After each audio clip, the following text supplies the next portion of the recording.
of your enemies. This is his favorite quote. Be brave and upright. Upright. That God may love thee, and that evil may not befall thee. Speak the truth. Always. Leave backbiting and underground digging to make sure that your brother falls into the pit. Leave it behind. Speak the truth always, even if it leads to your death, even if it makes you appear foolish, even if it makes you appear weak. Speak that truth. Remember to focus on our goals. We have a goal. The rest is just noise. Noise. Absolute noise. Ad feminam. You can write this down, or you can replay it. These are Latin words. If you delve into psychology, this will make more meaning. Ad feminam. Ad hominem. Ad hominem fallacy, ad hominem abusive, ad hominem circumstantial. These are all noise. They are noise. They make you lose focus. Ignore this noise.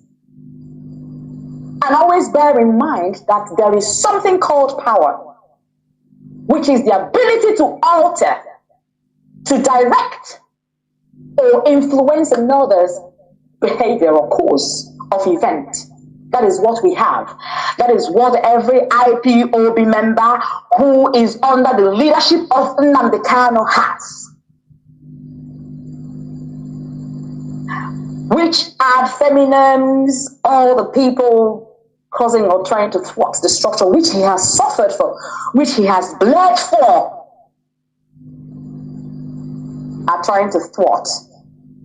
They have none. Remember, this is IPOB, and we always win. Always, in the end, we win. Thank you. Dear woman, thank you very much for being here. But before you go, I would like you to also make your closing remarks using our dialects, our language. You are an Igbo woman. So please, talk to us closingly using Igbo language. Ure asụsụ do anyị gwa ya okwu ka amatakwa na ị na-asụ na ịwụ nwa afọ Igbo. Ndewo. Go on. Ndewo Mazi. As Hamadike would say, okwu Igbo asụsụ eluigwe. Asụsụ eluigwe. I would have screamed IPOB, one family, IPOB, if I would get a response. But I would say that for us all.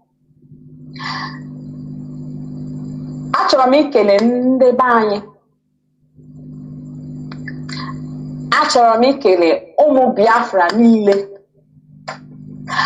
Ma ndị kwetara n'odudu Nnamdi Kanu, ma ndị na-ekwetaghị. Ana m ekele mmadụ niile nke na-anụ olu m n'abalị a.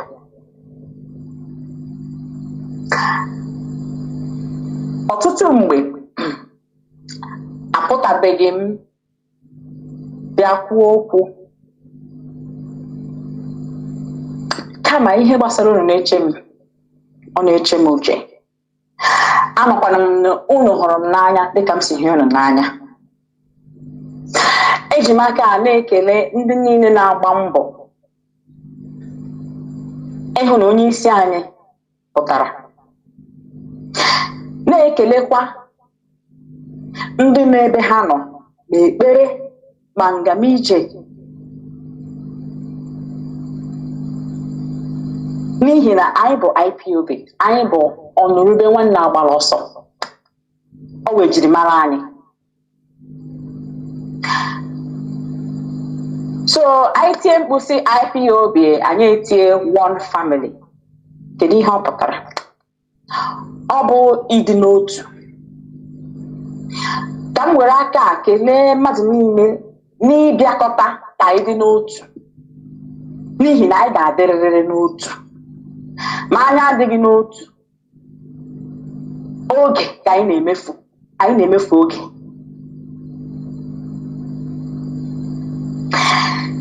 Ka anyị wepụ iwe,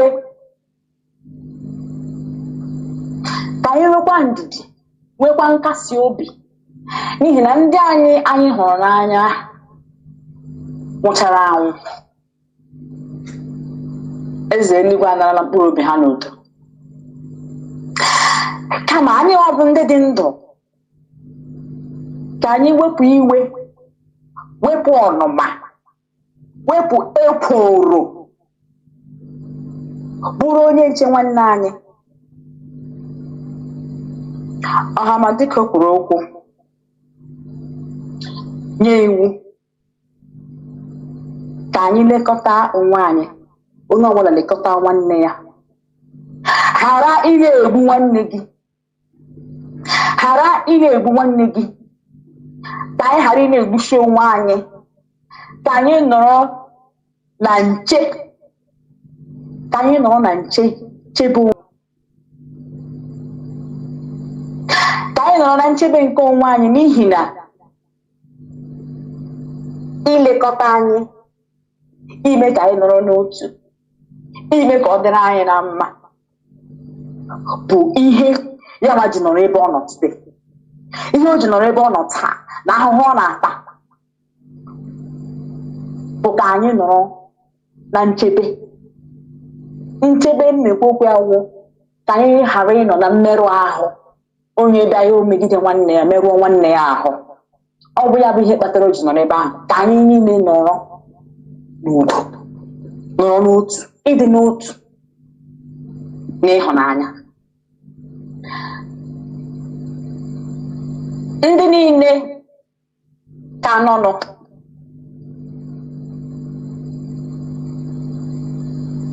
na-akwado ihe ya nwa hiwere na mbụ, ndị na-esorobeghị ikuku eburubeghị ha,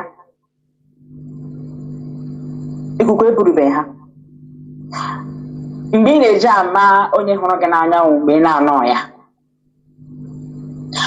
Otu ahụ onye ahụ si dosa ihe ya, gị hapụrụ ya ahụ otu ahụ.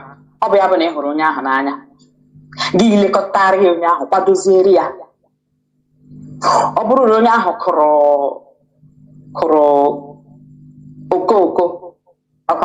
okoko wọ flower, I believe, gị na-akwadoro ya ahụ, na-achabi ya otochiche ebe niile, ịchabie ya, gwọrọ ya ahụ mmiri, mezie ya, ga-gburu ọgụ ka ịdọpụ ya, ka ịkụrụ ya kopụ na onye ahụ nọ ya, ka m bupụ okoko a n'ụzọ, ka ọ pụọrọ m n'ụzọ, ka m nkọ nke m.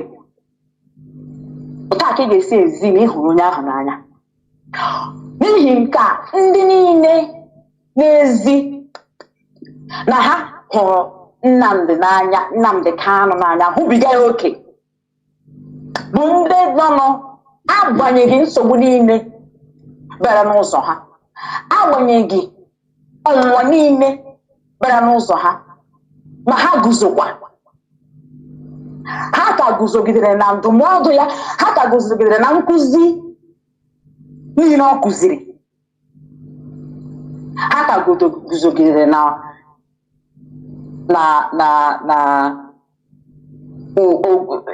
I'm looking for a word for pillar. Ha ka guzogide na mgbazi olu ọ gbaziri ha.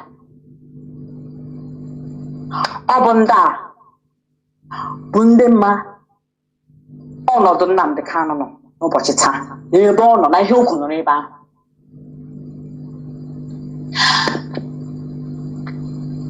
Ebe ọwụ na aga m ekwu okwu a n'okwu bekee, ka m mkpọzie mmadụ ole na ole aha, ka m were ohere a kelee ndị niile nọ na Directorate of States. Ndị na-akpọkwa m ka ha mara otu m mere. Na-agakwa ije nọ n'ime ya ime ka onye isi anyị pụta.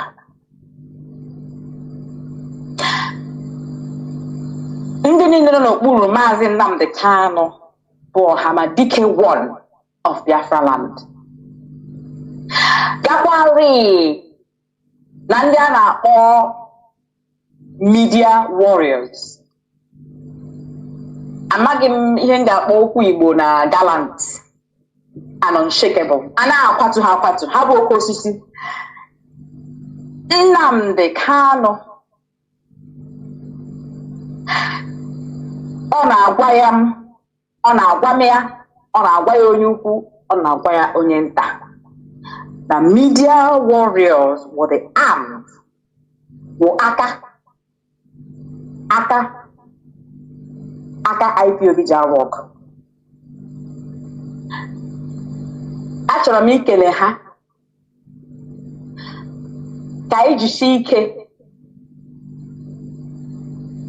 Tweet Tuesday anyị na-eme, o chetara m ya, ọ chọrọ m ya ka anyị jisie ike gbanye ọkụ na Tweet Tuesday. Ozi ọwụla anyị nwụ ka anyị si na Tweet Tuesday mee ka ntị ndị anyị niile nwụrụ ọkụ. Sikwarị na Mazi Chinedu ọkwa mgbe anyị kwuru okwu otu ihe si na-aga, ọkwa onye mbụ ọ jụrụ m ajụjụ ya. Unu jisie ike ka ihe ọ hapụrụ n'aka unu hapụ imebi. Ọ bụkwa na-ebu nye unu, kama amaara m na unu amụtala ezigbote ihe n'aka ya. Unu amụtala ihe niile ọ na-akụziri unu. Ọ bụkwa ya bụ ihe bụ na mmadụ ma ihe akụziri ya ihe, ya esoro ihe ahụ akụziri ya na-eme ya otu ahụ. Ọ bịa bụ amamihe. So ekelela m unu ndị nwe m, ndị Chineke chọrọ mma, ndị dịka echi, n'ihi na echi a na-agwụ agwụ. Ahụ m niile bụrụ ọnụ ọ gaghị ezu ikele unu. Were eguzogide m n'ọnọdụ Nnamdi Kanu na mụnwa, na-asị ka Chineke gọzie unu, chebe unu, dozie unu, kwadokwa nzọmụkwụ unu niile ruo, n'ihi na mgbe oge na-adịghị anya anyị ga-aṅụrịkwa ọṅụ ahụ anyị ṅụrịrị mgbe gara aga. Anyị ga-aṅụrị ya n'oge na-adịghị anya. Ka Chineke gọzie unu niile. Ekele m na-abara unu n'ọnọdụ Mazi Nnamdi Kanu. Ọ bịa bụ ihe anyị na-akpọ on behalf of. Ekele m na-abara unu n'ọnọdụ Mazi Nnamdi Kanu, onye ndu nke IPOB worldwide. Ndewo. Ndewo Nwada Uchechi Kanu, our First Lady. Thank you for being here with us, and I believe and hope that also in the future that you will spare your time also to talk with us or talk to us through this Hello platform. Absolutely. Thank you very much for your time. Thank you. Thank you. Thank you. There were Biafrans and lovers of freedom. This is Radio Biafra HAUSA-SERVICE coming to you through Radio Biafra London. We have come to the end of this program known as Tough Talk, and you've had it all. Therefore, we must continue, and we must continue. Thank you for listening. From me, Mazi Jonathan, from here, it is simply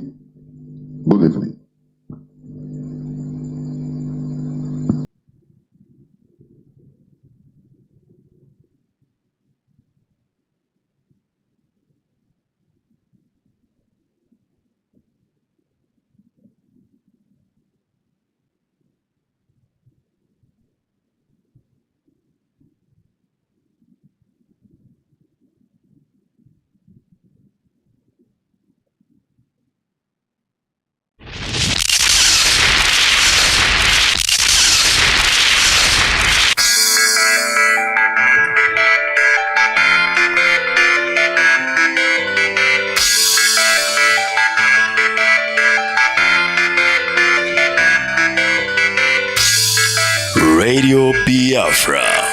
We saturate the whole of Biafra land. Wherever you are, just touch the dial 102.1 FM. Olu, Owerri, Enugu, Anambra, Abakaliki, Nsukka, Asaba, and many more. Radio Biafra, we got you covered. Radio Biafra, the first and the last.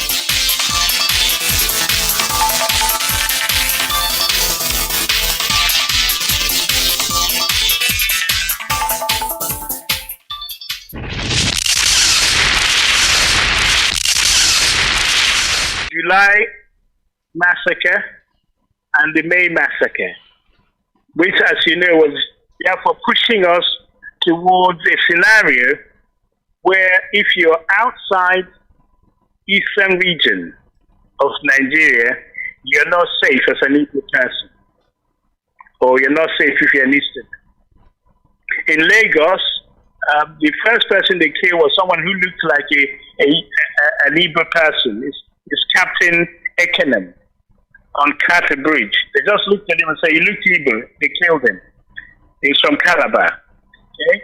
In Yoruba land, in Abeokuta, in Ibadan, in Lagos, nowhere was safe for the Igbo person. In Lagos, they go from door to door. They knock on your door and they said, "Toro." If you say Toro like the Igbo person, they realize they're Igbo and they killed you. Some of the houses were dubbed "So Brother," so you know which one belongs to the Yoruba, which one belongs to the Igbo. So the Igbos have to leave Lagos. If you give the account of those who are famous like Chinedu, he has to make his way and escape from Lagos. Okay? So they were after them. So nowhere therefore was safe for an Igbo person. So they decided to have a conference. This happened in July, and come September, the conference was going on, and this was going on, they had more killings in the north. The killing was such that Gowon himself had to appeal and ask them, for God's sake, stop killing. That's enough now. Yeah, they carried on killing. And the type of killing is not just, they killed you with impunity. They have all sorts of methods of killing people. People were buried in whales. They just dumped them inside the well and sealed the well. Pregnant women have their womb ripped up and the children killed. The women were rounded off from, if you like, nursing colonies, from nursing schools, and sent to leper colonies to be gang raped by lepers. There's no atrocity universities on the people of Eastern region. And so, as a result, they all gathered to the Eastern region, those who escaped. And the account is all in this booklet I'm talking to you about, the Tribunal of Justice, and it's worth people to read it and understand the background to why the Biafrans that was declared a year later said that they couldn't be safe anywhere in Nigeria. Okay, so because I don't know if you want me to pause regarding the killing, or whether you want me to clarify and answer some more questions. All right, Mazi, I think it's up to you how you want to do it. I mean, for us, we are just listening and learning, of course, with our history. So you go ahead and do it. And of course, if you can start summarizing for today, unfortunately, time is always an issue. In the next 10 minutes, see if you can summarize. And then next week, we come back with another part 3. Go ahead, please. Okay. So therefore, people were returning from the north. Those who escaped with all sorts of wounds. Remember, some of them were permanently wounded and injured. Some were maimed for life. Some came back with some pieces of their body. A mother will have a basket as she was running. The only thing inside that basket is the severed head of her daughter. After plaiting the head, they just chopped the head off, and the mother carried the baby and put it inside the basket and ran. When the train stopped at a place like Makurdi, the bodies were dumped in the Benue River, There's somebody, 6'2" person, I forgot his name, who was beheaded, and abdomen ripped open and his intestine gushing out, and they put his body back in the train. So when he arrived in Enugu, he was supposed to scare the Igbos. And the other thing that Ojukwu in December, around the Christmas time, with all these goings on, I read somewhere they put a box, send him a box of present from the north. And when they opened it, there was a head of an Igbo person. And they're supposed to scare him. His name is Ondimegu. How do you scare somebody whose name is Fear? So they made a wrong judgment, thinking that Ojukwu is going to capitulate. So this is why the Igbos, if you like, and Easterners came together and said, this cannot go on forever. You can't kill us in 45, kill us in 53, kill us in 1966, May, July, September, October, all the way to December. And they want us to be in one country. So Ojukwu was told, what's this thing about Aburi? We want to go to Aburi to talk to what about what? We can't trust these people. So Ojukwu said, we have to take one extra step. So he was persuaded to go to Aburi to say, how are we going to live with people? We can't go to Lagos, we're not safe. We can't go to the north, we're not safe. Even where we are, we're not safe. Okay? So what do we do? Well, jaw is better than war. It's always good to talk. So they went to Ghana, and luckily for them, it was Ankara, who's the Ghana head of state, who invited them on a place called Aburi, where they sat down and mapped out how is it possible to live together again in one country, where one section is being killed with impunity. So Ojukwu told them, and they all agreed. The first thing is to renounce the use of force to solve the problems. As gentlemen, they're not going to use force anymore. They agreed. They said, okay, how about what we do with the military? Those from the east, they return to the east. Those in the west, go to the west. Those in the north, go back to the west, to the north. Okay, so in other words, you have your military come to where you are from, your place of origin. How about police force? You have areas of command. In other words, we need to have separate components of these security forces to guarantee some form of security. You need to pull apart slightly, remain in one country, so that when things are cooled down, we can then come back together. Everyone agreed. It's a great idea. Yeah. So, well, why don't we sign the forms? They signed the form. General Ankara said, yes. Are you guys happy with this? Said, yes. Ankara was so happy. I'm so happy with you guys. Well done. We solved this African problem and so on. We just have to carry on as brothers. So they came home. Aburi was conducting a cordial arrangement. Everybody was happy. Then Gowon was supposed to announce the findings. Remember, the Supreme Commander was still missing. Aguirre was still missing. They had to announce that he has died, and therefore we're now going to make Gowon the Supreme Commander. Okay, because up until then, he's not the Supreme Commander, because he took power from the Supreme Commander and he hasn't consulted the rest of the military. Okay, so now he wasn't any more superior in rank than what's his name, Robert Adenka, who is the Western governor. Neither is he more superior militarily than Ojukwu, but he assumed power because the people behind him have got the guns. So after Aburi, it was decided that Gowon could be the Supreme Commander. Okay? But everybody, if you have a decision, we all have to agree to that decision before we go ahead with it. In other words, you have to have it in concurrence. Everyone has to agree. But Gowon then said, no.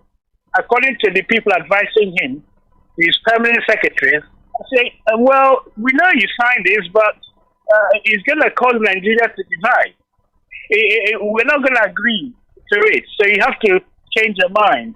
And we say the British might have been also inspired to not to allow him to sign this, to carry out what they agreed to. So as a result, there's a retraction. He started going back on his word. Unknown to him, though, known to him, fully aware that the Aburi Accord was recorded on a gramophone. So it's not a case of you said, I said, that he said. There's evidence of what was actually discussed. So, Mazi, what you are telling me is that Aburi Accord was recorded. Is that right? Yes, it was recorded in gramophone. So tell me, how do we explain this man, this old, dying, lying man, go on? Till today, he is still saying Ojukwu is twisting the truth. That was not what we agreed in Aburi, even though it was recorded. Yes, one day we'll get the Aburi and play it. So that's what was played in the eastern region. Yeah, this is what happened in Aburi. We all listened to it. And the T-shirts came out. On Aburi, we stand. Okay? We are not going to budge on Aburi. Okay? So they all knew what happened. So because they had the superior weapons, all the military, everything was in the north. So they thought, well, if Ojukwu disobey, we declare a state of emergency, we invade the east, and it would take about 72 hours, and that would be it. And that is what happened. So Aburi, they negated on it, including paying those who abandoned their jobs. If you're working for the government in the north, let's say you work in the railway, you haven't been paid since May. You ran away, and no one's paying you. No one paying your school fees for your children. There's no means of livelihood. The eastern region was supposed to support all these 2 million XM flocks. So there comes a time when they say, well, what are you going to do about all this? Part of the Aburi agreement was to help pay towards them. Gowon reneged. Ojukwu said, okay, from April 1967, we're going to collect tax in the east. And the money we collect in the east, we're going to use it to rehabilitate those refugees. And we're going to keep the money. Gowon said, you can't do that. If you do that, we will blockade you. So Ojukwu went ahead with the survival edict, which is what he propagated. And Gowon said, I'm going to impose a blockade. So it's sealed off, so you can't trade from the east. As a result, you can see with a journey of no return. You can't go back to Nigeria, they'll kill you. You can't stay as you are, they blockade you. You declare yourself a different country. And that was what happened. So Ojukwu called all the experts to come and sit down and discuss what our options are. Do we stay in Nigeria or do we leave Nigeria? They voted with their feet. Means there was a unanimous decision that was had enough of all these duplicitous people who want to kill us, take our resources, and leave us to die. So they said, please, Ojukwu, at the earliest practical date, we are not asking you, we are mandating you, declare Eastern Region a sovereign nation by the name Republic of Biafra. Before the ink could dry on that day's conference, Gowon decided to divide the country and carve the East into different sections, River State, Abuja State, East Central State, and reduce it into a dot. Okay, this is where it all started. So if you carve up the country, you didn't ask your permission, nobody knew where the boundary was, you just declare that area is now East Central State, River State, and Abuja State, and then you declare a state of emergency. And you're going to take over the whole area. Right, Mazi. So that is why the people fought. Mazi, as we are about to summarize, I want to ask you this question. Let's put this record straight. So basically, what I'm getting to understand, or what you're telling me, is that the reason why Gowon divided the state is to confuse and create hatred among us, because it's working. If you ask me, it is working. You should hear where an Imo State man is talking to an Anambra, and where an Anambra person is talking to an Imo. You will never know that they speak the same language, because that was the whole idea of divide and rule. Can you summarize on that note? And then, of course, next week we'll continue. Go ahead, please. Yes. The idea of dividing the Eastern region is to weaken the Eastern region as a unit. Okay, you try to weaken them by dividing into along ethnic lines. The only problem with that is that you don't know where the boundaries are. Because Port Harcourt, for example, used to be an Owerri province. The Igbos, if you like, and their brothers developed Port Harcourt. If you now excise Port Harcourt away from Igbo as a territory, you're asking for trouble, because these are the people who built Port Harcourt. So it's a deliberate ploy to sow seeds of discord among the Eastern region. The people from Ogoni, Ejo, Ogoja, they were all involved in the Declaration of Biafra. They turned up in the elders' meeting, consultative assembly, Eastern region. And it was a unanimous decision to pull away from Nigeria because they've had enough at that stage. Nigeria cannot guarantee they're not going to kill you. Okay? So you have no choice but to be your own. And the whole Biafra, therefore, was the shield. The Juku said, if you can cross this line from the north, he won't go out to the north, it brings you back. But if you can cross this line and come to the Eastern region, then you are safe. It will do everything it can to protect you. And that is how Biafra came to be. So on the 30th of May, Ojukwu declared Biafra, the Eastern region, as a sovereign state. Remember, the killing started in May 66. We're talking a whole year of deliberation before Biafra was declared as a sovereign state. Thank you. All right. Thank you very much, Mazi. You know, when it comes to the end of this program, I feel it continues again. To be honest with you, I was born after the war. And whenever I hear this history, oh my goodness me, I sit and I want to listen and listen and learn. Mazi, please, you're not going to let me down now. Next week is yet another Date with Destiny. It is part 3 of Biafran history. Thank you very much, Mazi. We appreciate you. Thank you.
What I'm going to share with you is the ongoing history of how Biafra came about.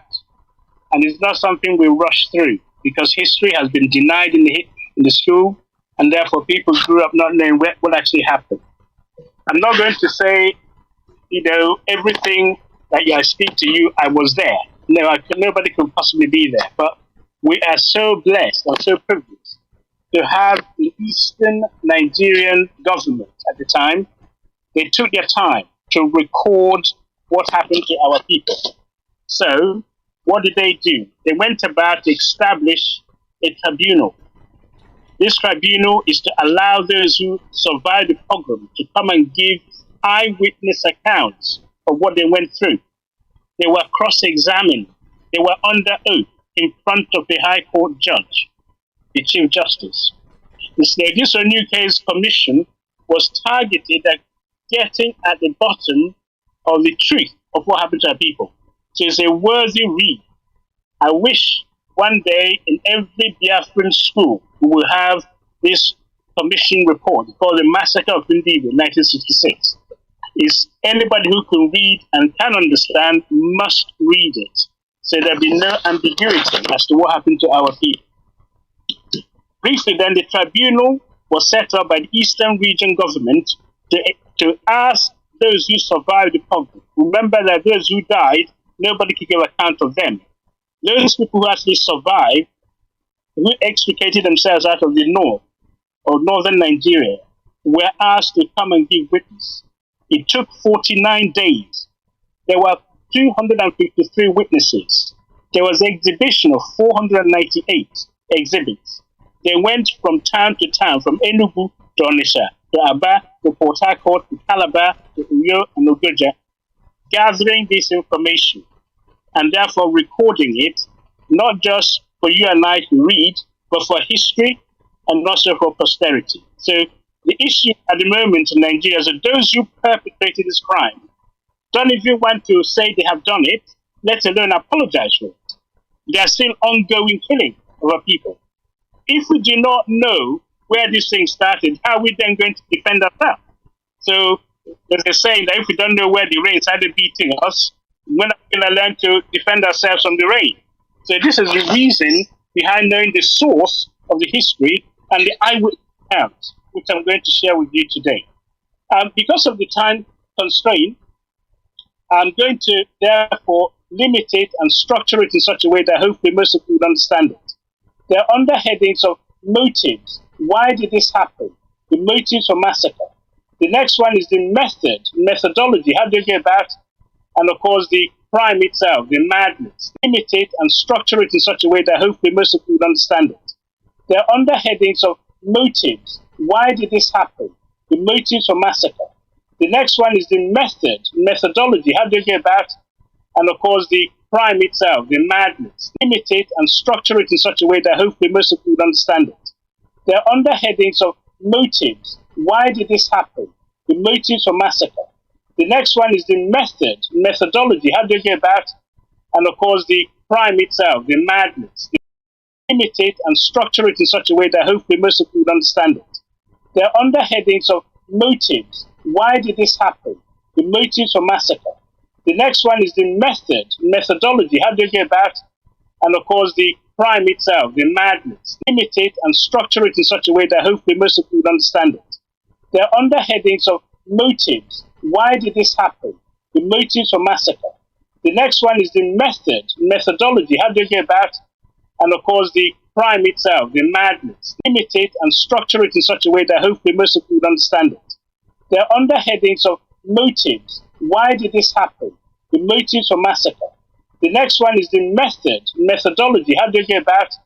And of course, the crime itself, the madness. Limit it and structure it in such a way that hopefully most of you would understand it.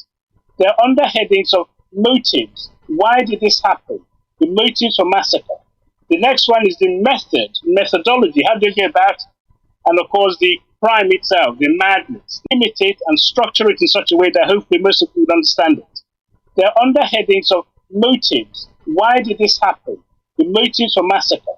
The next one is the methodology. How do you get about? And of course, the crime itself, the madness. Limit it and structure it in such a way that hopefully most of you would understand it. There are under headings of motives. Why did this happen? The motives for massacre. The next one is the methodology. How do you get about? And of course, the crime itself, the madness.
Chukwu okike abịama, Chukwu na-afụ na ife afụ na nzuzo, Chukwu mara onye aka ya dị ọcha na onye obi ya dị ọcha.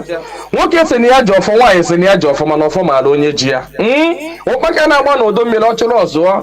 Gaa n'ogwe omechi ụzọ osi mpịara na azụ nwa igiriga ọgụ nke mmụọ. Ọ gịnị ka m ga-etu gị ka o zuolo gị? Asị m n'oge akara aka eluo, ịbụ mmụọ ka mmụọ, ibe ka ibe. Chukwu okike onye obiọma sị m unu binye n'oge akara aka eluo. Mmụọ niile m na-ejere ozi asị m unu binye n'oge akara aka eluo. Oke mmụọ, oke mmụọ, oke mmụọ, oke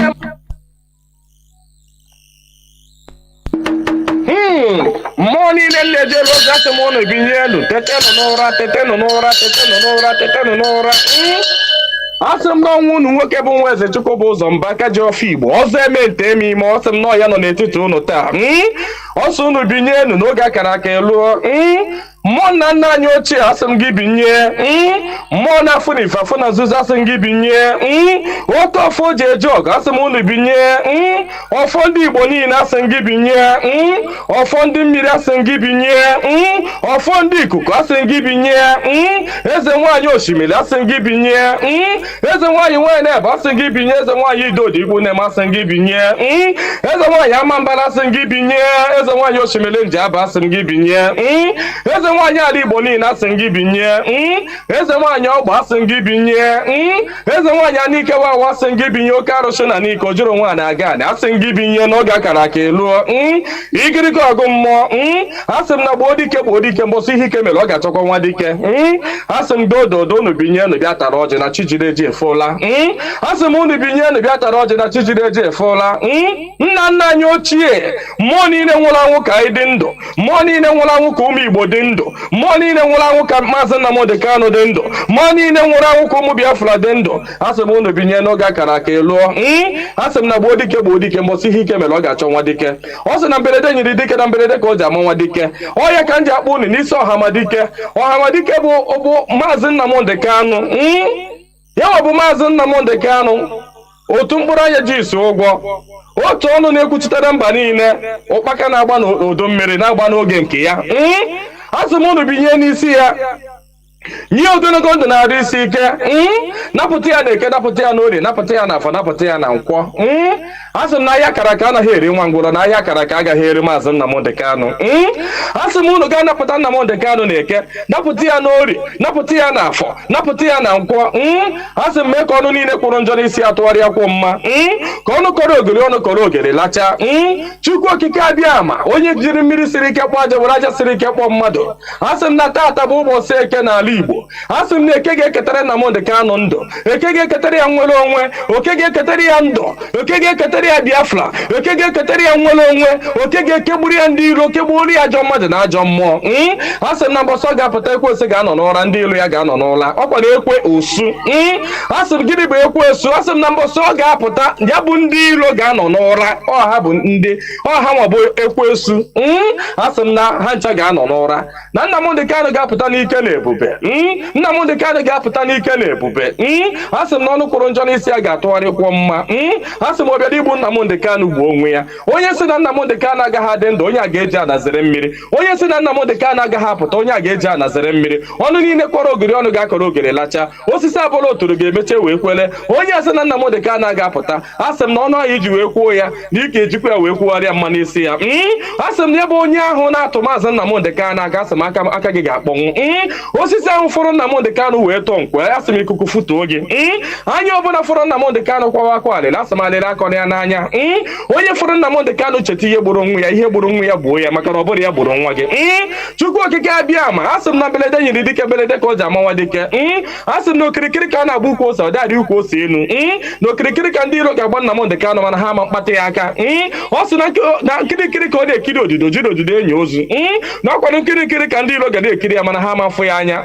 asị m na eje anaba isi ije asị na Nnamdi Kanu ga-eje na ọ ga-ana asị m na inye anaghị eri ọba maka na inye na ọba bụ nwanne inye agaghị eri Nnamdi Kanu maka na ọ bụ nwi asị na Nnamdi Kanu ga-adị ka echi anaghị agwụ agwụ maka na ije ejere bụ ije mmiri ọ bụla eje nkụ asị na ya bụ ije ga-abụ ije mmeri asị m na ọ ga-anata n'udo asị m na ọ ga-abata sirili welele asị m na unu ga-aga kpọnatara anyị Nnamdi Kanu asị m unu ga-akpọnatara anyị Nnamdi Kanu ga-akpọnatara anyị Nnamdi Kanu ga tụnye ugo ga nye ya mmeri ga nye ya mmeri ga nye ya mmeri tụnye ugo n'elu ugo nye ike n'elu ike nye ya ndụ n'elu ndụ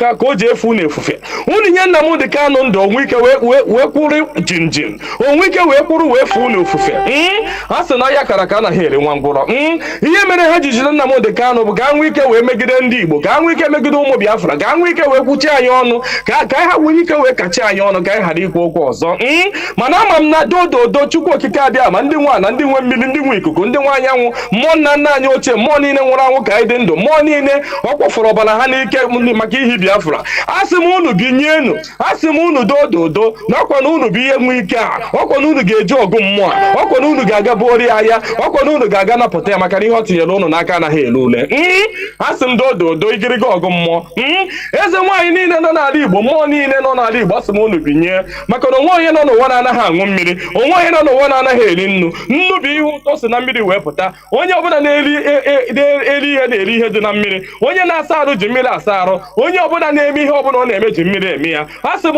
ihe ọbụla mmadụ na-eme n'ụwa mmiri ọ na-ebube ụzọ asị m onye ọbụla kpọrọ mmiri asị na mmiri a ga-agbagbu ya asị m onye ọbụla fụrụ mmiri n'anya ga-afụ Nnamdi Kanu n'anya onye ọbụla fụrụ mmiri n'anya ga-afụ Nnamdi Kanu n'anya onye ọbụla mmiri na-awụsa n'arụ ga-afụ Nnamdi Kanu n'anya onye ọbụla mmiri na-emesa n'arụ ga-afụ Nnamdi Kanu n'anya onye na-aṅụ mmiri na-eli nnu asị m na ọnụ anyị ji wee lie nnu wee ṅụọ mmiri na ị ga-eji akwa okwu ọma n'isi Nnamdi Kanu n'aha Chukwu okike abịa ama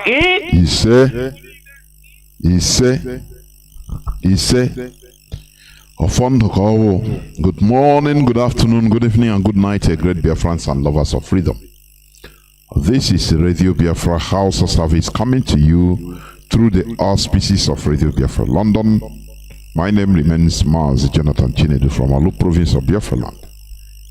I've been here since almost 1 hour or more, but due to some technical issues, which I tried to change many wires, but still I didn't know that I've been here, but everything is okay. We are live and direct. Today is the 5th of September in the year of our Lord 2022. Today is Wednesday, a day after yet we recorded another victory on yesterday's court outing, because the zoo has been forced to accept officially that they renditioned Mazi Nnamdi Kanu against international law, international charter, which they are part of, so to say. You know, shame to BBC, because BBC used to report that, oh, Mazi Nnamdi Kanu who jumped bell. Mazi Nnamdi Kanu who, you know, they don't know how he was brought back to Nigeria, extradited. They use the legal word extradition, which is not the reality. It is extraordinary rendition. Britain, they are the authors of English. But when they want to be mischievous, they behave as if they need to be taught English, their own language. You know? That is how sad and mad it is. I mean, pathetic it is. People that are teaching us, lecturing the whole world on press freedom, freedom of expression, but go to BBC and go to BBC Pidgin, all their things, platforms. They banned comments, they blocked their comment section, mostly even I myself. The first time I fired them on commentary section. Immediately they blocked me. But these are people that they lecture the whole world on freedom of expression. You know, these people, they are mischievous, honestly. They use their useless lectures on freedom of expression, democracy, in order to destroy countries and nations. But when it comes to them, they know how to they know how to curtail all these things, censor all these things. I think they said somebody shouted, when was, if I may paraphrase, when was he elected? And he was arrested in London. During the time of, the other day when they were inaugurating, crowning King Charles, the present king. Somebody shouted from the crowd, when was he elected? And they arrested him. How I hope that Paul Kagame will ask them, where is your standard? Okay, the standard you are showing to the whole world. Oh, we are, your value standard. But when it reaches you, now you know how it is. You start censoring. If Britain is evil, I'm saying it here. They are listening. Britain is it's an evil vampire empire. I'm telling you. They lecture people on freedom of expression. Go to BBC. Go to their comment section. They block all Biafrans. So many Biafrans, including me. Some places they close their comment section because they don't want people to see how the whole world is feeling about them. The expressions, they don't want it. But they are the people, when they go to Rwanda, they start lecturing on freedom of expression. Oh, you are, you are bringing down freedom of expression, the value. And Paul Kagame asked him, how I love that man, Chineke Kwenayojo. The love I have for Paul Kagame, I cannot express it verbally, honestly. How I wish he continue in the right way. He is in the right way. Continue making his country great without allowing all these British or Western media to bring him down the same way they brought Robert Mugabe down through their evil media. Britain, the champion of democracy and freedom of expression. Oh, the champion of everything. But when he reaches them now, they start, they understand. They start doing, they censor everything. We continue lambasting them because they are evil. Empires don't last forever. That is what I know. Empires have come and gone. Some empires lasted almost, even if not 1,000 years or more. The Roman Empire. Who thought that Roman Empire will be restricted to whether 2 kilometers square? Vatican today. A whole Roman Empire. What of other empires? They have fallen. During the apex of their own time, they thought that they own the whole world. This world is a free world. Nobody is more than any. Or nobody owns this world more than others. The only thing is that is development anyway, advancement. That is the difference. You know, this world, if you can exploit, I used to say it here and I maintain my stand. Exploitation is allowed. That is why it is as if, some people are more human than others because they were able to develop their brains and become powerful more than others. But when they start overfeeding, overreacting, or overusing their power to behave like a direct God, it won't last forever. That is the reality. So we must continue. Once again, I welcome each and every one of you to welcome your friends and well-wishers onto this hallowed platform where we preach the gospel of emancipation, the gospel of freedom, the gospel of liberty. You know, there's something somebody sent to me. I think one that sent to me this, where it's in the social media anyway, although I put it in my platform. The social media, I mean Facebook platform, immediately. How the British monarch, how they were marching with white ram to kill for the crowning of the new king. This is their age-old tradition. So as somebody wrote, one Mazi Chuka Ndunesi, he wrote it very well. I put it direct on my my wall, Facebook wall, Jonas Raphael.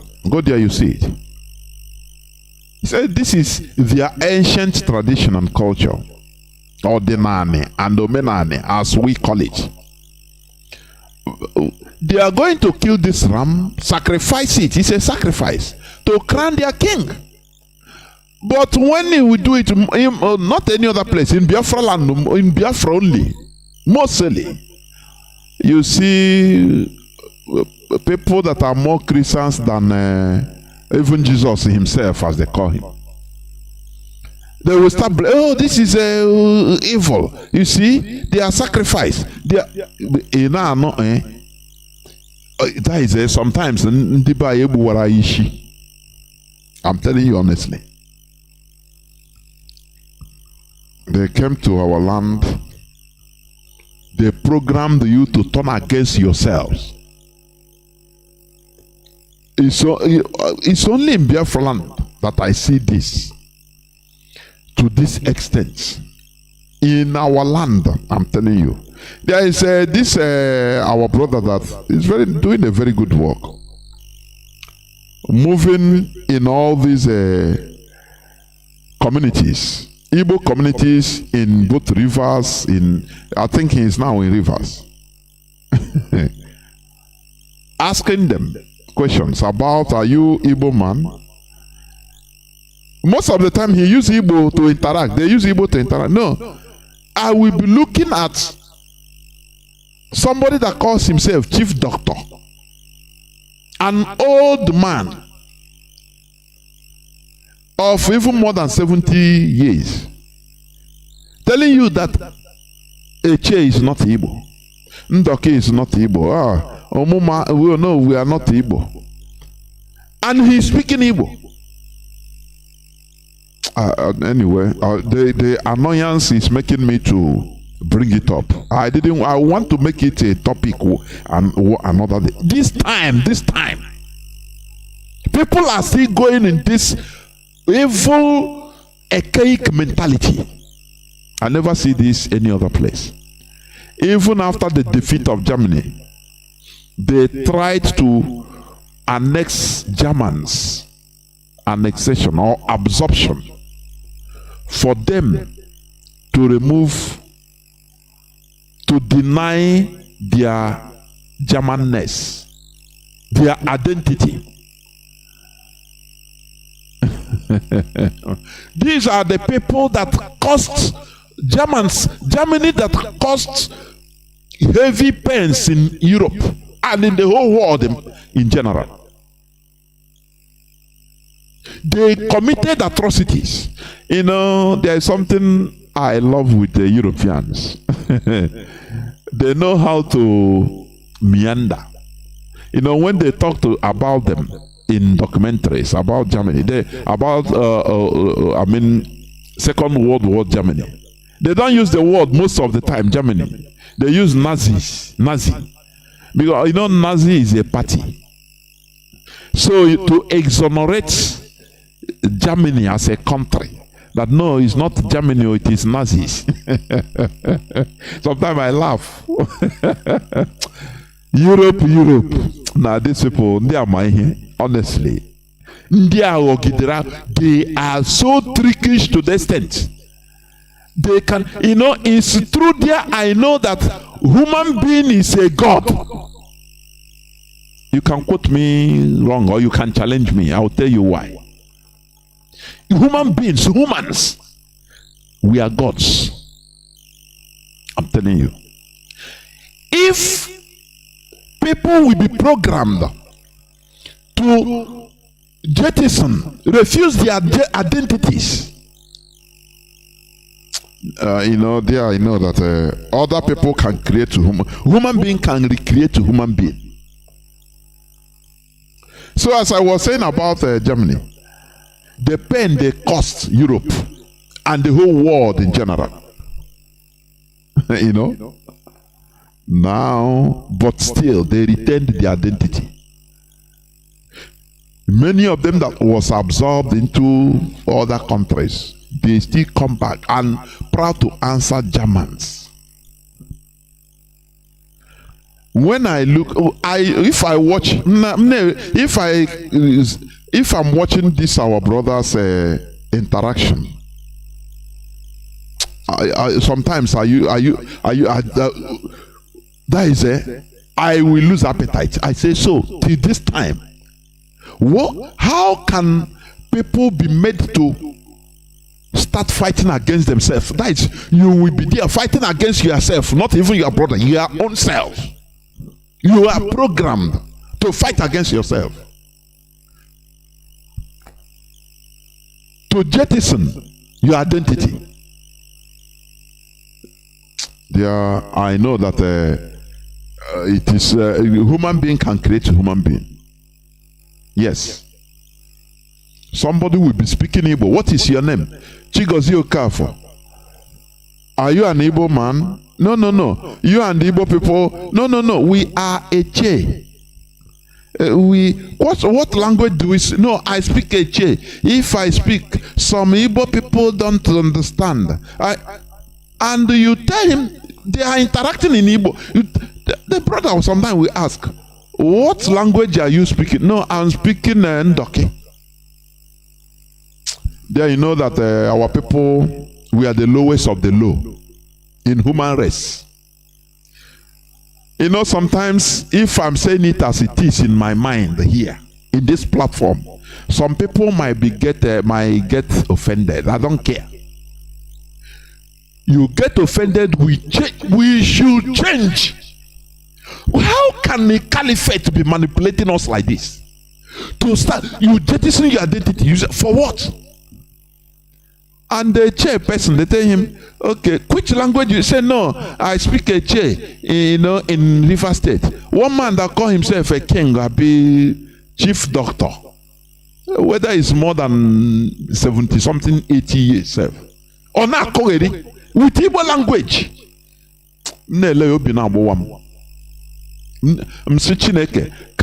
I don't know whether to wipe these people, this type of people, out of the planet Earth.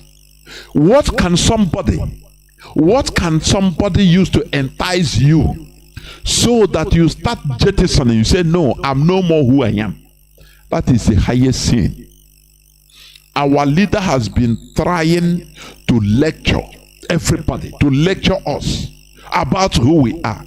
But it's a pity you still see people very primitive like this. Why?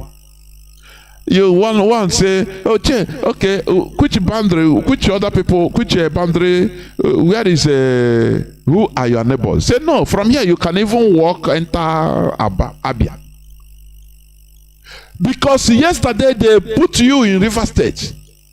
They created you in 1967, called the River State.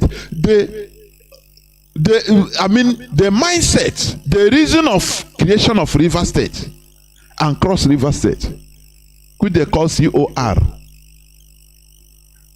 and Ogoja, Cross River, Ogoja and River State. The reason is to thwart us, to divide us, separate us into piecemeals. The same way you eat akpo, the same way you eat loi. You see, maybe you can eat one big wrap of loi or gari. You do gari. You cannot carry that half kilo of gari in front of you and put it inside your mouth. It cannot enter. How then do you eat all? You start taking them one by one. You mold them into what we call piecemeal. Piecemeal.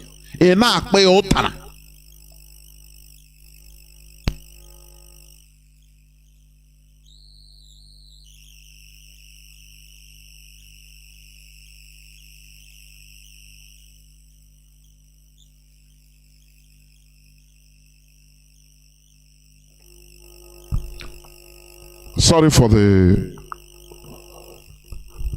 delay. I was trying to regulate something at the background. So, when you carry, you do a gari, you are hungry. You just do your gari. That gari is in a mold. That mold, you cannot eat it once. If they wrap it up and say, oh yeah, swallow all, you cannot do it, you die. Now what do? You start taking them piece by piece. You use hand small, slow but steady. You use your fingers, you manage some. When you take some, you mold it in your hand to the type of, the size that can enter your mouth. And you put in your mouth, you swallow. One by one, that 1 kilo of gari mold or akbo, you will finish it. That is how the caliphate has been swallowing us, piece by piece. They turned, remove some people, say, no, now today you are River State. You are not Igbo. You are now called Rivers people. So, you are not Igbo. They will use one thing to entice a community. Say, no. We will give you free education. To be River State, you are not Igbo. And they will say, okay, we are Rivers, we are no more Igbo. Oh, Chineke kuna hiojo. As of that time, they have taken a piecemeal. That group as a piecemeal. The same way you mold a piece of gari, just small piece. The caliphate take that one, they put inside pockets, they swallow, or inside mouth, they swallow. They start looking for others. They, misinformation, propaganda. Oh, you people are not Igbos. They try to give you something temporary. I think during the time of Mefodo Kilo, he enticed some community that was in Abia. To come, you people are paying. Why you have oil? You have other palm. Why are you paying? Under Imo State, you are paying. They are mistreating you. If you enter River State, not all your children will go to school free. You will be paid. The government will be paying you, and they use this devilish enticement. They use it in order to entice them, and they enter and deny themselves and say, "Oh no, we are no more Igbo. We are now Rivers man." That our brother used to ask them. Now, what is the language you speak? What tribe? No, we are Rivers. That is why I say our people are the lowest of the low in this world, in the world of human beings, because I cannot imagine this to happen any other place. Never. I cannot imagine it. It's a very primitive character. We must continue. I will go to few headlines, news headlines. If you are looking at what is happening in our land, the way our people are reasoning, sometimes I start asking, why is Nnamdi Kanu even suffering himself? For leave everybody to go to hell. Just like our brother who said with annoyance the other day. Only go to hell. Everybody go to hell. But we must continue. Just the same way Moses, according to record, Moses came and tried to deliver people that were so heady. People that were so heady, no matter their suffering. Today, all those people, this and that, they paid them free education for 1 month, just few times, and finish. They are gone. Today, I am not Igbo. As if being Igbo is a. Sometimes, if I pray to God, I say, if Biafra come, you see these people. They need, in order to come back to reality, they need serious education. I'm telling you honestly. Serious education. In a heavy way. To return their spirits back. Because I cannot understand a more than 70-year-old person will be speaking rubbish. We must continue. Okay. That is why we are doing what we are doing. To restore our people, to restore ourselves. Because we are lost. If not for Mazi Nnamdi Kanu, we are lost. Heavily lost. I'm telling you honestly. And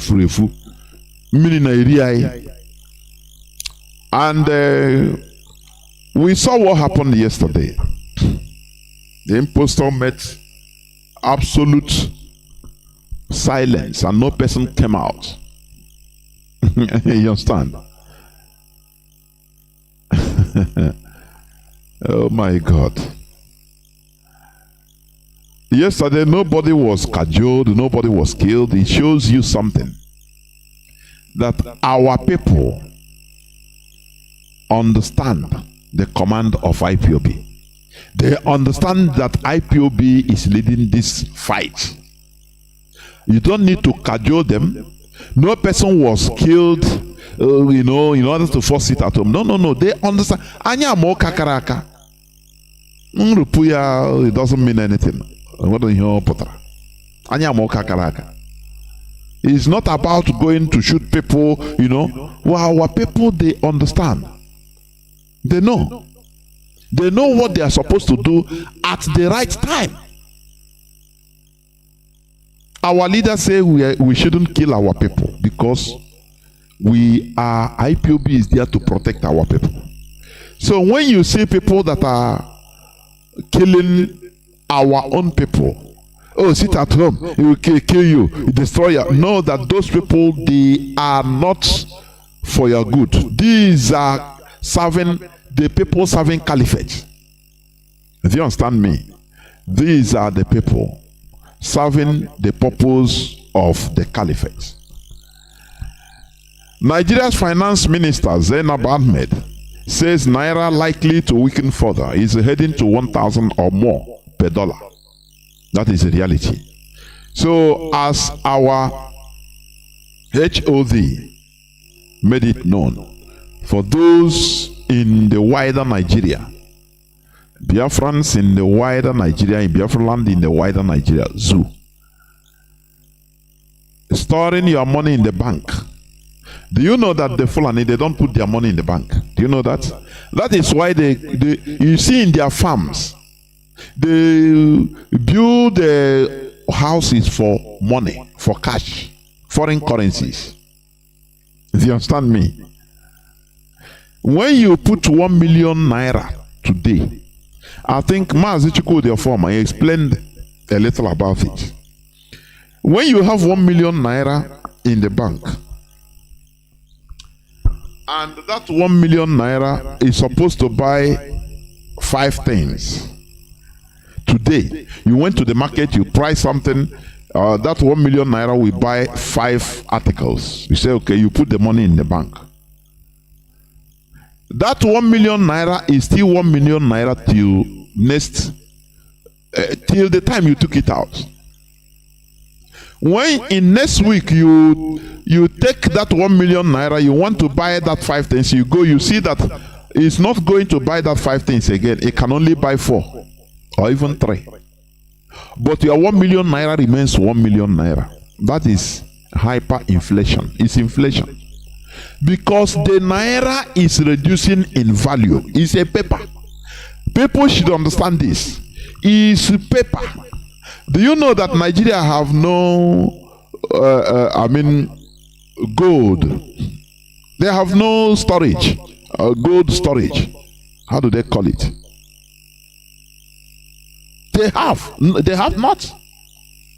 Whereas you see Britain, United Kingdom, the whole gold in this world, all these countries, that is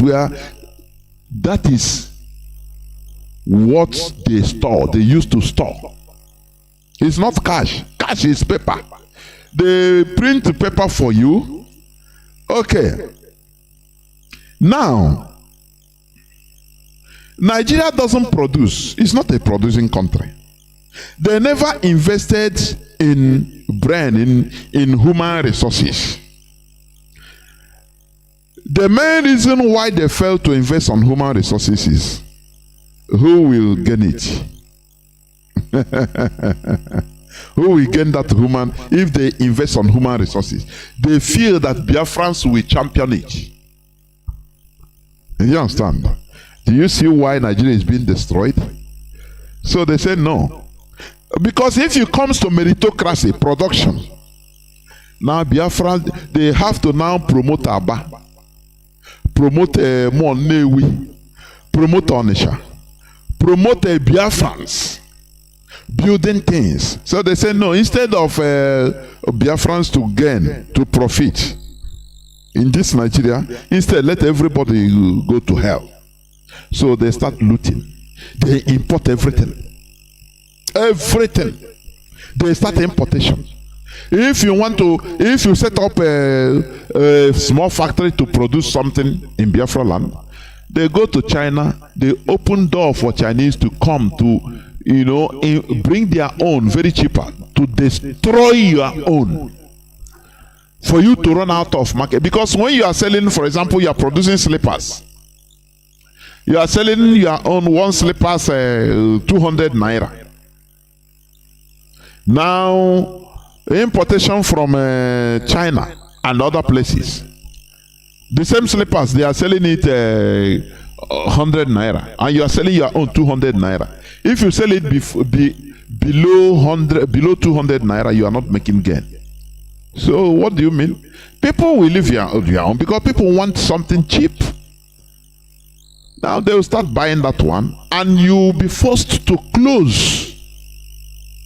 And when you close with your brain. You close people that should be working under you, earning salary. They will not become they will not have no job. They will be forced to enter into a cultism. Some will become kidnappers. That is what is happening in Nigeria. Because the caliphate don't want to invest on human resources, on brains. Because they know that if they do it, the people those brains are Biafrans, number one. So they say instead of doing, do you remember how Gowon destroyed the invention of research and production of Biafra research and production? Biafra scientists that were churning out weapons for Biafrans. Even those weapons, there are weapons that they never bring out before the war ended. Flying Obunigwe. Do you know that flying Obunigwe is a missile? Scud missile. I think they use the first one. They use it as I read in an account. They use it in Onisha sector, and they started ameliorating, bettering it, because they said they fired the first one. After he was going. After he thought, they don't know what happened. It turned back, start coming back to them.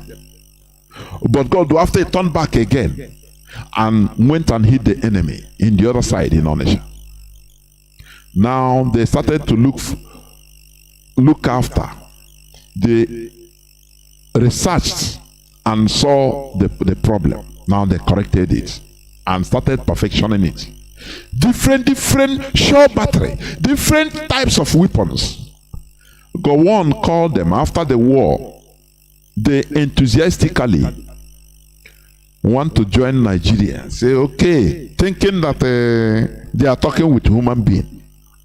Gowon tell them, go and bring the whole blueprint. Come and explain to us your researches. They went and brought their whole everything. Their researches of many years, hard work. And after, go on, make sure that there is no one remaining. No paper, no more paper remaining. In their presence, go on, ordered their research, their black man invention to be put fire, to be set on fire. You understand? That is why you see Gowon. You see Gowon. I know he's regretting. I used to say this year. Silently he's regretting. But you apply to his people, they are suffering his evil. They are suffering it. Gowon destroyed the invention of the intelligent black people. Something that had it been, he even imbibed it in Nigeria.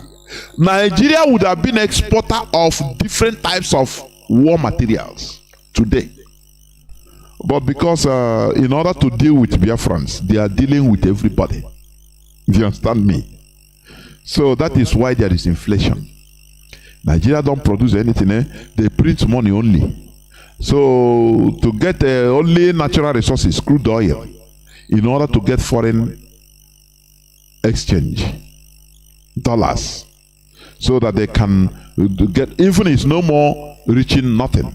So they borrow money. Nigerian government is borrowing money to pay workers.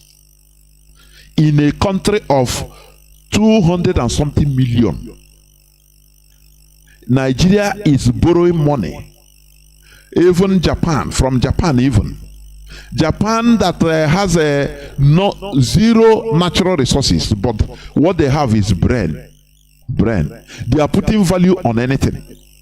Everything. Do you understand me?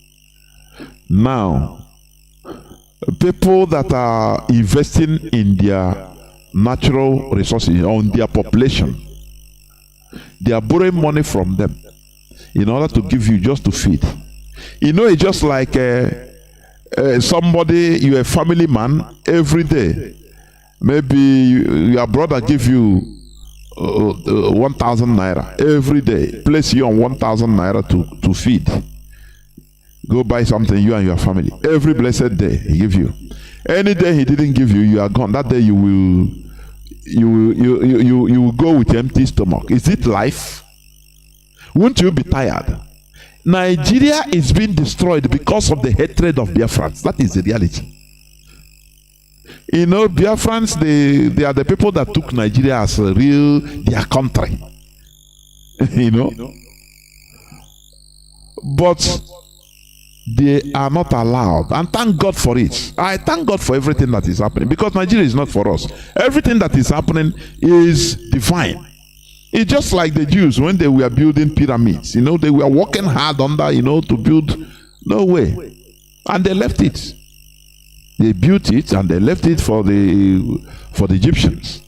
They built Europe and they left it for Europeans. So that is it. So in Nigeria, they are only selling crude oil, natural resources, in a country of 200 and something million. So that is why there is inflation, because what everybody wants is money. That is that paper. You know, paper is nothing. It can go into flame. No value is added. When you have, for example, money, cash, and somebody with maybe a property like land, is a property, you can develop it.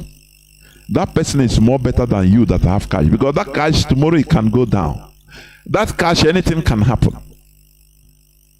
The Fulani Caliphate, they don't understand the running of modern governments. And the hatred, the disdain they have on Biafrans. I'm telling you, that is a problem. So, let me continue.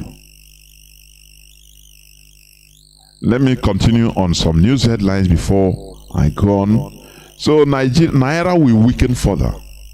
If you know what is good for you, change your money into foreign currencies, so that even if it is in the next year, 1 year, you bring it out. When you change it, if you change the amount you use 1 million naira to change into foreign currency, in 1 year it might give you 5 million. The same 1 million you change into foreign currency today and keep it. Maybe in few weeks time or in few months time, it will triple when you change it back to naira. That is what our HOD is talking. Okay. There is this news: France seizes $5.2 million property linked to Congo president's son. Congo Sassou Nguesso, Congo Brazzaville. Yes. You know why I say this is this: foolish people will continue being foolish. Wise men will continue rising up. They will allow you. You know, they did this thing also to the son of Equatorial Guinea's president. What is that? The name of that is the president of Equatorial Guinea. His son.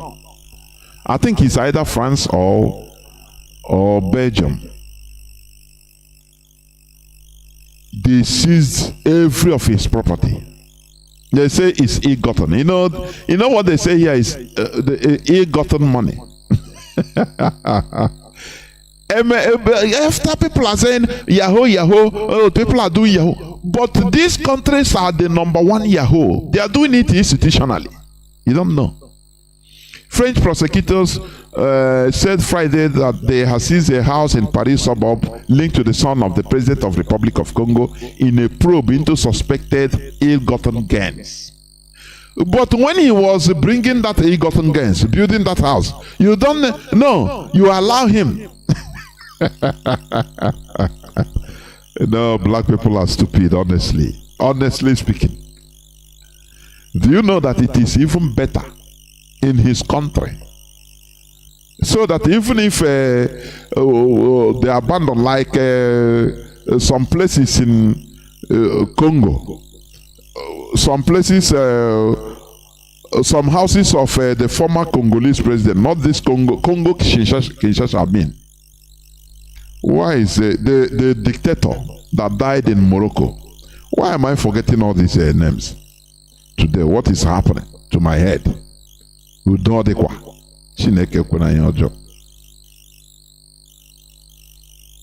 Okay.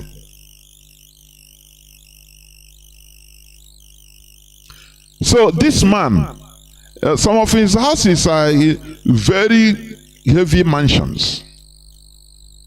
Congo Kinshasa, the former president of Congo Kinshasa, before he was deposed by the Mobutu family. No, Mobutu Sese Seko. Yes. Yes. Some of his houses in his village, in the forest, they are there. At least Congolese monkeys are using it. It's better than Europeans using it. Congolese monkeys and animals are snakes, and they are living there. It's better. At least it's in Congo. Mobutu's house.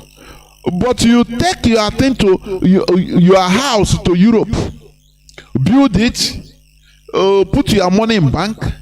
After, they will allow you. They know it's ill-gotten. They know that you are stealing from your people. After everything, they will come with one law. Oh, it's ill-gotten. They seize it. They have seized Mobutu's. Congo. This Sassou Nguesso's son, they seized his property, $5.2 million worth of property. It belongs to France now. Is it not 419? That is why I tell you, in this world, the exploitation is allowed if you can play it well to the advantage of your people. That is it. If you can get away with it, that is it. Now, another news news headline. Okay, let me check.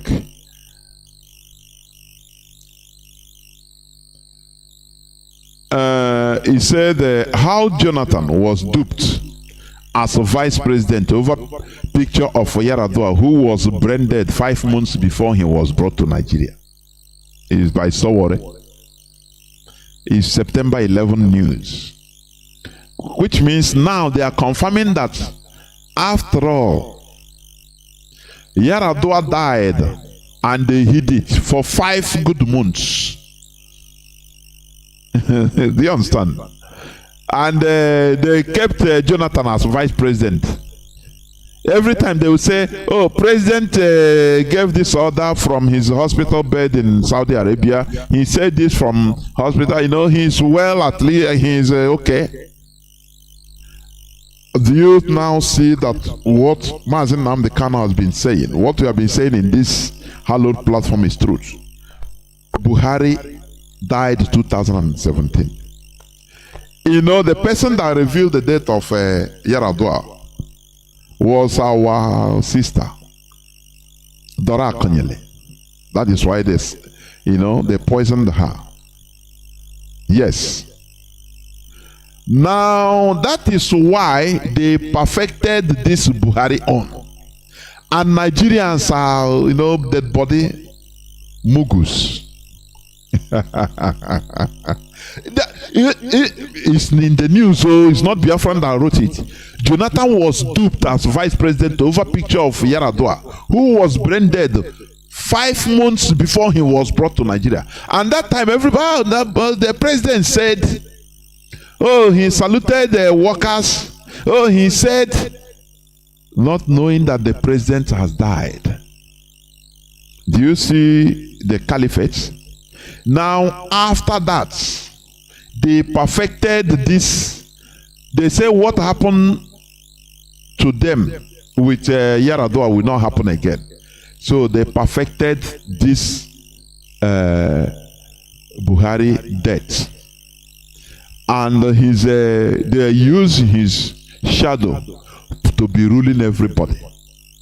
To the extent, Dele Momodu, when he interviewed our leader, he said no, he met President Buhari the other day, and he's the same president. Our leader said you are duped. A whole vice president, Jonathan was duped. They keep on deceiving him that the president say he is alive. And who are you? Do you see the vice president of Nigeria now? Is he making any noise? They know that Buhari died 2017. His wife say, call me the first lady. Stop calling me president's wife. Because I know that Buhari used to come to her in dream to warn her. People, Nigeria, had it been Nigerians are living people, they would have asked questions. But lo and behold, Nigerians are dead body. When Aisha Buhari said, call me first lady, do not refer me, do not call me the wife of the president any longer. Did any person ask question? They use it to make joke. People don't ask, are you divorced with Buhari? If she's divorced, which means she's no more first lady. But Nigerians, the body cannot ask questions, or the body doesn't react. No, everybody continue his normal movement. Any day, either Fulani headsmen kill you. If they didn't kill you, Curtis will kill you. If they didn't do that, if not Curtis, Nigerian military will, or civil defense or police, they will shoot you into pieces. If not, kidnappers will do their job and kidnap you and when ransom is being paid, they can still kill you. So, what is it? Dead bodies are moving until more physical pay. Jonathan was duped as vice president for 5 good months. Now tell me, is Buhari still living? The answer is no. With the whole evidence, facts and figures presented by our leader. No way. We must continue. Nigerian dead bodies. 5 months. Yaradua died 5 months, and Nigeria was on her way. Do you know that if Queen Elizabeth, if it's a Nigerian monarch or Fulani monarch ruling Nigeria direct, by now, they will be bringing, say, no, Queen is he's doing well. He's in Asorok now, even eating. They will zoom Photoshop of where he was eating, maybe 2014, and bring it. Nigerians will accept it. You know? But I don't know why death is the ultimate end of every living. Death. So why are they afraid? Because they don't believe what you believe. They believe that power must remain in their hands. Do you understand? Because their natural resource is power, as they used to say. So Jonathan was duped over Yaradua's death, brain dead for 5 months. Yaradua was brain dead, and Nigerians were being deceived. No, his President Yaradua said, you know, NTA, Channels Television, they will open every statement. And President Yaradua has issued a statement that he congratulated the British ambassador. So, is somebody that has died, though, they are using his name. Think of after what happened that time. Now think of the crime they are committing now. That is why what they are doing, they make sure that it is now or never. You understand? Buhari died 2017. Till 2022, after 5 years, Nigerians are still duped. Yaradua's own was 5 months only. Okay, let me continue. Just one more news. You know, they have turned the so-called freedom fighters or resource control fighters into fighting for 4.5 billion contracts. There is this news that says Tompolo's pipeline contract may cause war in Niger Delta. Edita Lori. But Asari Dokubo was the president of Biafra de facto government. Where is DJ Rezo? Let him call his president, because he's the PA, personal PA, secretary, personal assistant. Why shouldn't he call his president and say, na in Mexico in Biafra, because so turn is in Biafra no asef. No what this serious na Biafra no. Yeah, we could DJ Rezo privately. O turn is privately. Ya kucho job yam Chineke sinna onya kana Chineke, and you keep it to yourself. So Asari Dokubo, the president of Biafra de facto government, there is now fighting for contracts they give Tompolo. That is how pathetic. I say our people are the lowest of the low in humanity. You can call and disagree with me and tell me your reason. We discuss about it in a civil way. We are the lowest of the low, if not the redemption through Mazi Nnamdi Kanu. That is why when you see all these people now, you're not saying now, are these human beings? This is how foreigner relegated them into fighting to protect their property, giving it to foreigners. They give you pittance.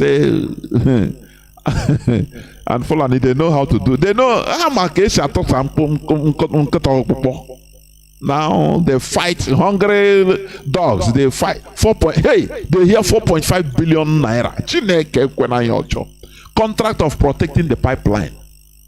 Do you see how they have human being, how the caliphate have recreated these people into pure zombie, useless zombies?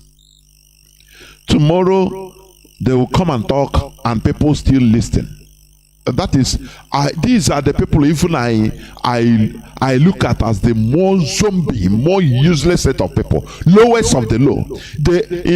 One guy called, he said black people, the Negroes, the wretched of the earth. But I call our people the lowest of the low in reasoning. I'm telling you. Look at how the caliphate have relegated people that say they are fighting to get what belongs to them. They relegated them into struggling, killing each other for crumbs. Whereas the caliphate is there in the high places, watching them laughing. Now, Mosi, look at these idiots. Look at monkeys. When they call you monkeys, are you going to vex? Will you be annoyed? Tompolo's pipeline contract may cause war in Niger Delta. This is how pathetic it has been. Imagine that these people, they join hands together and say, no, it is either our thing or nothing. All of us. They give contract, no person takes it. Say, are you crazy? Giving me my own thing. They continue what they are doing consistently.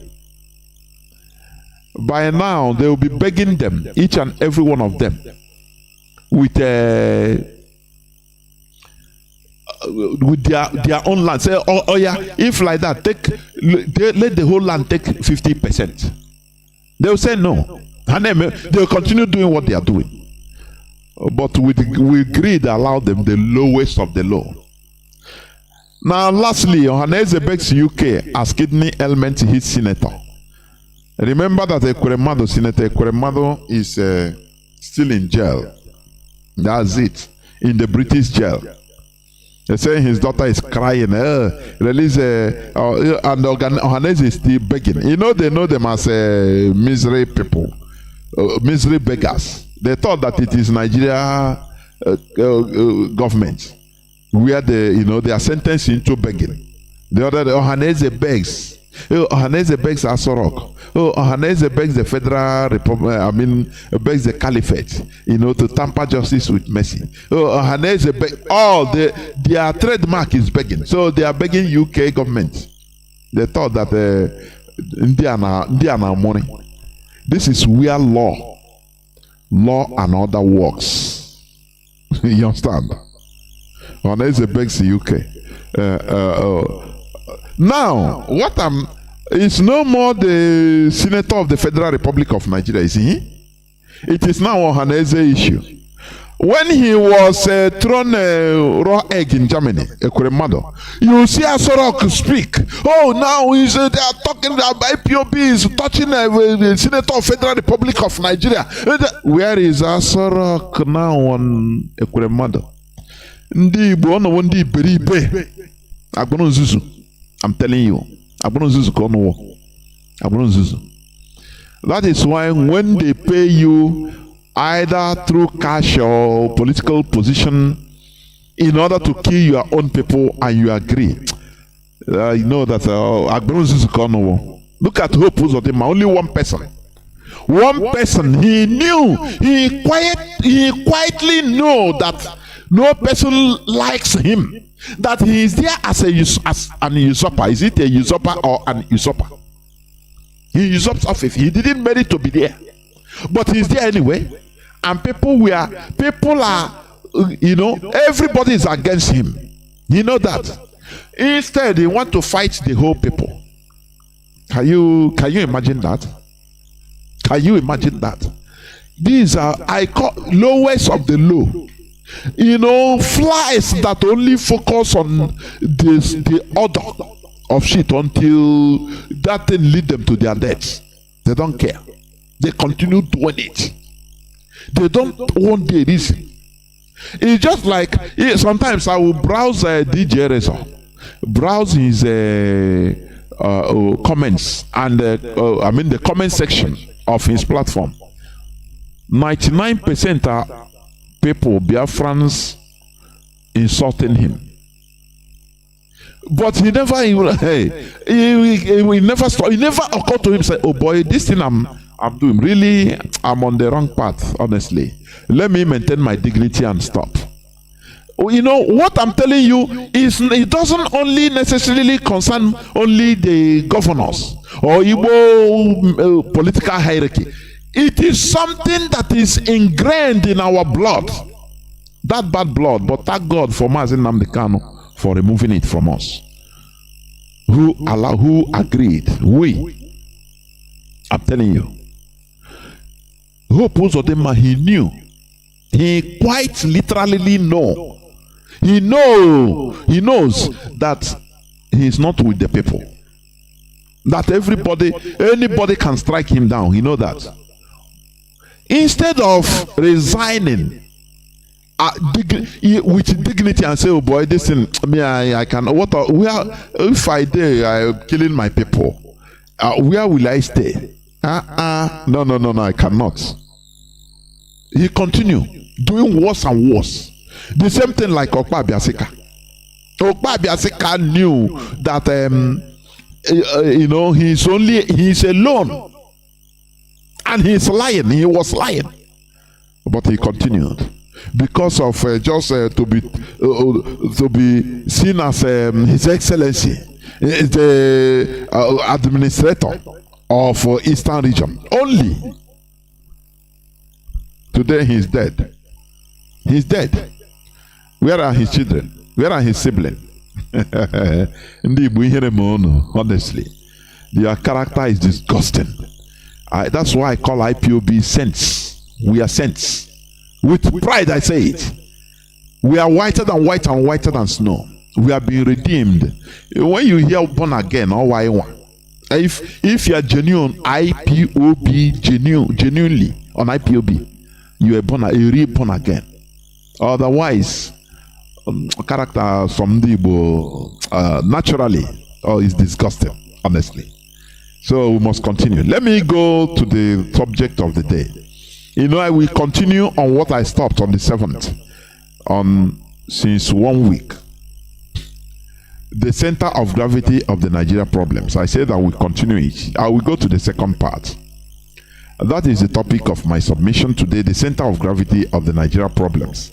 It will not take long anyway. I will be brief so that our people will understand. Because many people, they're complaining that they cannot, when you load everything, there will be law of diminishing return. You enter from one ear, it will go out from the other ear. So, we better make it brief. You know that the other day I played the clip of the Nigerian SS officer, the Yoruba man, that shouldn't be seen, shouldn't come out, but he came out because he know that Nigeria Nigeria Tisago. So there is no more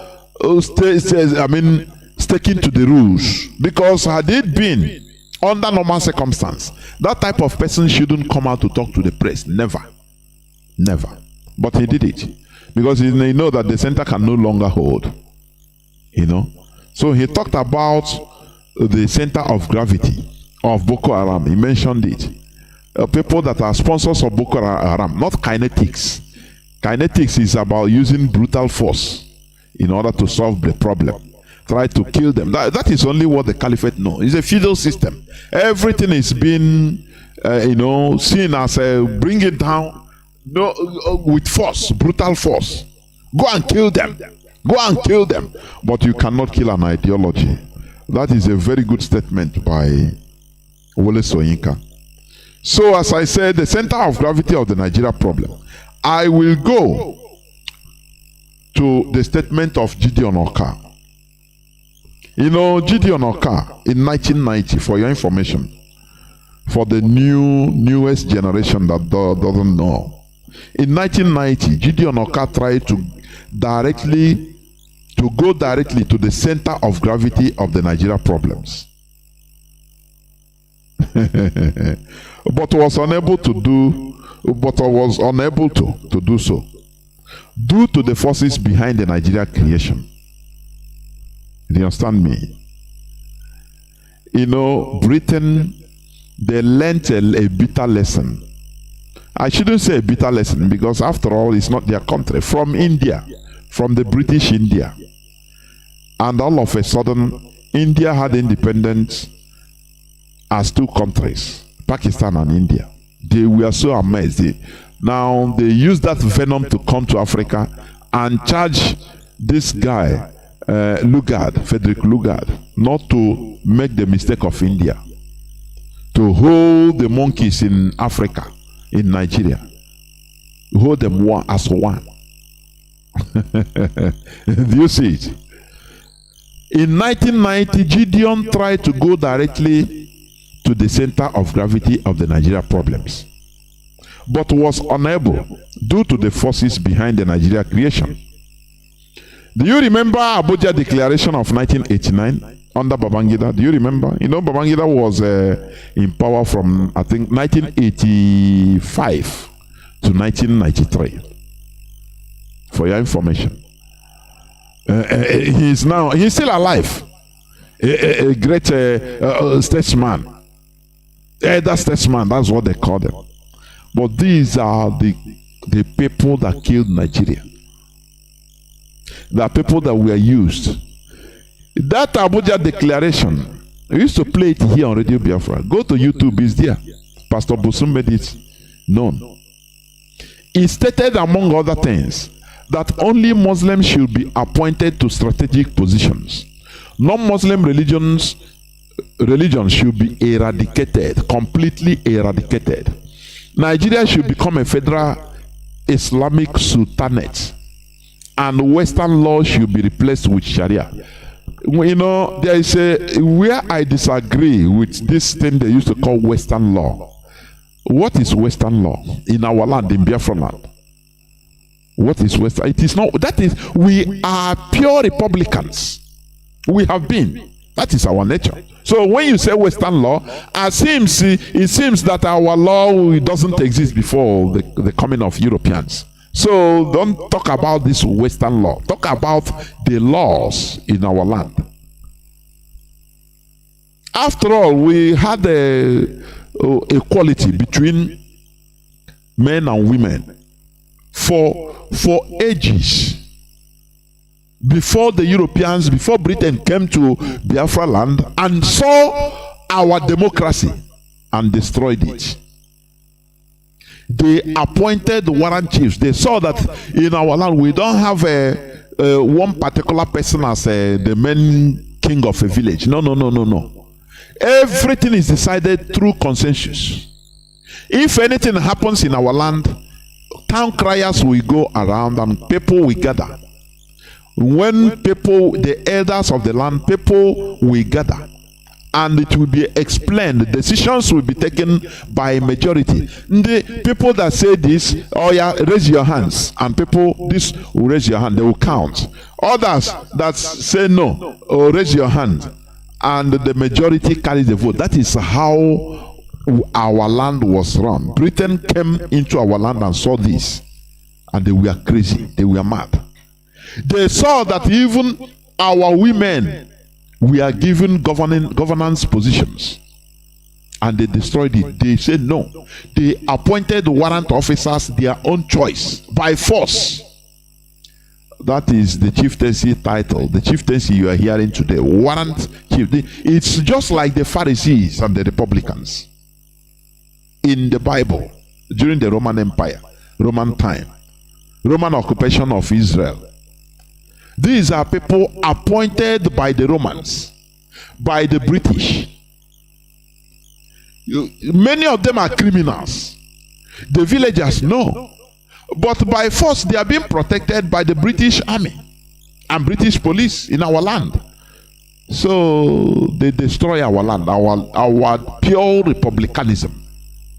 Do you understand me? But today it is the same Britain that will be telling us, lecturing us on human rights. Woman, right of a woman. You know, the world is a funny place. So let me continue. Remember Abuja Declaration of 1989 under Babangida? It stated, among other things, that only Muslims should be appointed to strategic posts. Non-Muslim religions should be eradicated completely. Nigeria should become a federal Islamic sultanate, and the Western law should be replaced with Sharia. Is it not happening in the Sharia not? It noted that Muslims in Africa has been deprived of rights to be governed under Sharia law, and they should strengthen their struggle to reinstate it. Islam adopted a liberating posture, presenting itself as a religion which will liberate countries from their neo-colonial dependencies, and ignoring the fact that it too was a conquering and colonizing force in Africa for a very long time. That is how they deceive some black Americans today. They change to Muslims, thinking that, oh, it's African. Oh, it's using it to fight neo-colonialism. That is, you are entering from frying pan into the fire. You understand? What Islam did in Africa is even worse. You don't know. You don't know. It's Islam is not African. It's not African. It is Arab. And they started their conquering and colonization in Africa for a very long time. From even 650 AD to 1500 AD. Check the time. The advent of Prophet Muhammad. When the Arabs engaged in transatlantic, trans-Saharan slave trading of black Africans, up to 7 to 11 million Africans were taken as slaves by the Arabs. You know, that side, many people don't see that. But we expose everything. Because what the Arabs also committed in the name of Islam in Africa, it is disgusting. That is why, you know, I used to, these two religions, Christianity and Islam, oh my goodness me, they are horrible. They are horrible. These two religions, they are conquering for conquest, nothing more. The Arabs started their own. Do you know, during the time of Prophet Muhammad, in the 7th century, because he died, I think, 732 AD. 632 AD, sorry. But when first they came, before Islam gained orthodoxy, because it took up to 250 years for Islam to gain orthodoxy in the Middle East. 250 years. For people now to take Islam as a real way of life, religion. Because people fought it. So when people were fighting Islam and the Muslims, adherents of Muslims, they became refugees. Many of them ran to Africa, to North Africa. Do you know that? Many of them run to Africa for refuge. But all of a sudden, after everything, they turned around after few years, when the people that were refugees,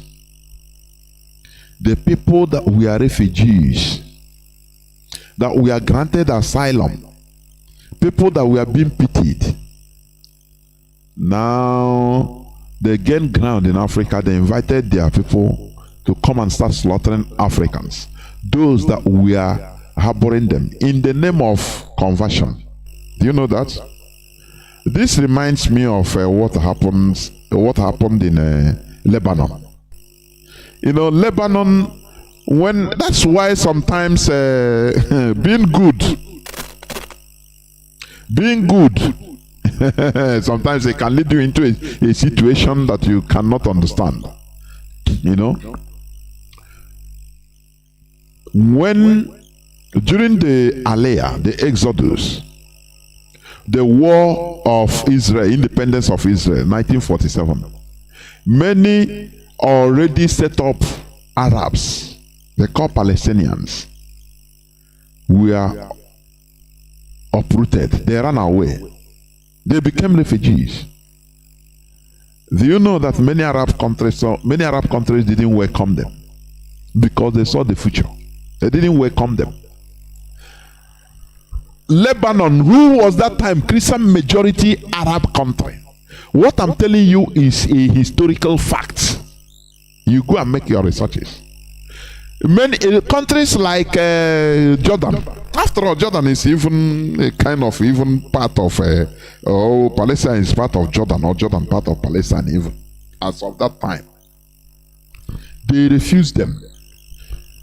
Saudi Arabia refused the Palestinian Jews. The people that accepted them are Lebanese, who were majority Christians. How were they use Obi Church, accepted these Palestinians that were mostly Muslims. Listen, now these people, they came. They have communities in Lebanon. It became their community, just like their community. From there now, they started burning, breeding. I mean the Palestinians. From there now, they started putting pressure on the Palestinian Christian government. Raising something that Lebanon didn't have before. Raising religious tensions. Now started causing religious divisions. That is where Hezbollah was formed. You understand? And you know, I hope you know that Lebanon fought a civil war. You know, Lebanon fought a civil war. That is the start of Lebanese problems till date, because of their good mind, acceptance of Palestinian refugees till today. Do you understand that? While others, their Muslim brothers, refused them. The Christian Lebanese, today, accepted them. Today, Lebanon, now they have taken Lebanon to be Muslim majority. They put Nasrallah, who is the leader of Hezbollah, is there. Do you see it? Hezbollah, that is in Arab, it is called the party of God. Everything God. The party of God, Hizb, Allah. So, what am I trying to say? Islam adopted a liberating posture, presenting itself as a religion which will liberate countries from their neo-colonial dependencies and ignorance, and ignoring the fact that it too was a conquering and colonizing force in Africa for a very long time. When the Arabs, from 650 AD to 1500 AD, when the Arabs engaged in trans-Saharan slave trading of black Africans, up to 7 to 11 million Africans were taken as slavery by the Arabs. As of that time, do you know the population was very minute? But look at. But you know, in history, when we talk about, we talk only about European transatlantic slavery. No, we have to go back. Yes, because Arabs they committed. They their own is that they are Janjaweeds. Their own is that they slaughter communities and take over their lands. That's it. No pity. That is why you see today countries in the North Africa like Tunisia, even Egypt, many North African countries today, they now become Arab countries, white Arabs, which was not like that. And they are doing the same gradually in Mauritania. Do you know that? Mauritania has a population of more than 75 to 80% of black people, but they are being ruled by white Arabs today. I'm talking to you today. What they engage, they still, according to reports, secret slavery is still, open slavery is going on in Mauritania.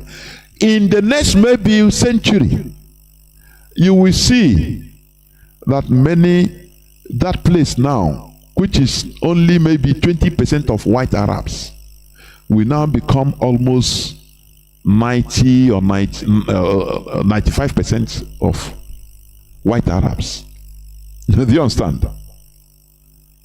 That is how they displaced the black people living, the indigenous people in North Africa. During the 7th century, the Arabs invaded North Africa 3 times.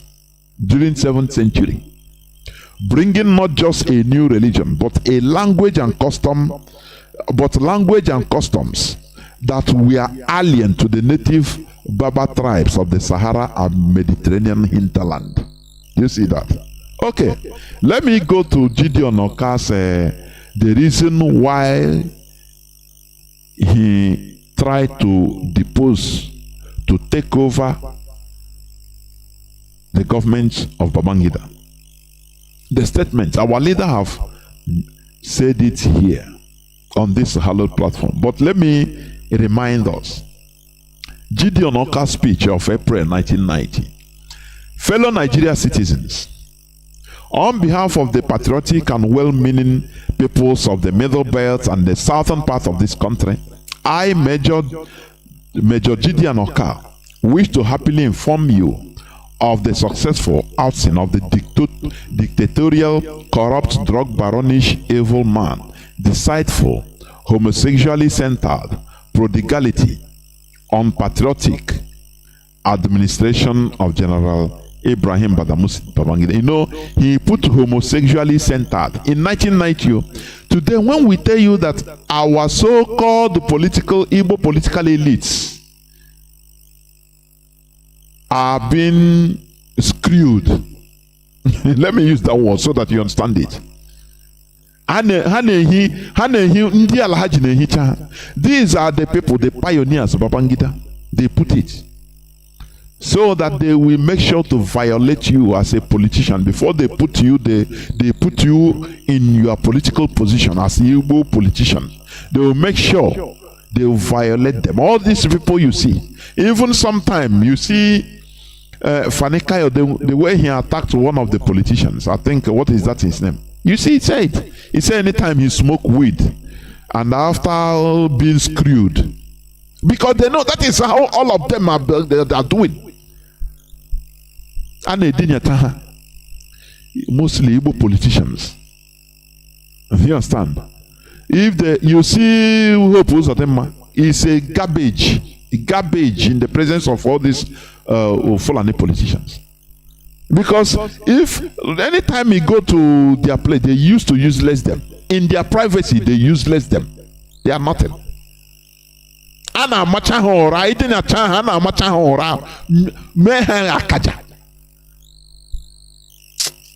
We must continue.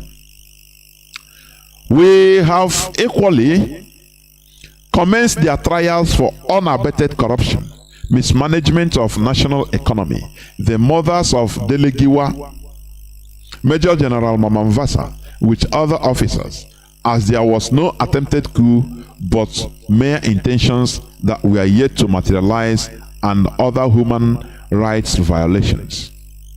The National Guard, already in its formative stage, is disbanded with immediate effect. That is the National Guard formed by Babangida under his direct control. Okay, we wish to emphasize that this is not just another coup, listen, but a well-conceived, planned and executed revolution for the marginalized, oppressed and enslaved peoples of the Middle Belt and the South, with a view to freeing ourselves and children yet unborn from eternal slavery and colonization by a clique of this country. He didn't succeed, which means we are under colonization, the Middle Belt and the South, whether you like it or not. Whether you call yourself a PhD holder, whether you're a senator, we are under colonization, slavery. That is the reality. Gideon Oka wanted to disband this, but lo and behold, he couldn't. He couldn't. Okay. Our history is replete with numerous and uncontrollable instances of callous and insensitive, dominatory, repressive intrigues by those who think it is their birthright to dominate till eternity. That is the caliphate. The political and economic privileges of this great country to the exclusion of the people of the Middle Belt and the South. They have almost succeeded in subjugating the Middle Belt and making them voiceless, and now extending them to the South. This was 1990. This was 1990. It is our unflinching belief that this quest for domination, oppression, and marginalization is against the wish of God and man, and therefore must be resisted with every vehemence. Anything that has a beginning must have an end. It will also suffice here to state that all Nigerians without skeleton in their cupboards need not to be afraid of this change. However, those with skeleton in their cupboards have all reasons to fear, because the time of reckoning has come. For the avoidance of doubt, we wish to state that 3 primary reasons why we have decided to oust the satanic Babangida administration. The reasons are as follows: to stop Babangida's desire to cunningly install himself as Nigeria's life president at all costs, and by doing so slowpoke the progress of this country for life, in order to be able to achieve undesirable goals of his. He has evidently started destroying those groups and sections he is perceived as being able to question his desires. I'm just selecting some parts anyway. But is Nigeria, is Babangida not the life president? As a presidential candidate in Nigeria, you must go and meet Babangida. Remember when good luck Jonathan entered there, he want to go, he need a weapon.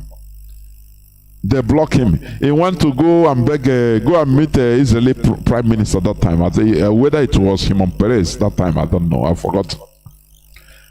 Upon reaching Israel, the Mossad say, "Oh boy, you are not going to see the president." A whole president of Nigeria. They told him, "You are not going to see the president." He said, "Why?" He said, No. We have our agent in Nigeria. Go back. Go back to Babangida. He is our agent. So anything he tell you, you do. For you to know that countries, there is no sentiment in countries. It is what they can gain. Babangida is an agent, just like Obasanjo. That's the reality. So poor good luck Jonathan. He now come out on the Wailing Wall to pretend. He wrote in the newspaper. President good luck Jonathan went to Jerusalem to pray for the success of his rule, this and that. But people they know, people that knows. You understand?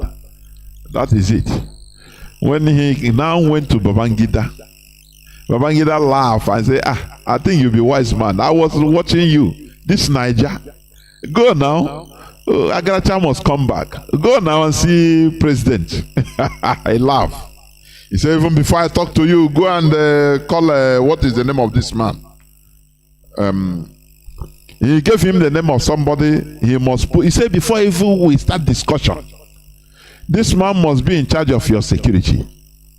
What is this man's name of his national security advisor? NSA, yes. Now, Paul good luck.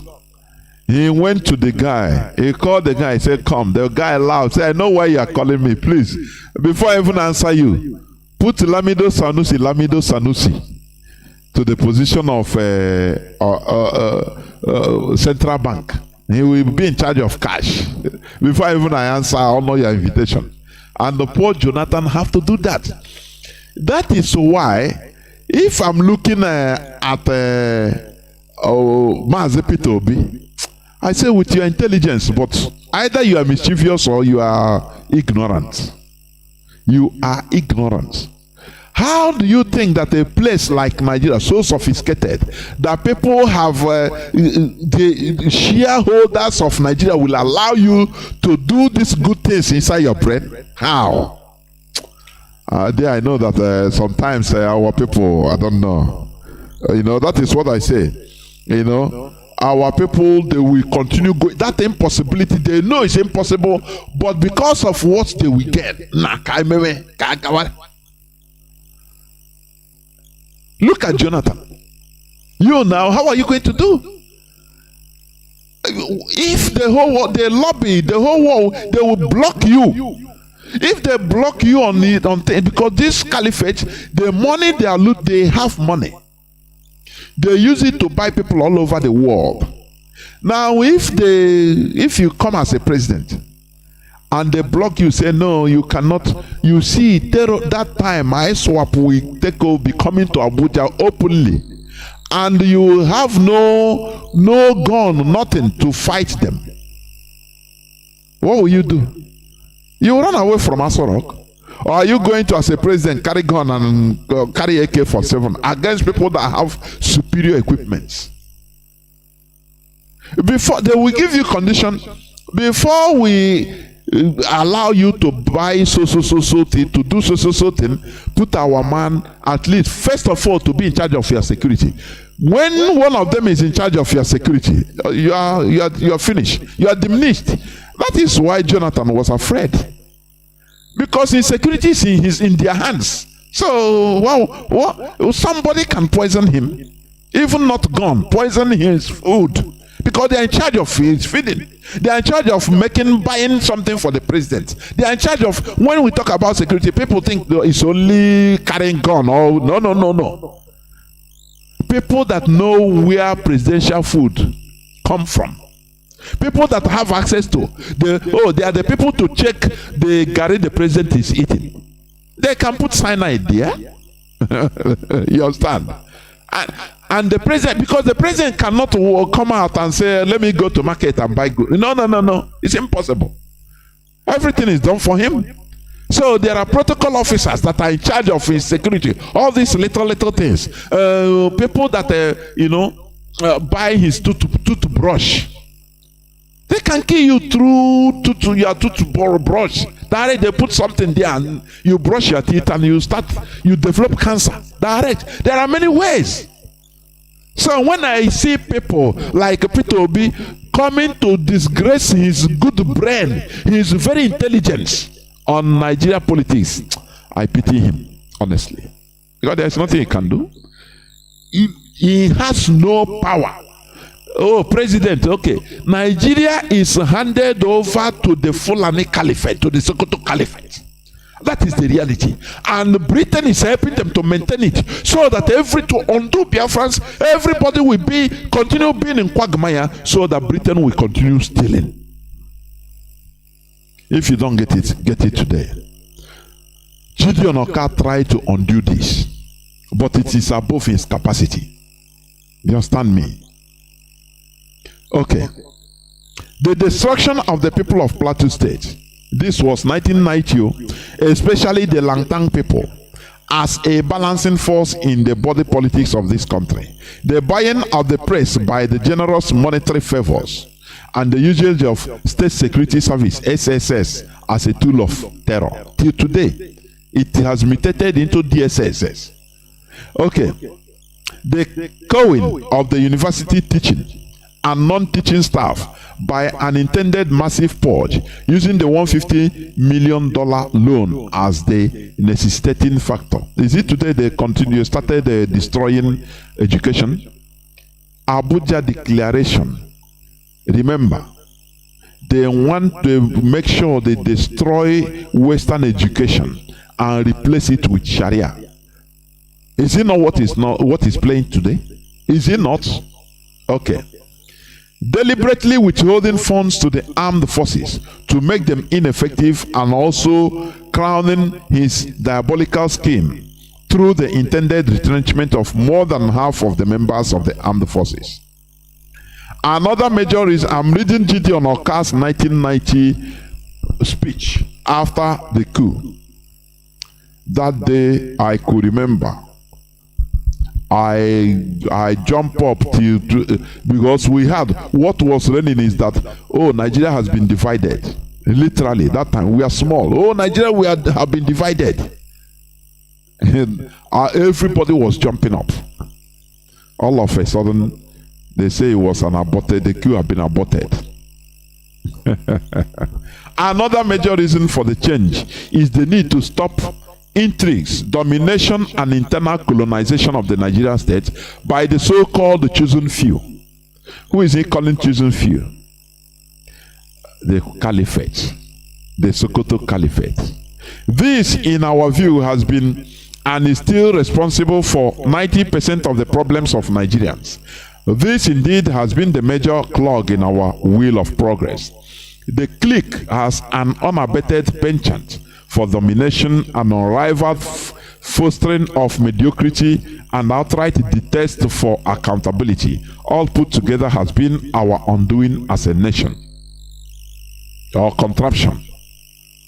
This will never remain our threat, our threat, if not checked immediately. It is strongly believed that without the intrigues perpetrated by this clique and misrule, Nigeria will have in all ways achieve development virtues comparable to those in Korea, Taiwan, Brazil, India, and even Japan. Who tell you that? Nigeria has a creator for a purpose. That is what they don't understand. But this man tried, Gideon Oka, I'm telling you honestly, he tried. Evidence, therefore, this cancerous dominance has a factor constituted by a major and unpardonable clog in the wheel of progress of the Nigeria state. It is suffice to mention a few distasteful intrigues engineered by this group of Nigerians in the recent past. These are the shabby and dishonorable treatment meted on the longest serving Nigerian general in the person of Dom Kadbale. Okay. The wholesale hijacking of Babangida's administration by the all-powerful clique. The disgraceful and inexplicable removal of Commodore Ebutuki with Professor Tam David West, Mr. Aret Adams, who is late now. Is Aretedenekai Adams, and so on. The now pervasive and ongoing retrenchment of middle-birds and southerners from public offices. Do you see when they started, how they started gradually? These are the people that helped them to fight Biafra. Do you understand? That is why I say, if people doesn't have foresight, political foresight, I'm telling you, it will be difficult. Other indigenous population were rallied by the Sokoto Caliphate to fight Biafra. You know, the only time, their only chance of liberation as of 1967 to 1970. Now, with the help of BBC, they destroyed the mindset of everybody, say it's Igbo coup. The Zogo that is more outside than Igbo, that wants to save Nigeria. People that wants to save Nigeria, now they turn them against those people that wants to save them. They turned everybody against Igbos. And the result is what everybody is getting. Do you see it? When people cannot calculate, human being, that is why you need to be sophisticated in calculations. Highly sophisticated. In making political decisions, you have to be sophisticated. It is not where they carry you. As I was saying, the Eche people, we are not Igbo. We are in River State. These are people, very primitive set of people that should look and see beyond their disdain, their hatred. When you are making political calculations, Remove hatred from it. Remove emotion. See clear. Make sure you are not making it under the influence of alcohol.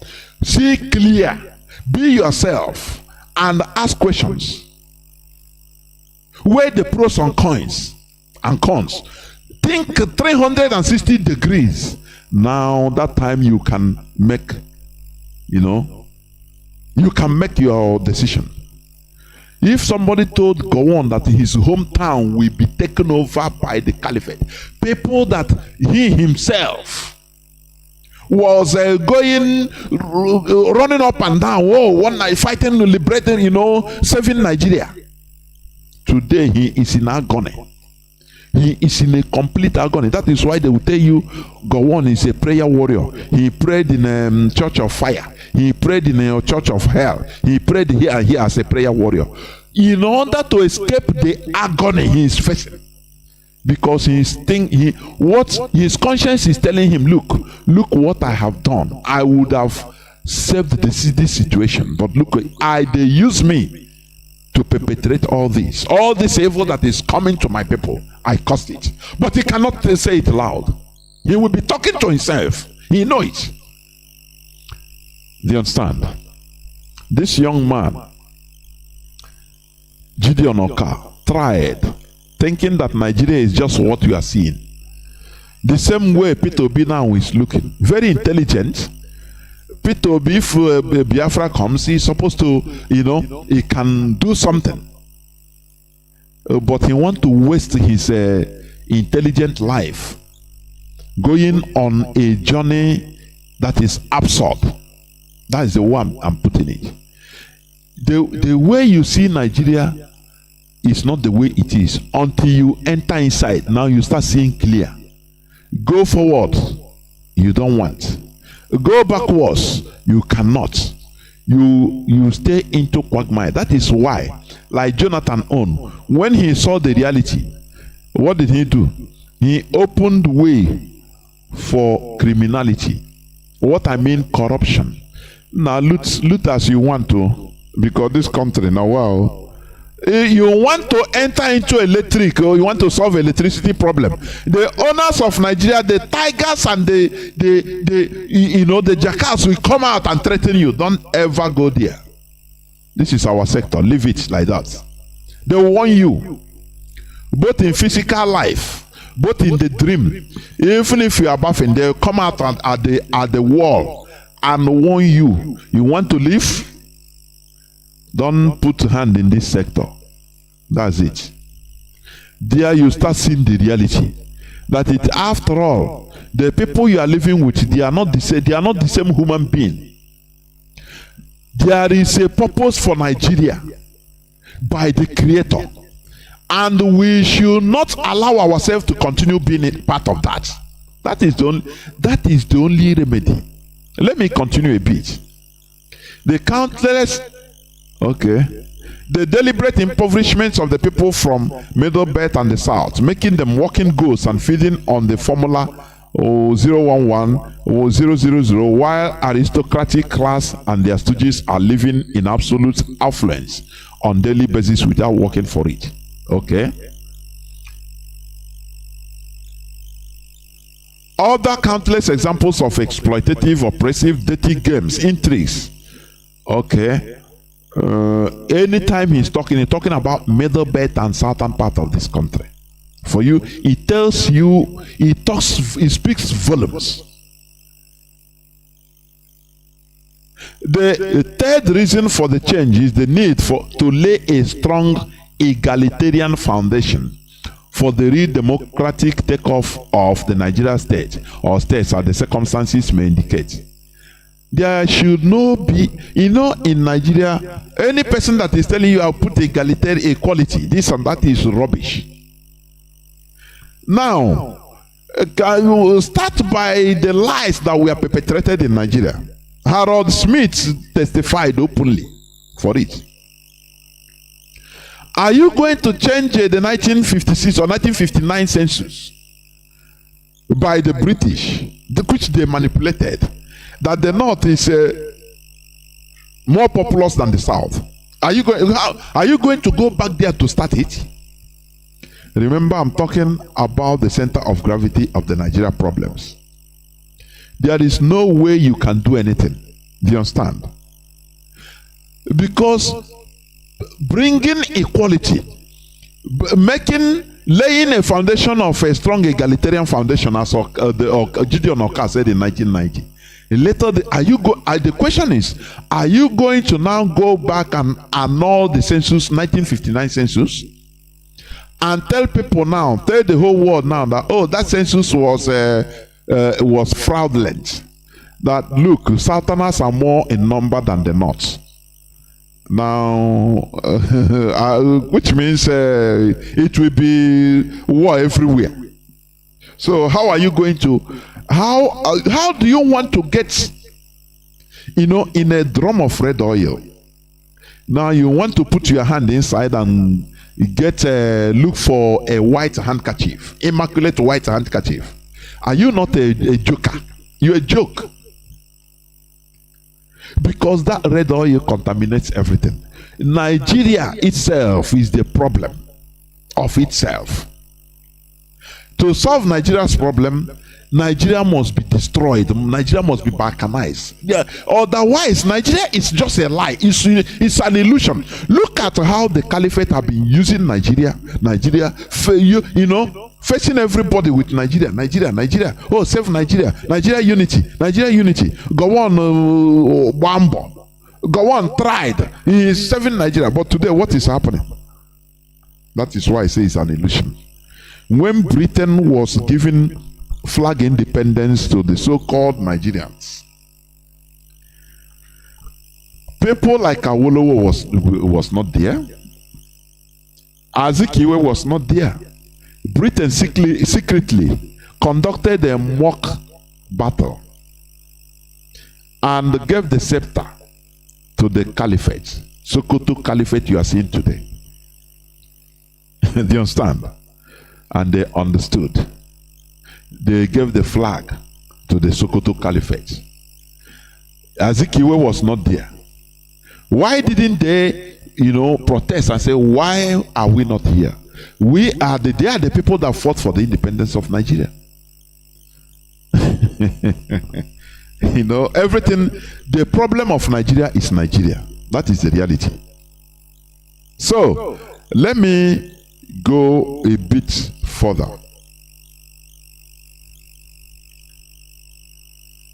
The third reason for the change is the need for equality. In the light of all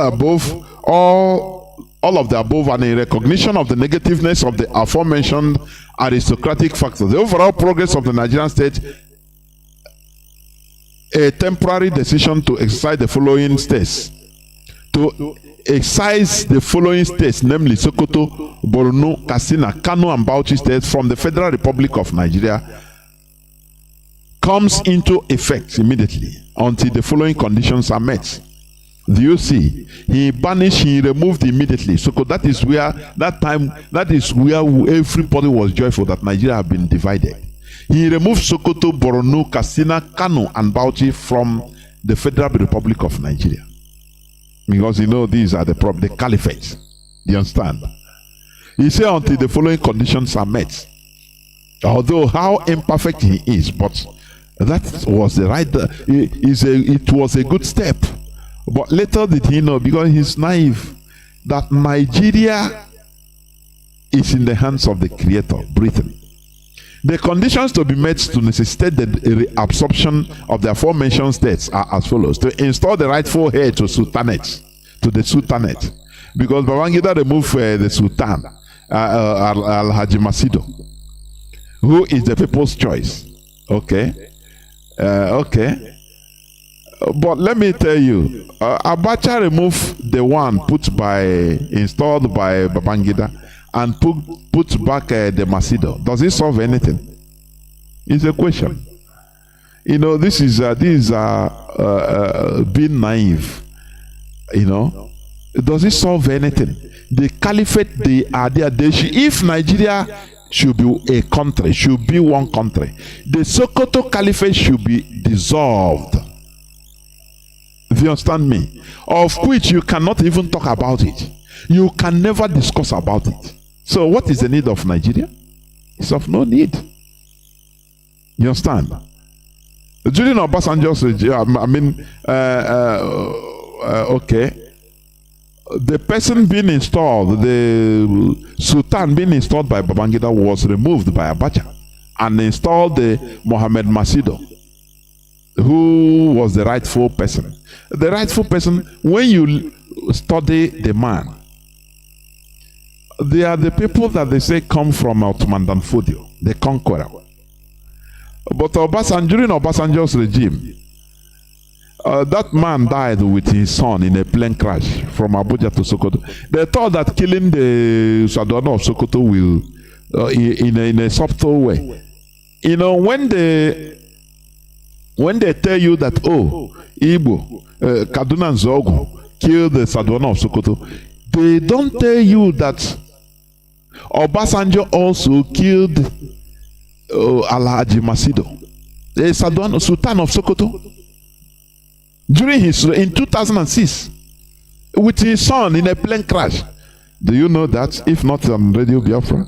But all those ones went, is a diplomacy.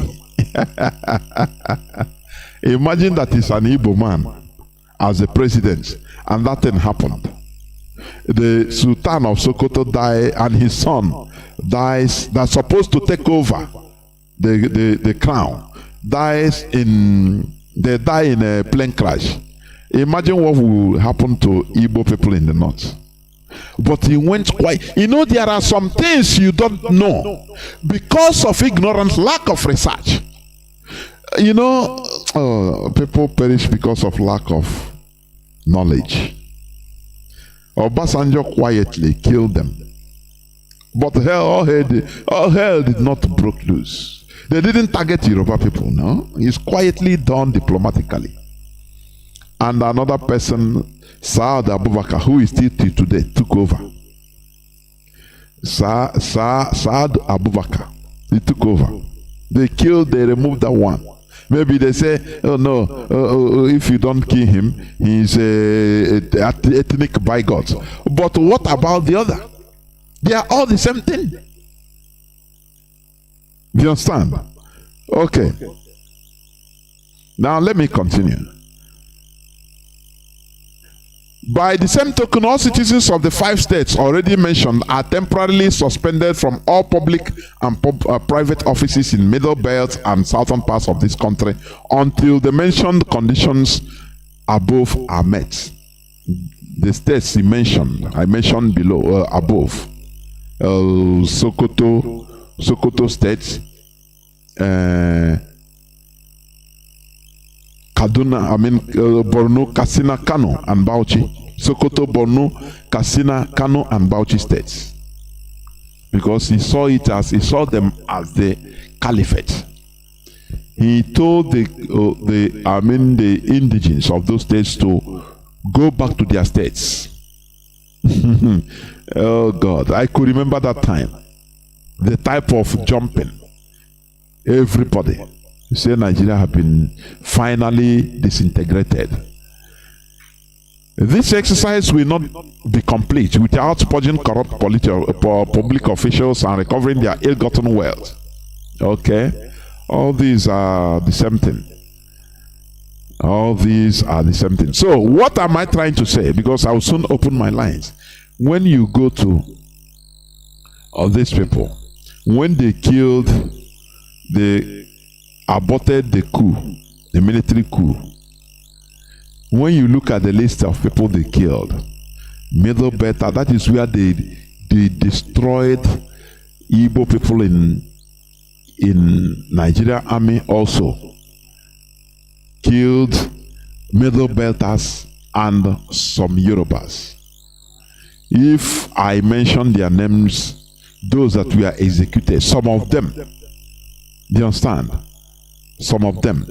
They follow, okay.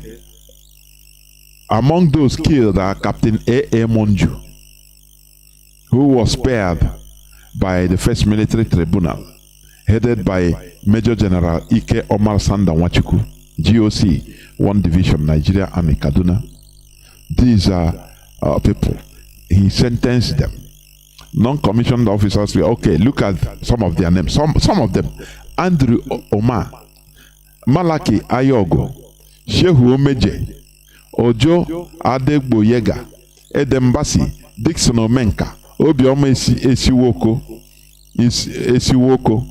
Emmanuel Onoje, Olarenwaju Ogunsola, Thomas Ago, Iruabuchi Anyalewechi, Ebetiem Pius, and Latif Ayola.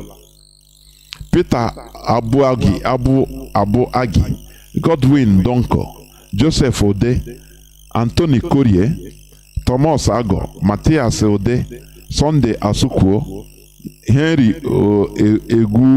Egu Oje, Magnus Ekechi, Celestine Ofuku, Roland Odogo. I remember in 1992,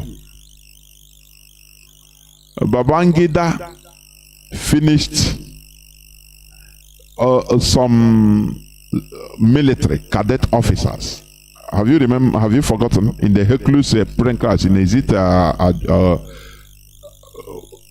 in Lagos, after taking office, Babangida instituted the Abuja Declaration. Therefore, we should face the reality if we want to survive, develop and advance as a people. We can never coexist with a people that doesn't share common vision with us. That is the reality. When the Sultan of Sokoto, he is Sultan of Sokoto. His name is Muhammadu Saad Abubakar. He is the heir to the 2-century-old throne founded by his ancestor, Sheikh Osman Dan Fodio. Do you understand? Leader of the Maliki school of Islam and the Qadri branch of Sufism. Do you see people that we are forced to remain in the same country with? Osman Dan Fodio lineage. And remember, Osman Dan Fodio is partly Arab, according to history. It's true. From the Torobe clan of Fulani. Torobe. That is why Torobe is the superior clan in Fulani tribe. It's true. So Saudi Abubakar is one of Ndiojoaha. These are people that come from the lineage of Ottoman Dan Fodio, that he conquered, he brutalized the indigenous people in the north, coming to Middle Belt, and we are forced to live inside a country with them to be called one people. Why can't you think? Oh, you foolish people. Why can't you make use of your brain? It's impossible. As long as Sokoto Caliphate remains intact, it is impossible for a country like Nigeria, where they are controlling, to grow, to advance. Because they are still continuing that 200-year-old conquest agenda by Ottoman Dan Fodio. That is why that caliphate he formed is still there. Ottoman Dan Fodio formed the Sokoto Caliphate. It was named as the original Hausa name of Sokoto was Gobe. Do you understand? But he abolished it and put the Fulani name Sokoto and make it a caliphate, the biggest Fulani caliphate in Africa. That is why they say that Allah has given it to them. So you see that the Nigeria problems, the center of gravity of the Nigeria problem is Nigeria itself. No person is irreparable. Whether go east, west, north, south, it is irreparable until Nigeria is balkanized, removed from, destroyed from that originality of the owners. Once it's balkanized, it's finished. Do you understand? Their power now goes. That's it. But somebody will tell you, I will come and do this. I will do Nigeria. Did he work more than Gideon Oka? He's a military officer. But look at what happened to him. He saw it. But what happened? the Sultan of Sokoto, the Sokoto Caliphate, as long as it's intact, there is nothing you and I can do. We have no common value. We should face the reality. The question is, how can a caliphate founded by Ottoman Danfodio continue coexisting with us as a country? Where we supposed to have a common goals. Where we have supposed to have common goals. Practically, the question is, how can a caliphate founded by Ottoman Danfodio continue coexisting with us as a country? Where we are supposed to have common goals. It is practically impossible. Practically impossible. The only solution to this mess is in Nigeria is to rearrange Nigeria back to our natural selves. The same solution applied by the British colonized India, where they restored their normal nomenclature and become natural and became successful today. India, for India to be where they are today, they have to go back to themselves. Do you understand what I mean? They went back to themselves and said, no, it cost them lives. Yes, it caused commotion. You know, Nigerians, there's something funny I see about Nigerians. Oh, no, let us continue. We have to forget the past and continue. But please, you don't bring disorder. Before order will come, there will be disorder. It's a must. You are not the first and will never be the last. Before order came to Europe, there was heavy disorder everywhere. Everywhere.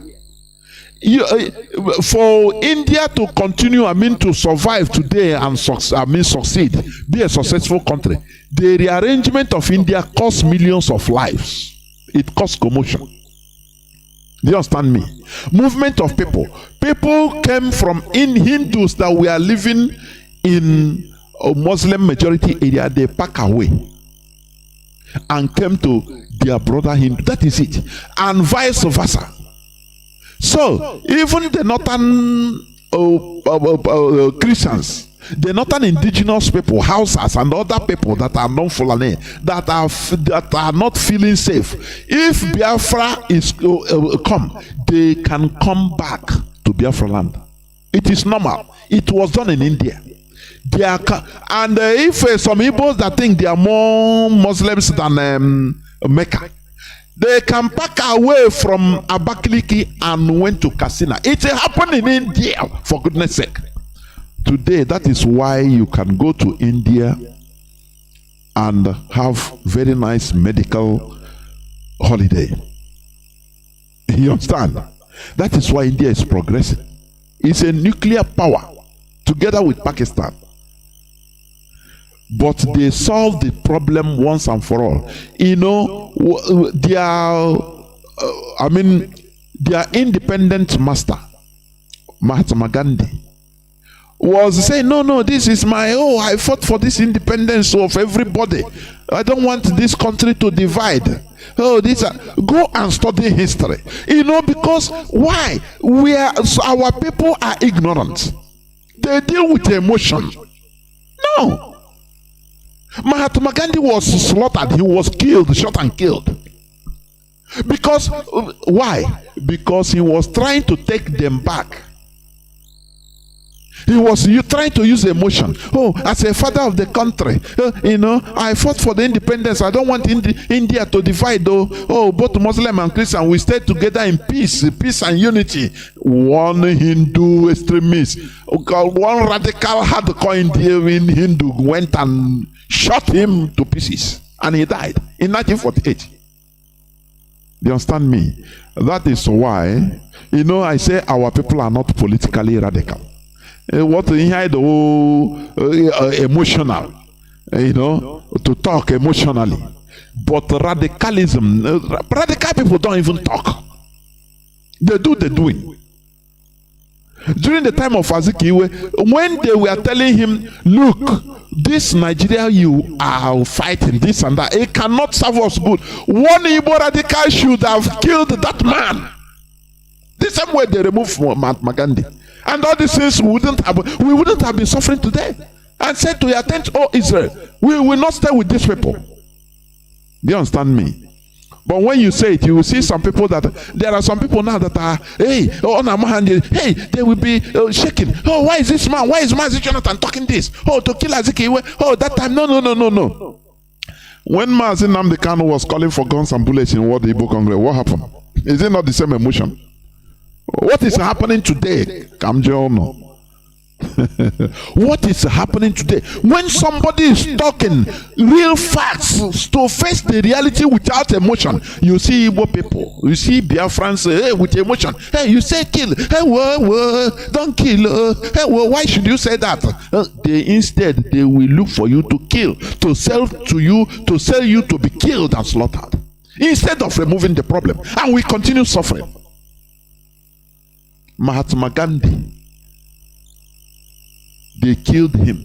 His own people that he fought for their independence, they remove emotion and kill him. And they say, yes, this man tried to get independence for us, but he's trying to set us back. He want to, with a small time, he will die and go. I want our future generations to suffer. He want us to start having problems with Pakistanis, our Muslim brothers, instead of them to be separate country, and we be all of develop in your own way, we develop in our own way. He is still going that ancient, old-fashioned British style. Oh, it's me, the master. I mean, the father of everybody. Come on. One man took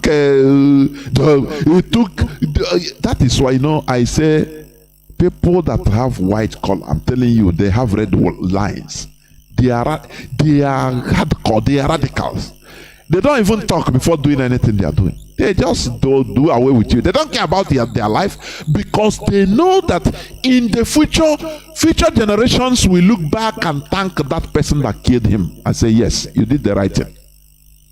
They remove emotions. You understand? But we are filled up with useless emotions, and that is why we are suffering. Hey, well, think beyond emotion. Think beyond the 4 years of temporary pleasure, being Igbo president. Think beyond the 8 years. Our people cannot do it. All they care is, now let it be.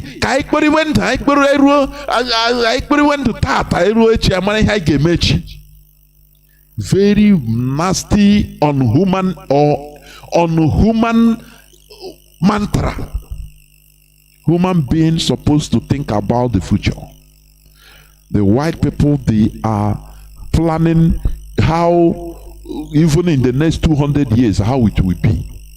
So they are trying to say, do you think, is any person alive today going to see 200 years coming? 150 years, everybody, both a child, every child that is born today will die off in the next 150 years. Or less even. But the white people, they always look around and say, look, if we do this, let us start today. It might not be reasonable today, but in the next 200 years, in the next 100 years, people that time, they will be enjoying it. They don't talk with emotion. They don't think with emotion. It is unlike black people, unlike Biafrans. They think with emotion. Yesterday, oh, he was the person that did this, and he was doing good before for us in Biafra struggle. Leave him now. That is why, rubbish is always going on. Because they always think of yesterday. They stay on yesterday. How good work the person do, but today he is messing up everything. You say no, remember, yesterday he was the person that contributed for this yesterday. So, but today he is no more on alignment.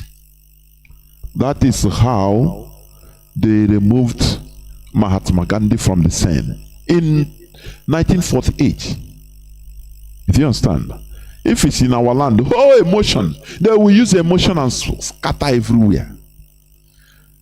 Let us be political in nature. Let us come out from being a Brunzuzu. I'm telling you. We are playing too much emotional. Here, I don't care about emotion. We tell ourselves the truth. Let it be how it hit the hammer. Because we are dying, perishing with emotion. We are perishing. You understand? So, I will stop here. But remember, the topic of my submission continues. The center of gravity of Nigeria problems is Nigeria itself. Destroy Nigeria, let the nations be. Some people think that once they are saying, oh, what if do you think that when Biafra come, everything will be okay? You will kill yourself. I don't know, we don't even hear all those things again too much. We don't say that, look, automatically when Biafra come, everything will be rosy. No. It has never been. There must be ricochets. I say, in the case of India, when they reshuffled themselves in 1947, it took them more than 10 years. It took them decades to get above and stand. That is how it's supposed to be. A woman cannot born a baby, born a child and be healthy immediately and rise up from the bed and say, okay, I'm okay. No. It goes through a process. Our leader said, if Biafra comes, that Biafra is going to be built for 75 years, day and night. Do you think that many of us will see 75 years coming? The answer is no. But we are doing it for the future generations. Do you understand that? For the future generations. That is why it's a selfless service. That is why any genuine IPOB member, call yourself a saint. You're a saint. Because you are doing something you know, sacrificing something you know, you might not even gain it. Biafra will come at the start of Biafra restoration. If Biafra comes today, you see tigers and hyenas will rise up. That is for sure. People will rise up with ugly heads. That is for sure. It is not something extraordinary. It happens everywhere. Everywhere there is revolution, it happens. You don't finish revolution and things will go into place one day. No. There must be shakings everywhere, because all the shakings will happen so that chaos will fall, so that the taproot will remain. Now it will become the bedrock for the society to be built on, and work will commence. People will enjoy it in the next years, 50, 100, 200 years. That time people will look back and say, oh, thank God for our ancestors. Do you understand? So the center of gravity of the Nigeria problems is Nigeria itself. Destroy Nigeria and you see the people will develop their own way. This is where I'm going to stop. I'm going to go into a few minutes break so that when I come back, I will open the lines. Please don't go away.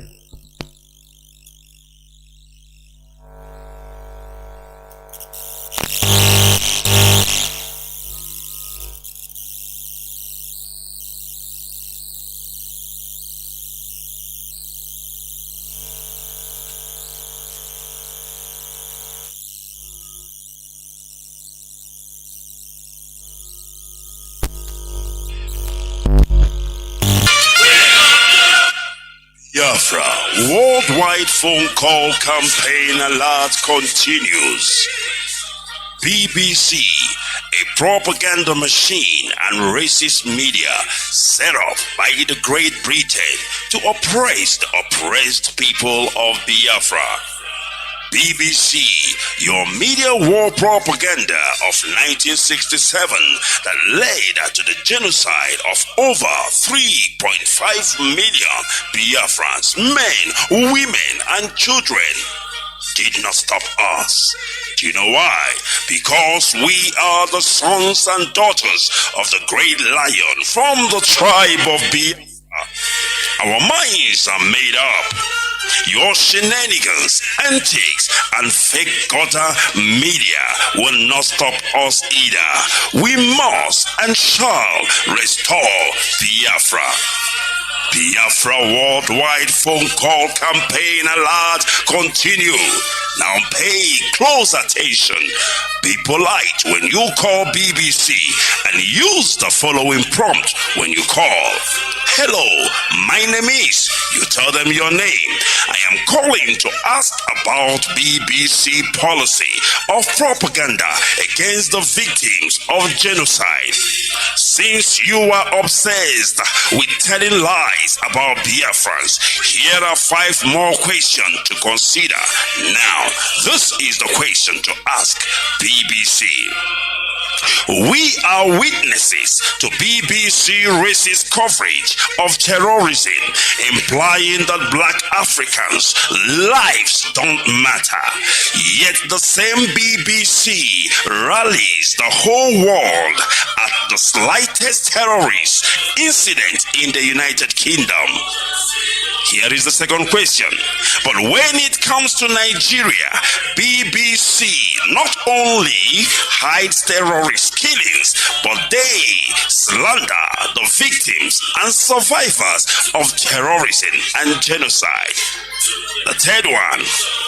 When will the grand patrons of lies and hypocrisy, the BBC Fake News Network, make a documentary about the daily slaughtering of Nigerians by Fulani terrorists and the government of Nigeria, whom you protect so that London may plunder Biafran's resources? The fourth question. Is the oil and gas of Biafra the reason that BBC is obsessed and terrified by the agitation for freedom by the victims of 400 years of British colonial thievery and crimes against humanity?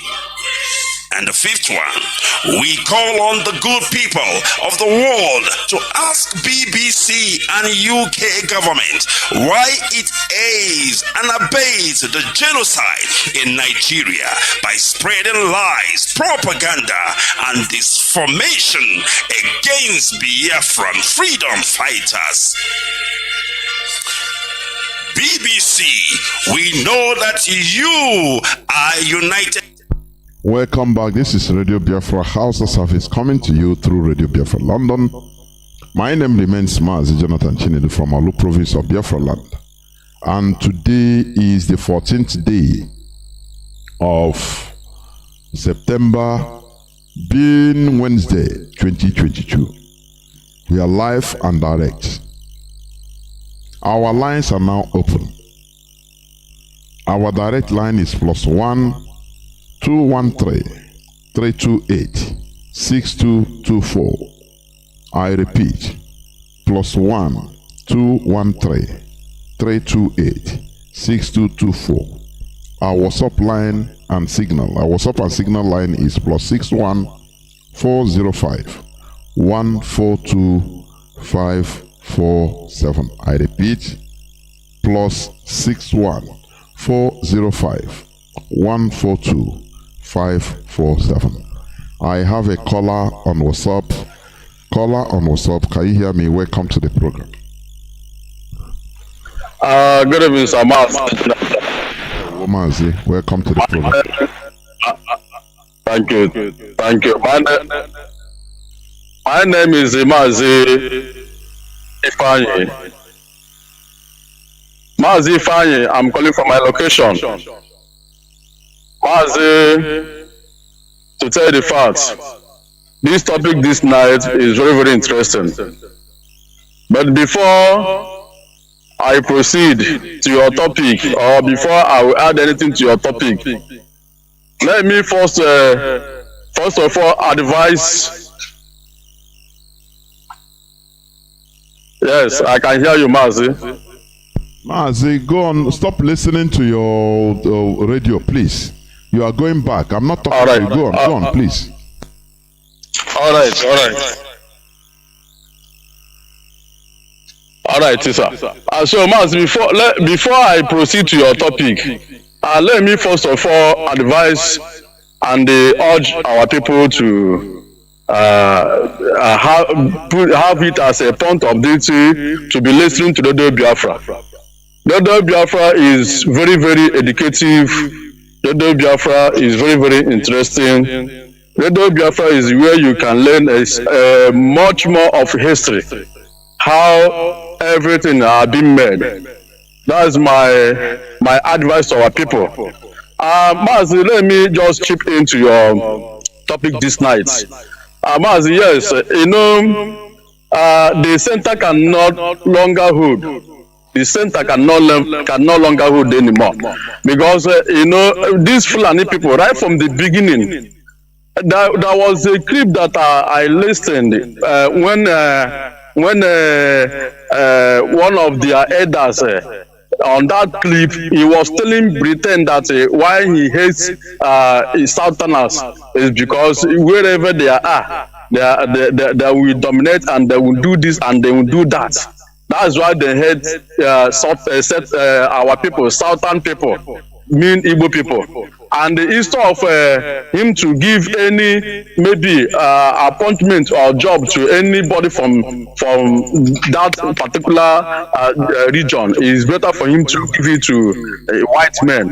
Mazi, what does this thing mean? Our people always, have their own selfishness, ambition towards the politics without thinking about those people that elected them. If you come to, let's say, let's put it in this way, if you come to maybe something that you will gain in the politics, that's where our people always focus and leave other people, without knowing that the politics is all about carrying your people, doing the will of your people, doing the will and the aims of those people that elected you, that put you into that position, for you to fight and get their own rights and return their own rights. But our people always behave, think that the politics is all about their own selfish gain, their family, their business. Once they enter there, they will forget any other people. Mazi, let me stop here so that others can chip in. This topic is very, very interesting. Mazi, thank you. Thank you much for this topic. Good night. Good night from here. Thank you. Caller on WhatsApp, thank you for coming in. Welcome to the program. Can you hear me? Caller on WhatsApp. Yeah, good evening. Welcome to the program. Yeah, thank you. This is Pastor Chiweze. But it's my first time. I'm the first caller and the first time caller. But I'm ardent listener of Radio Biafra. If to say that one is graduate, I would have said I'm a graduate of Radio Biafra. But for Radio Biafra is like a marriage of two couples that you can't graduate, ever learning without graduating. So my submission this night, there is this particular thing that has been bothering me, and I feel like sharing it with Radio Biafra. Actually, I'm a IPOB member. I'm sorry, I didn't. Yes, I said my name. This issue of Peter Obi, there is another area, and I love how our DOS and both HOD are doing. Just remain neutral and silent over it. We are nothing concerned us with politics. But there is something I'm discovering. The emergency of Peter Obi, to me, is like it will be a positive to our struggle. Now, the Peter Obi emergency is like pregnant vulture. Whether it delivers is for our good, whether it dies is for our good. Now, there is three things that I'm discovering that may happen. The way Peter Obi is drawing crowd, these people will be forced. Their plan now is to release our leader by fire, by force, because to them they are thinking that if our leader is being released, Peter Obi popularity will be reduced. So that is why I say it's our decision. Now, secondly, if P2B happened to win, which I doubt, and they denied him that privilege, so many people that have been trusting, believing one Nigeria will also join IPOB immediately to start harmony independent. Thirdly, if Peter Obi fell, maybe he tried and they didn't allow him again, it will cause such, or rather, please, if he win. Now, you remember that for many years now, the lie that these people have been peddling is that the reason why the agitation is coming up is because Buhari won elections, and the Igbos or rather Biafrans are agitating. So if a Biafran indigene wins and IPOB still we keep on agitating, the international world, we have no option to say these people have been telling us their own man is there and they are still agitating. People, I thank God for that man. I know he was made there, and it will be a plus to IPOB. Like I said, since 2013, I think that was when I joined, and I started almost every day. There is no broadcast that I don't listen to, right from the old cargoes that left. So I want to encourage every one of us that we should remain resolute. By His grace, very, very soon, we are going there. I'm telling you, very, very soon, we are going there. And our leader prophesied this, that any moment, that was few weeks before his adoption, that any moment from now, there will be fallout. That many people will fall out, and that is exactly what is happening now. So without mentioning names, some of the names today we are hearing doing this is really because they are ordained that they are not going to be the one. Kalunta is now fighting because 2015, before you digress, which MFO gave him almost what I say, he promoted him, he was projected. Mazi, can you hear me? Hold on. Mazi, can you hear me? Mazi, can you hear me?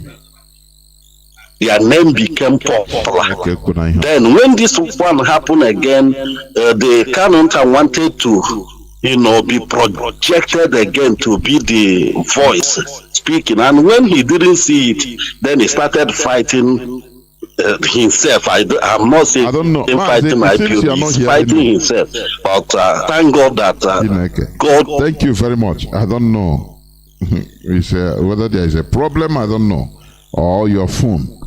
I would have loved you to stand by. Let me say something I want to say now. IPOB, we are not interested in the Nigerian election. That is the thing. Let people not be deceived. Why IPOB is agitating or leading the agitation, which is in the mind of every Biafran, it is not that because we don't have a presidency. No, that is not it. After all, why do you want to go? Why are you agitating to go from Nigeria to run away to America or to go Canada? Is a person there from Igbo land? Is there Igbo presidency there? Is the Prime Minister of Italy is here Biafra? These are things we're supposed to know. The basics of the ingredients we need for development is not compatible in Nigeria. That is the thing. In Nigeria, we are suppressed. Nigeria is a place that it was created for the caliphate, handed over to the caliphate. There's nothing you can do. So, if, for example, Igbo man is not president too, and the things are moving well, we Biafrans, we love meritocracy. We love competition, healthy competition. If the person that marries something, you give it to him, we don't have problem with it. You understand? We don't want to be given fake hope, fake sense of belonging. You know, they do it stick and carrots, sense of belonging, to give you sense of belonging. That is not our goal. Our goal is to progress as a people, to be able to unleash the talents, the God-given talent in us by a responsible government.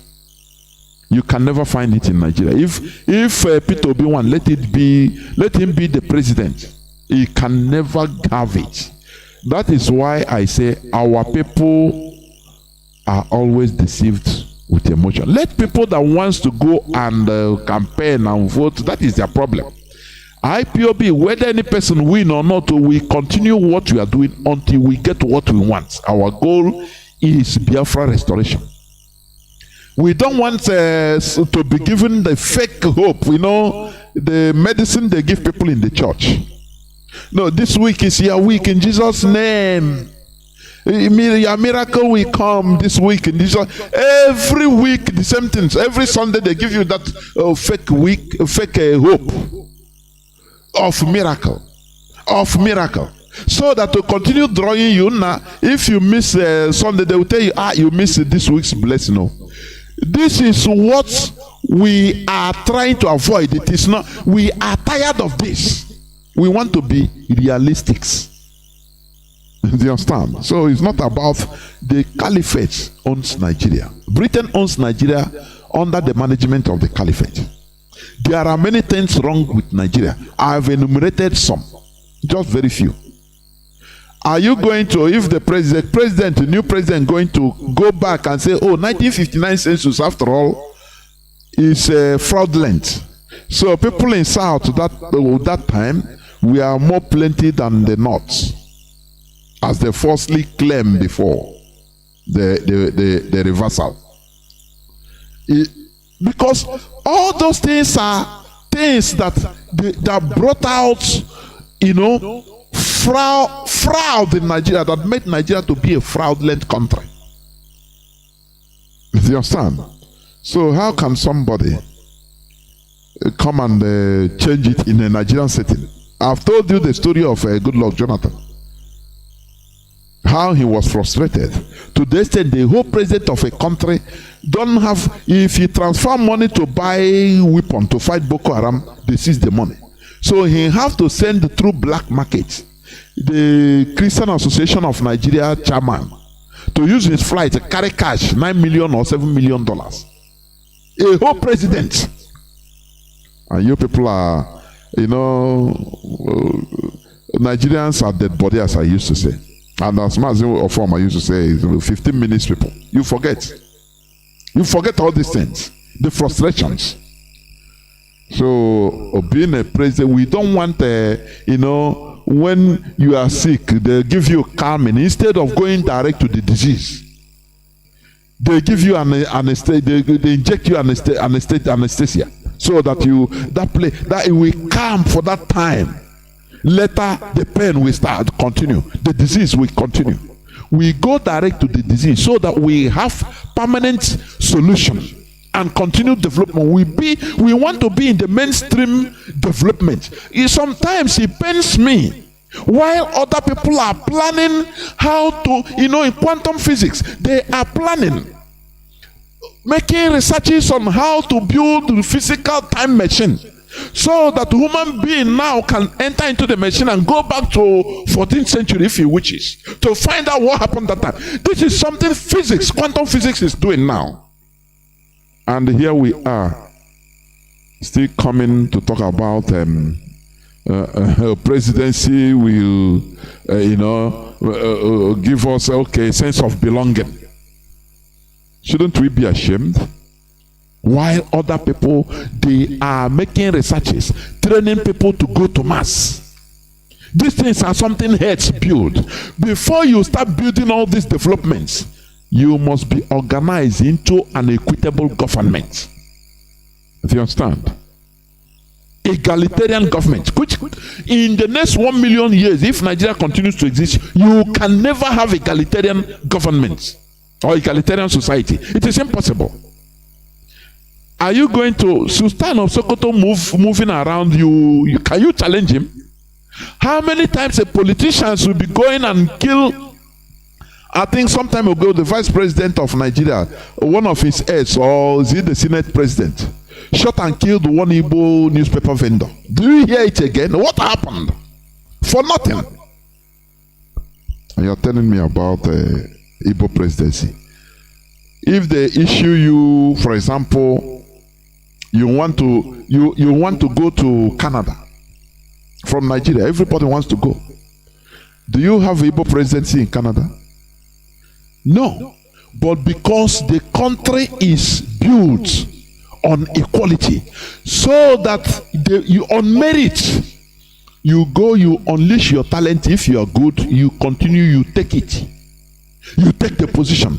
You is not a who knows the senator or who knows the Igwe or the Sultan or the Amanyanabo or the senator. No, but your talent makes way for you. Your merit makes way for you. All these things, under 1 million years, you can never achieve it in Nigeria. It is impossible. Because Nigeria is created to be like that. Whether it's Igbo presidency, whether it is Yoruba presidency, whether it is Hausa presidency, all is the same. Caller on signal. Thank you for holding on. Caller on signal. Just hold on, please. Let me do something. Let me do something, please. Call on signal. Can you hear me now? Caller on signal, are you there? Please go on. Please go on. I love your lecture this evening or this night, this morning. My brother, my name is Kinsulo. We're calling from Morocco. You see, what's happening about this refugee thing you are discussing about the Palestinians in Lebanon? People may not understand it, but let me tell them, the same thing you see now happening in North Banta. No different. Even now, today, you see war in Syria. The Lebanon forces are going there. It's because of that refugee. They are there. They're not even coming to war to stay calm as the people that run for war. They come there to mobilize. There you see these people now using climate change, pushing these people into our land, spraying them. Now in our land, we don't hear Fulani community. What we hear are Hausa community. In the north, where they respect all the whole Hausa indigenous. Now they're calling them Fulani community. From Fulani community to the Fulani country. My brother, your word this morning, this evening, very, very, very interesting. But I thank our people, those who support, especially Muslims, for what they see. I don't think that we will be alive to see such a thing. We know that this man is an imposter. Muhammad Buhari is dead and buried. That young boy that working with Hope Uzodinma is abomination about 2.something million Imo State to come out and welcome. We can't do that. We are not human beings anymore, honestly speaking. Nobody. And you see this man, this is the first time Nigerians, this caliphate and Yoruba, Fulani caliphate and the Yoruba Olympic. Now, you see that it's bruising in the south, nobody's listening to them. It's not worth much money than gas. What and the minister, he called himself a minister of petroleum, he called himself a president of a country, and we are crying of oil theft. Then you hear them coming out, they are ready to jail any oil bunker, but you leave Boko Haram, you integrate them to the society.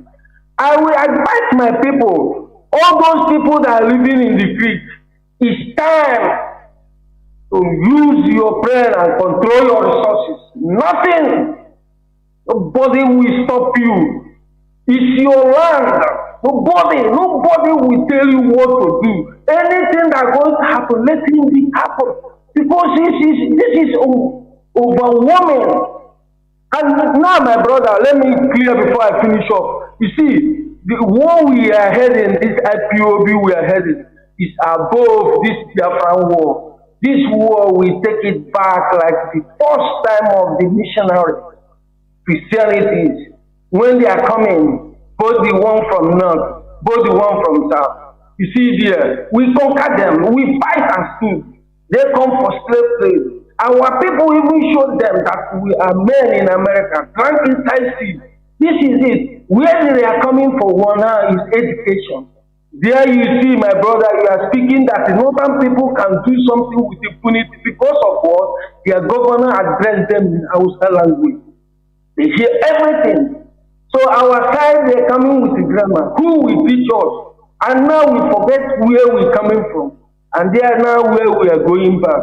Oh, hey, Biafra. God bless you. Thank you. There, Mazi, almost hey, Biafra. Thank you very much. Caller on direct line. Can you hear me? Call on direct line. Uncle Vidin, sir. This is There, welcome. I can hear you, sir. Welcome to the program. Go on, please. Thank you so much. Yeah, definitely. Good evening, good morning, and good afternoon, wherever you are. Mazi Nnamdi Kanu ekene ngani meeting it because and okay yesterday can be the mewa tweet nke onye obula huru nke ya tweet ihe ndo charger ine me pretend I've been tweeting, so forgive me for all this time. I went my phone, I'm on the dash and the phone. Oh no, okay, so let me go straight to this topic. Before I start, before I talk about why I called it, I want to let you know that Ohanaeze never, called for UN, Britain, to release the Kweremadu. What they are doing, they know what they are doing. I don't know if you know one, what's called the name, local government chairman in LMA sometime in 2005 and 6. What's his name again? I've forgotten his name. When he was in prison for all these political rigors and his opponents trapped him down and imprisoned him in Port Harcourt prison, I have a close friend that was working with me as a casual laborer worker then. They were the ones who are chief, I don't know their ranks then in prison, Port Harcourt prison. They will put him under the bed and tell him to stay there. He will go. They will tell him come out, he will come out. They say, do you know why we are treating you like this? He said, no. It's because you people think you will never come such a place. You understand? So now, if the mother is scared of coming back to Nigeria, because when he comes here, Fulani will rape him inside prison, Nigerian prison, and they will beat him, molest him. So Ohanaeze is trying to increase distract the Oyibo not to bring him back to Nigeria because he's coming back to hellfire. Listen, if they had loved this prison in Nigeria, they won't allow him go in there. They will say, okay, send him back to Nigeria, let him come. Because they are wasting their money feeding him there also. I don't know if you acknowledge that. So let's leave those idiots and let them do their politics and walk away ahead politics. But this means one thing I want to ask is this.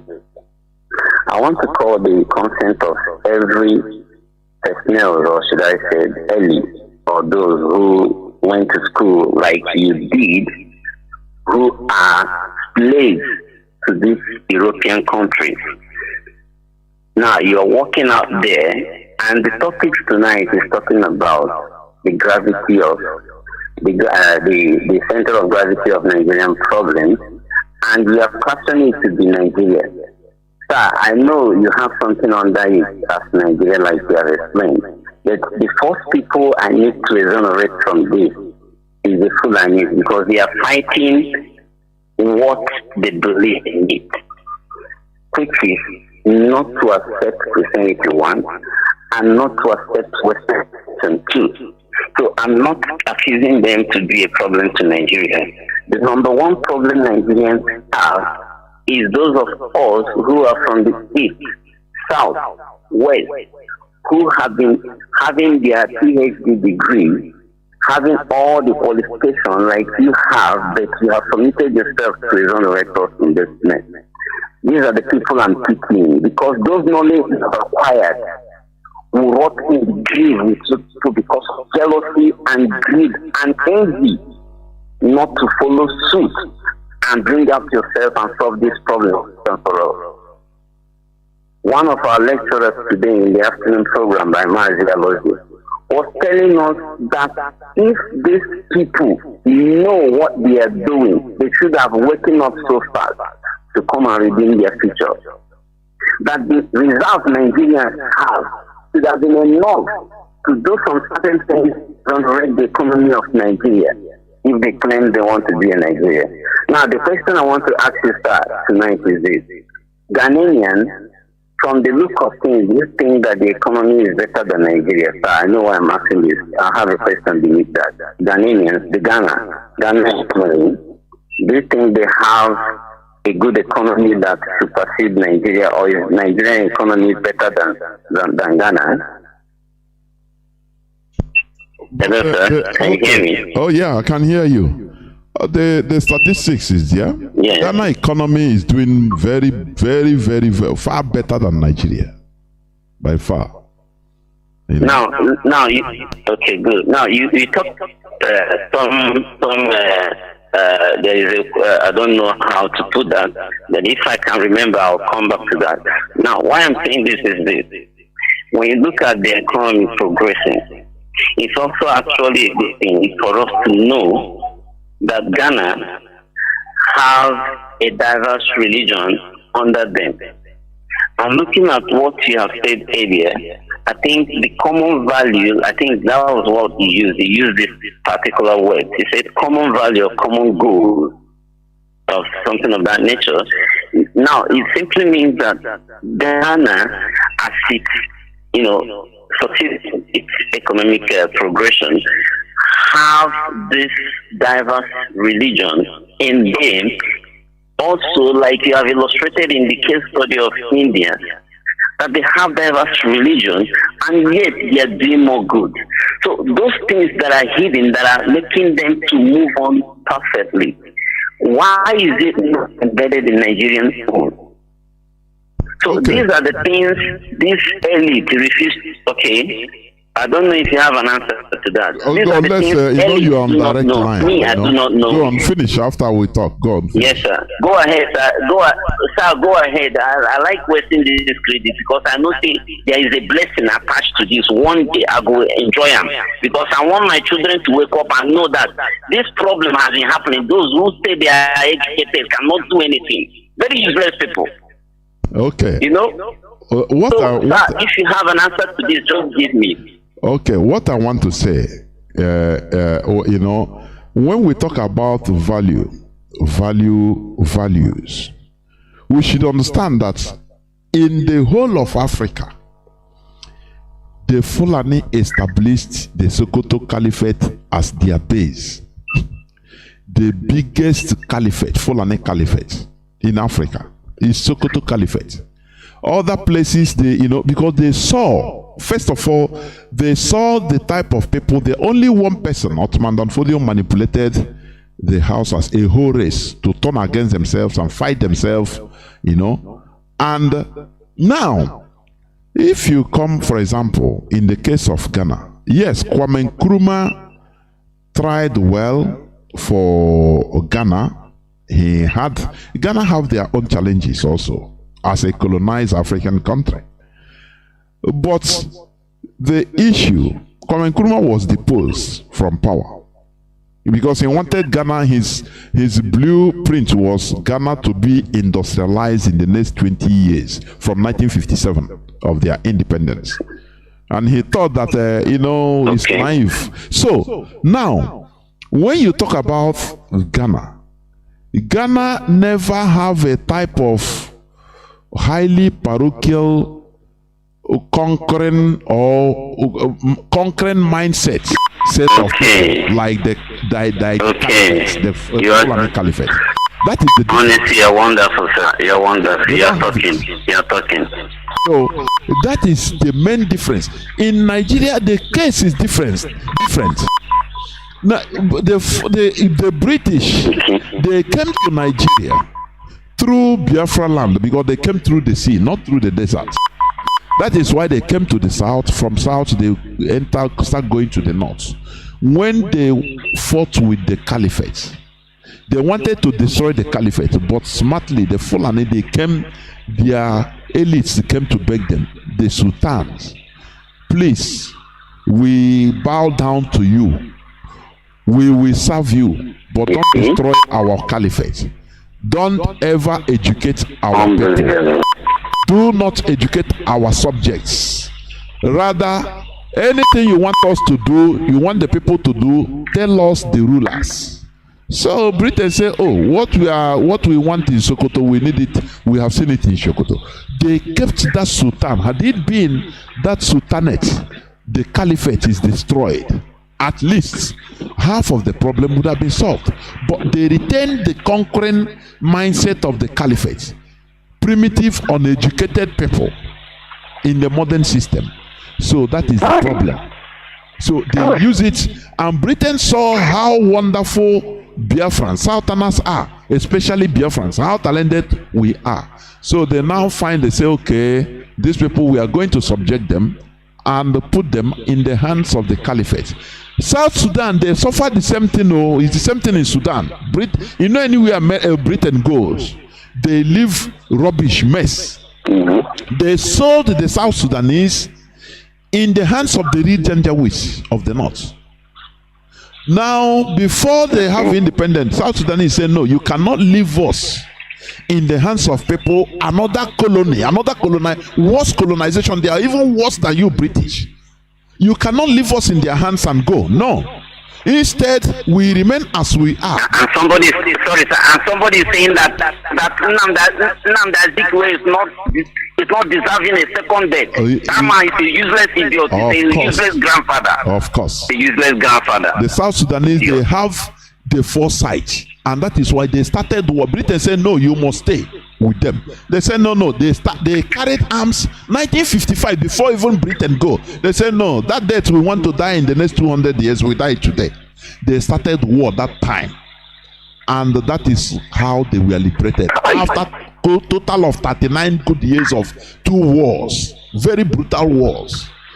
So without it, you cannot be free. That is, in our own case, is different. In Nigeria, when you look about the the Islamization, as they call it, everything starts in Nigeria. Because Nigeria is a place that they see the Taliban type of caliphate, the Taliban. So they have to make everybody behave like them. We are in a mess. If you don't know, we are in a simple mess. Mazi, go on, please. Well, I don't have much to say. You finished me this night. Honestly, the only thing I'm saying is that all of you should be giving us a channel to be paying tithe, even if it's 100 naira. We'll be sending, because you people are cleaning us so perfectly with a lot of wisdom and histories. Okay, so it's not about going to those useless church paying tithe and offering. Send us your account. Let's be paying small things. It will help to help us. Do you know, Mazi, let me tell you, there's nothing more tight than the statement you made. You are calling on direct line, listening to Radio Biafra. Yes, it is more blessing because you are seeking for wisdom. You want to do something. More wisdom. You know, he who seeks knowledge seeks for good thing. You have seeked everything. So there is nothing more tight than that. That is why I have to tell you to continue. That is it. There, Mazi. Thank you so much. Thank you so much. We must continue. I have callers waiting. Caller on, let me see. Caller on WhatsApp, welcome to the program. Can you hear me? Mazi, I can hear you. Good evening, Mazi. Thank you for holding on for 25 minutes. Go on, please. Mazi, it is worth it. Even though it takes me 3 days, I'll wait because it's always difficult getting you. This is your brother, Elekima Igbaniboye. Asimebo Elekima Igbaniboye, calling from Iguacha. Elekima Igbaniboye. Elekima Igbaniboye is from the Calabari-speaking coastal region, the Ijaw province of Biafra land. And we, the Calabaris, we, the Ijaw tribe, we are part and parcel, or the Ijaw nation, part and parcel, bona fide part and parcel of Biafra. Nothing can change it. It can't be otherwise. Impossible. Mazi, your topic this evening is amazing, like always. Like always, it only gives my mind that this hallowed platform of Radio Biafra through the IPOB community radio app that we are using to consistently listen to you has been an immense blessing to me, my friends, and my family, and a few people have been able to influence into this struggle. Mazi, Radio Biafra is indeed a place for renewal, a place for revival, a place for cleansing. I call it our cleansing. In fact, that's where we worship.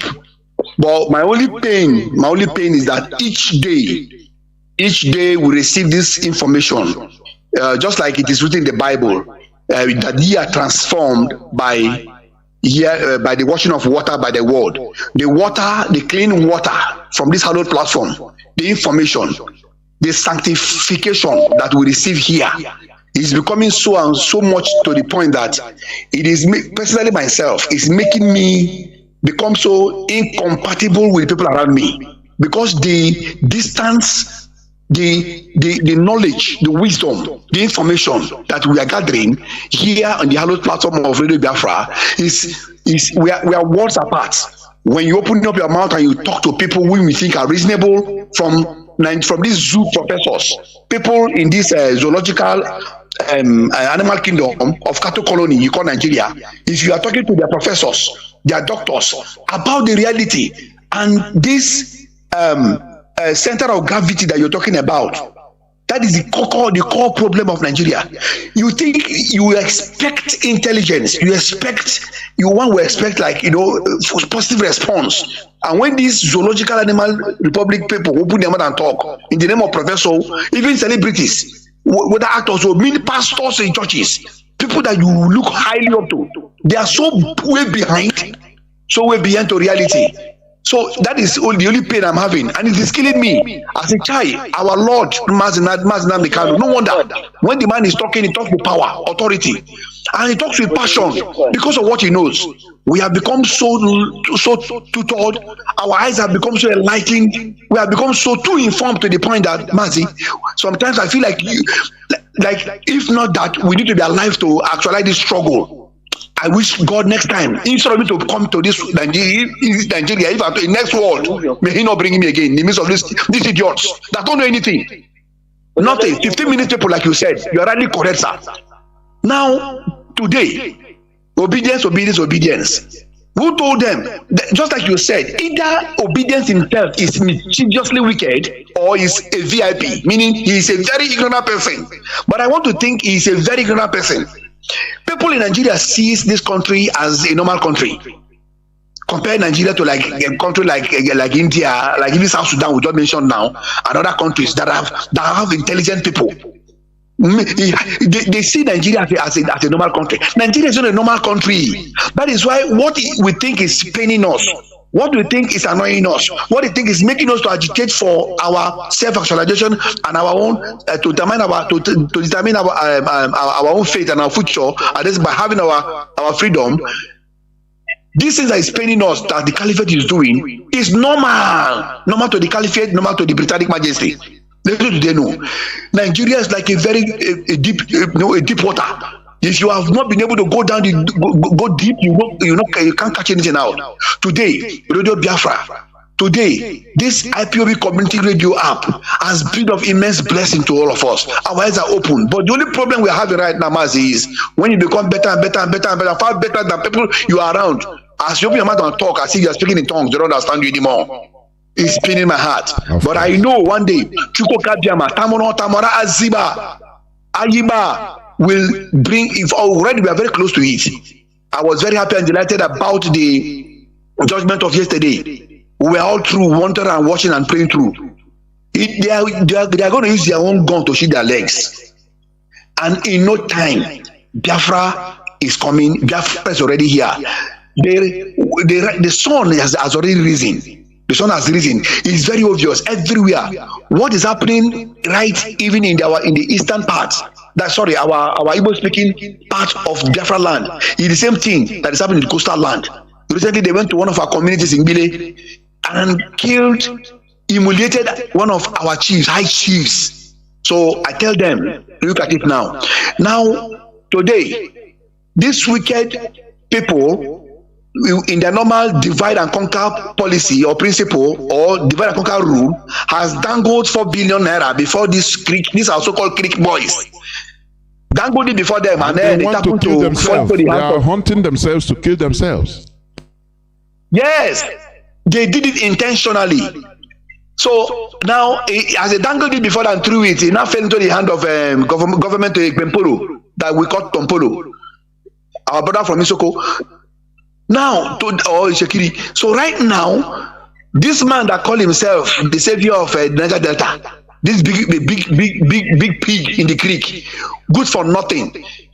What we are going to do to what Damadu Poko, and the rest of them, these are traitors.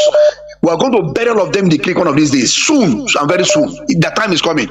I will not be surprised, Mazi, if this man kill himself. He is going to, right now, I thought he said he's a freedom fighter. Instead of him to mobilize now, seeing the obvious wickedness this caliphate is doing, the plan and plot is to reduce us in number. And they're not understanding. That is why I have come to understand that even he himself, is either mischievously wicked, like Peter Obi, or is very, very, very, very ignorant, thinking that he's working with people. Now he has just like he always is. He is a greedy person. Out of greed, he has gone to meet Ateketom. Ateketom has his own challenge and problem, and he's hiding under the chieftaincy and the royal majesty, enjoying a temporary immunity, and he doesn't want his own to be opened. He wants to go and bring Ateketom again. The man didn't even say anything to him. He said, "My friend, get out. I'm not interested." He wants Ateketom to join hand with him to go and fight on Polo and his boys, and the other young man in Bayelsa. That's not our that's not our problem. That is our wahala. But my only pain is that they will end up killing themselves and then fulfilling the caliphate's dreams and desires, so that when the real reprisal starts and attack starts, there will be no man to defend the coastal area. But I know, and I thank Chiko Kabiama, I thank Tamara, thank Aziba, Ayiba, thank Tamono, our creator, that we still have our government on ground, and we, being part and parcel of this Biafran struggle. What happened in the 60s will not happen again. Our eyes are open, we are lighting. Except a few and a few people who are lost and highly ignorant. In the coastal area, we know that our Igbo speaking brothers are our brothers. Whatever is happening to them, we feel it and we feel the pain. When there was it at home that was declared by the DOS a few days before the hearing of our Lord Mazi Kanu yesterday, we were all happy. And there was jubilation here in Igota, hearing that there were a reasonable level of compliance about the shit at home. So it gives us joy. Mazi, I want to appreciate and thank you. Chuko Kabiama, Tamoro Aziba, bless you, bless all of you who are in the mainstream media presenting and keeping us informed and keeping us abreast with all that is happening. You guys are doing amazingly well. We are also loyal and subject to the DOS. DOS is the only structure that Mazi Kanu has instituted, being led by Chinedu and the rest of all the gallant men We are men on ground. We appreciate you. Even social media, our social media warriors. Thank you very much for standing fast. There is nothing shaking us. Our minds are made up. Like you always say, and I support you. There is no back to even go to. We don't have anywhere to go to. Our minds are made up. Forward ever, backward never. The crux of the matter is this evening, the center of gravity of the problem of the zoological animal republic of this cattle colony, to me, that you call Nigeria, is just like you have said. There must be a referendum or nothing. Of course. That is it. Thank we you. are tired. We are not staying again. We don't have any value with those people. Mazi, please just give me 1 minute. Just 1 minute to just say hello in Calabari to my people and to tell. I know they're not listening. But by the grace of Tamuno, they will all be coming gradually. Because what will happen, just like some previous class said, might happen. Although, like we are not banking on that calculation, because not it's our business about politics of Nigeria. We are done with them. Enough is enough. The rubbish has been done. In fact, our leader will say that we have been insulted enough. We have been molested enough. We have been embarrassed enough. I feel so much embarrassed that even so-called high chief judges in this zoo, they don't know what extraordinary nation meant. They never knew until they were lectured and tutored by our Biafran lawyers. Oh, may Chukabiyama bless all our lawyers. Kegama Kalabare, Yarom Nimbre, Elekema Gbaniboye. Mi Bobrimebo, Ibembo Ibia. I go to Kobare. Miete Moko, was Mebrabo, Wamna Kalabare. Ipa Wamna Biafra, Ume. Biafra na wamna mna bubri na bra so te mi ogume so pelete wani ba wamna dumo yana wamna ma yana kikiri kala bara bo bi finjite abrimbo na yemi bia abrimbo na ina bia inne fula na usoba iyari ngari kala bare John Nation wani kala bare nation o mi ne bia okay mi to mo rapo okay mi po mo ra wamna mbe dia o kala aji asare dokubo na ora igbogbere dia e kwa mi digi Finafana Menji, Alaja Sari, anyone about Babiao, because Orizo or Orakpa or Banki or Akpa, I know Dokero, Bigi, Orakpana or Baso, I know Doker. Government of Nigeria, Nigerian terrorist government, Mogo 4 billion I can Troko Kuruma right, Nabok Baba Tibie. And then I say, I'd go tell me so they make from Mingba, Tima to Genela, Asari Ibuke, Nnamdi Kanu na Tomama, because Orina Bidia. And so in corporate, go or Rokia, only Omo Biafra. He had them 4.0 billion in the carry. Ta, it will not. Why he can say Gelemata to be here? What can say Machine, Gossine ya Calabarebo? May legacy them, where they are. This is where be. And for the mere Finaf and Amiani Karu. Tompolo namoke yana ibe tompolo namoke sibi bana matamoke ya opa mena yana moko usote moko ora mabo face kraba be me yana moke kwari ofite de moko usola te tamu uso na preba omno na bele ko na kakun o asari dokubo ibele ke ya kanke yero mongibo ay kunre sakite o de matemie plo engi plo boloma ye fama te ye na gobe gbe mo polo na o break gbo so ni mi so fula na po na belema e ke bi na po na belema break ba belema brabo so sakite o na si yo yuzu so that abekunuma ama fa bia brabo tenke bakalabare ayi ni wa bra kali adugoto o yo abra so te wani gba mi o so pele anfori mena me fina bra ni ke buaro o mi la mam Mazi, thank you very much. I appreciate you. I am highly delighted and elated, happy for the opportunity you have given to me to be able to talk to my people and also address Biafrans. All hail Biafra.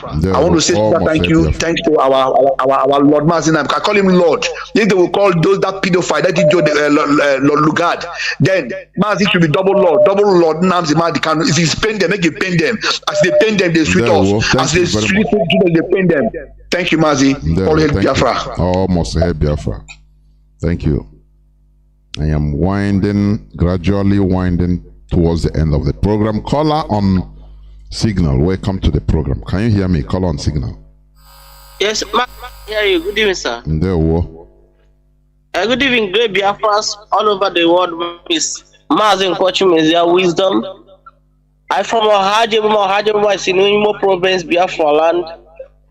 Mazi, I'm here this evening to make some comment based on your analysis this night.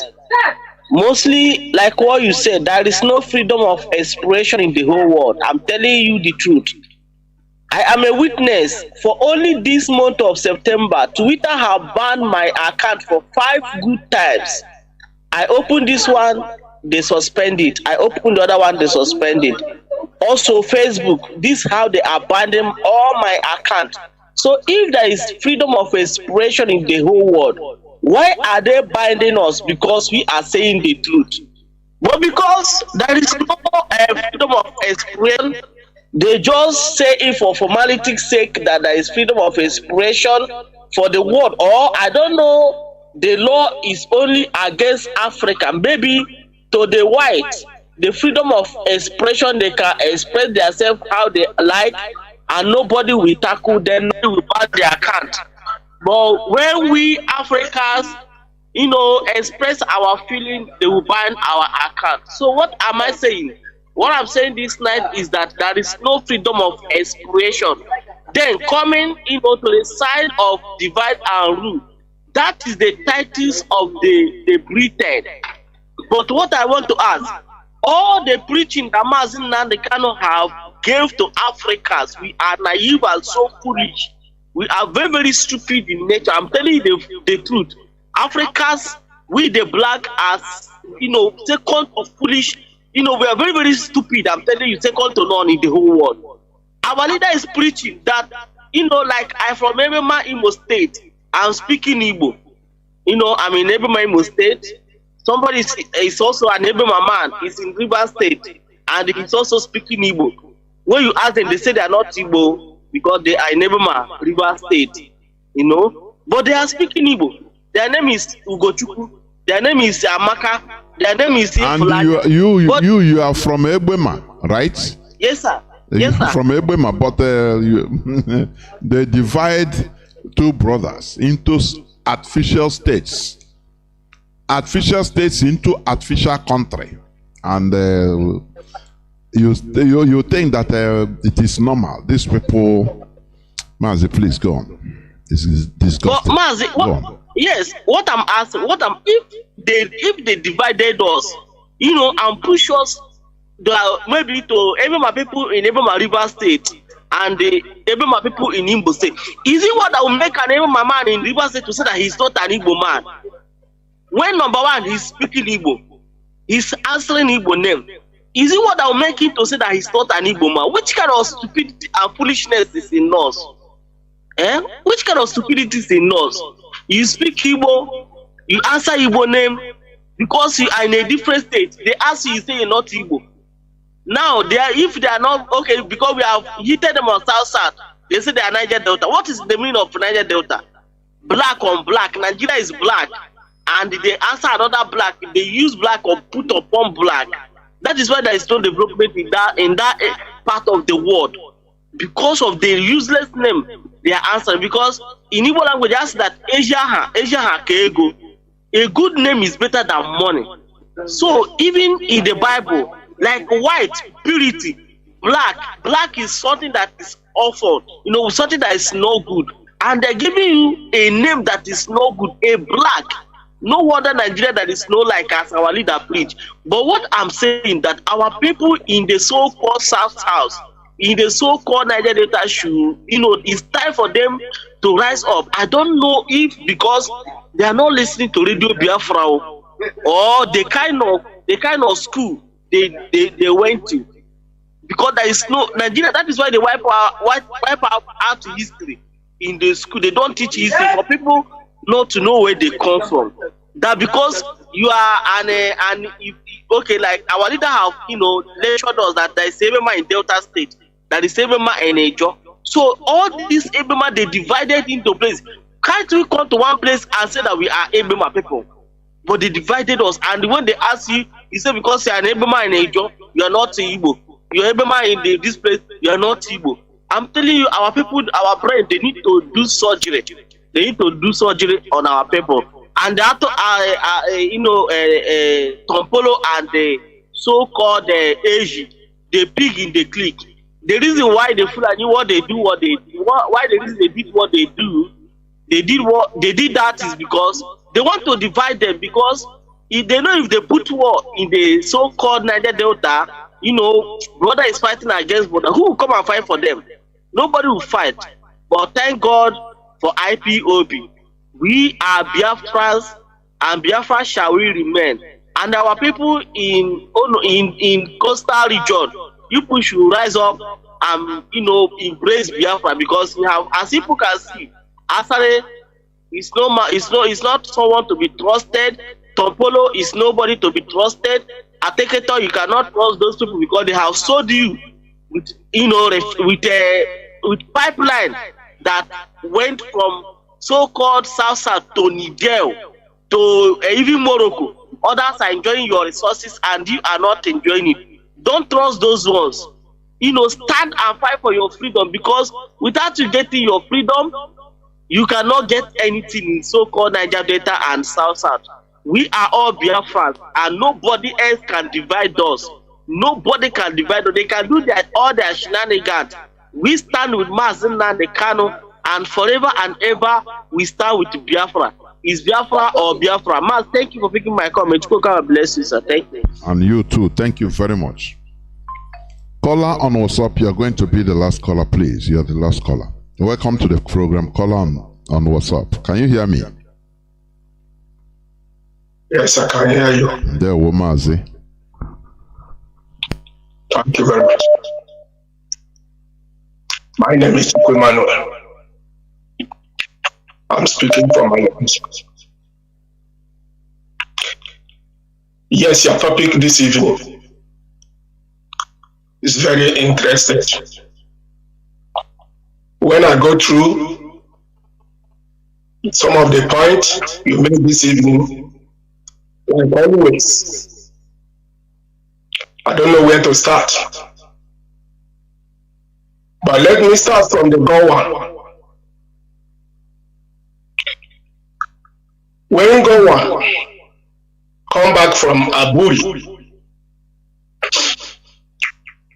and he choose to deviate from the agreement made with Ojukwu,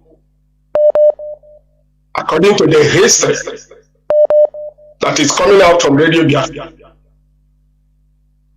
he choose to fight. Today, Gowan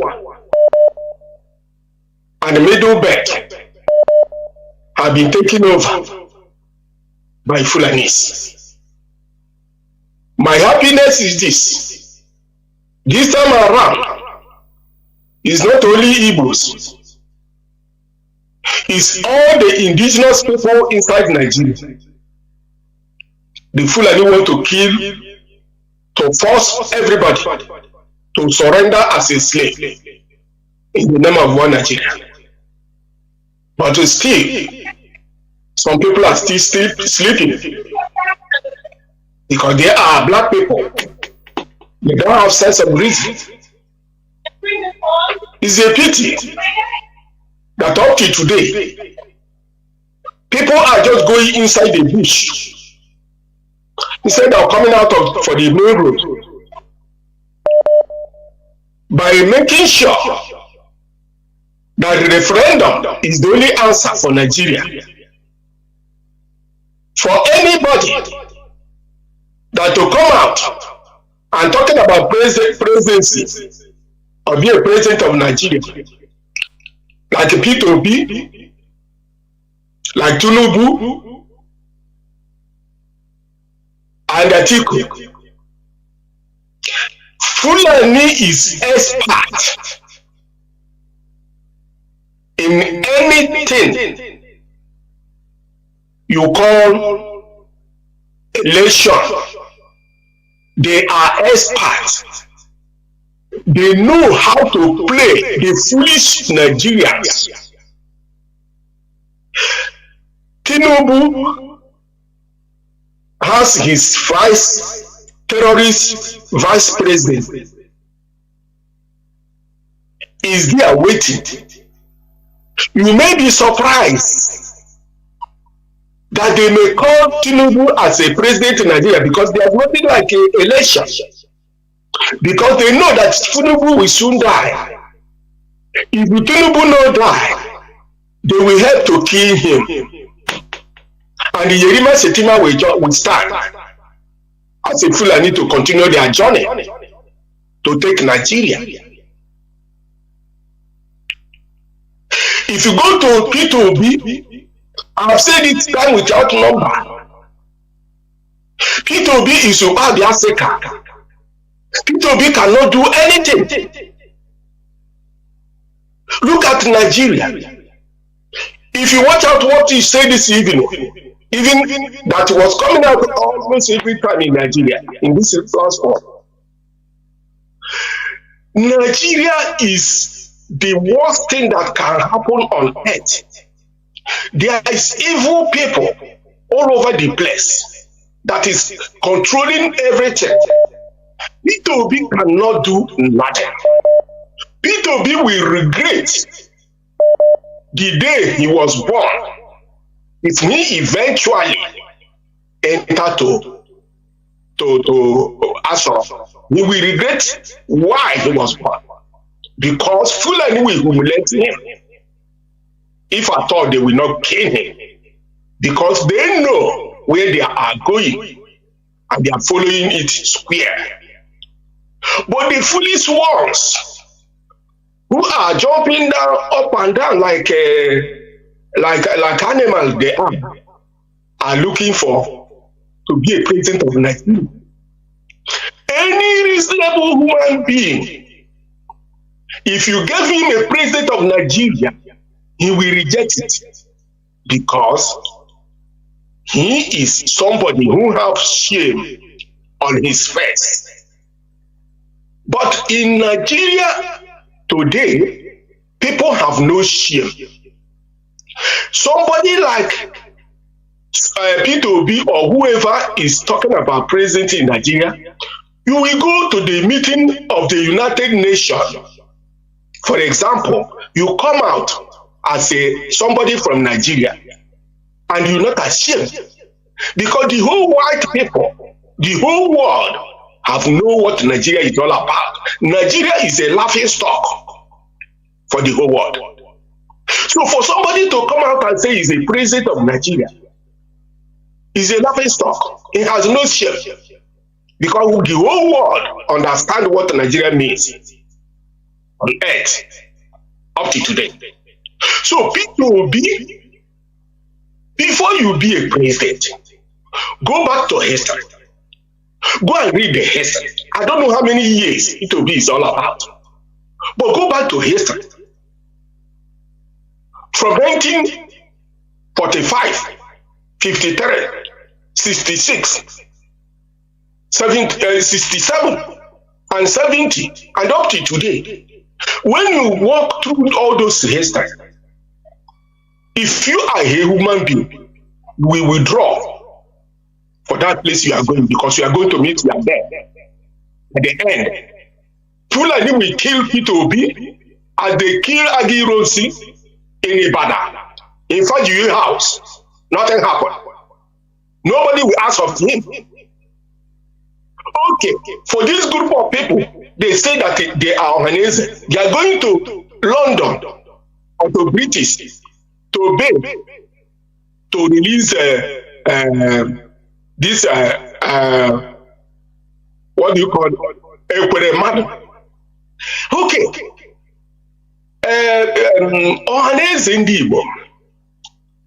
So you know that you can travel, pay your ticket to go and beg because you are beggars. Igbo people has no leader. That is number one. What we have is Fulani slaves that is trying to do everything possible to make sure they help Fulani to complete their agenda in Nigeria. That is the work of this criminal, George Obioso and their group. George Obioso claimed to be educated, but he's educated fool. He's a beggar. He's not a human being. I don't know what is wrong with black people. Black people. All these years, our leaders have suffered. Training people to know, to hear, to understand the meaning of sense of reason. But still, some people are still interested in being saboteur to destroy their future. And unborn generation, what is shame of group of people, black people, Nigeria, Igbo people, what is wrong with you? How many times something will happen to you? You learn something from it. How many times? If you listen very carefully for the history of Biafra, from 1945, according to this history that was playing in Radio Biafra every day, if you can come up and say you are talking of Nigeria, you are not supposed to be alive. You're supposed to burn you with fuel because you are evil. You are not supposed to be a human being.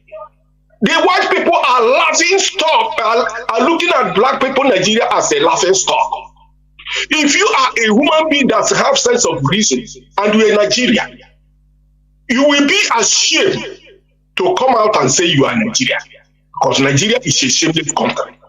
No country in the whole Africa, complex of European and America, that you can compare to Nigeria. Nigeria is the worst thing that happened on earth. And it remains so. If P2B cannot learn, and he says he's educated, and he's Igbo man, you are going to rule Nigeria. From where to where? How are you going to rule Nigeria? If Nigeria failed the election 1959, has proved that Nigeria is not a country and it can never move forward. It's 1959, how many years now? It's heading to 70 years. And P2B today, that terrorists have taken over Nigeria by Fulanis. You are coming out to disgrace yourself as a president. Sorry for P2B. Sorry for those people who are praying for you. Sorry for all the fake prophet in Nigeria. Criminals with the Bible. If you go to Muslim, the same thing. Go to Christian, the same thing. Everything about Nigeria is upside down. Nigeria is evil and it remains so forever. Thank you, Mazi Jonathan. Chukwu Kabiama will be your friend and other platforms who are coming out to say the truth. Because it's only the truth shall take people. And that is our leader. God bless our leader. Because without this radio, how are you going to, where are you going to start? If all this information is coming and sometimes find it is difficult, talk less of when there is no radio, like during the war, when the radio is just talking within the circle of Biafra line. Tell me what you are going to do without this platform that is exposing the whole world, exposing the whole Africa, exposing Nigeria, exposing Igbo people, slave leaders that is inside the Igbo land today. People that have no shame. Fulani will use Nnamdi to rub on their face and they cannot talk. You say you're a leader. Who make you a leader? Foolish people. Thank you very much. Mazi, almost help Biafra. Thank you very much. We must continue. This is where I'm going to switch off the phones, please. I will not take calls again any longer. I know people are still calling, I've been still calling, but please do not call. Biafrans and lovers of freedom, what we are doing here is the continuous creation of awareness. The continuous creation of awareness. Because information is power. That is the truth. You know, when we talk about enlightenment, enlightenment comes through receiving or giving information and people making critical thinking about it. What I talked about today is the center of gravity of the Nigeria problem. And I say it is simply Nigeria itself. Nothing more. It is Nigeria itself. Because, you know, the people that created Nigeria, they did it with ulterior motive. They did it with the result, with the mindset to receive the result of what is happening today. Our brother asked, why is it that, like Ghana, all these type of things doesn't happen? The caliphate is in direct control of Nigeria. The caliphate is in control of Nigeria. That is what you should know. Because Nigeria was handed over to them. And those people, they are not interested in development. A people that borrow money, a government that borrows money to feed for food, is it not absurd? Is simply absurd for a country to be borrowing money to feed, to pay workers. It's a dying country. That is the reality. They are making sure to deny Biafrans their natural position. And that is why Nigeria is going downhill. Do you understand? And that is what will kill Nigeria. That is the truth about Nigeria. Therefore, if anybody thinks that he will fix Nigeria, or he has the capacity to fix Nigeria, good luck. But nobody can waste our time. Oh, we say because of this thing we stop what we are doing. It is impossible. You know, as I said, our people are people that work with sentiment. They don't judge things factually. Rather, they work with sentiments. They judge issues. They see issues under sentiment. And that is very bad. That is the reason why we are in a mess we are today. Because of lack of critical analysis. We see things through sentiments. It is very sad. You know, as I say, I continue give any time I mount on this hallowed platform, I will continue saying it. Southern Sudan suffered the same thing. Britain had not wanted. Britain handed them over to the Janjaweed of the north. Those are the real Janjaweed, original. You know? But the Southern Sudanese, because they had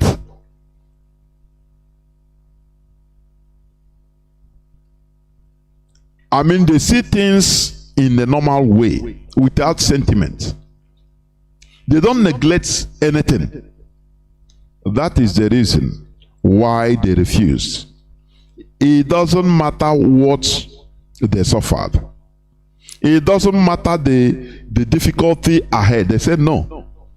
It is better we do this thing now, liberate ourselves now, or remain slaves forever. Therefore, they started fighting. Britain said, no, you have to be there. You have to remain with this people. You know, Britain, they always play God.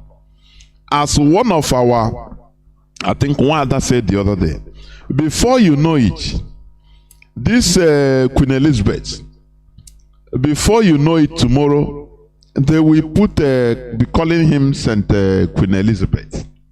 And people will be, Biafrans will be praying with his name. You know? Because these are people that they don't make critical analogy of things. Anywhere they are pushed to, they accept.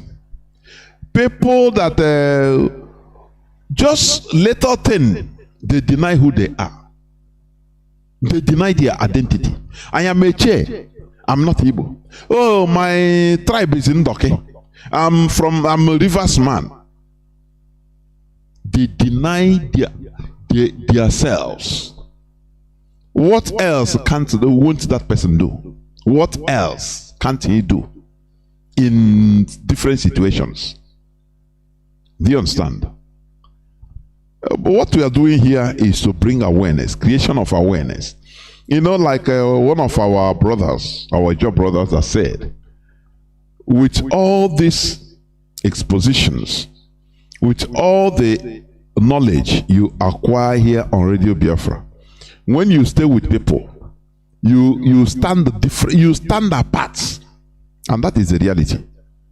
It is truth. Because you see things differently from the way they see things. Your language and their languages will not be the same thing.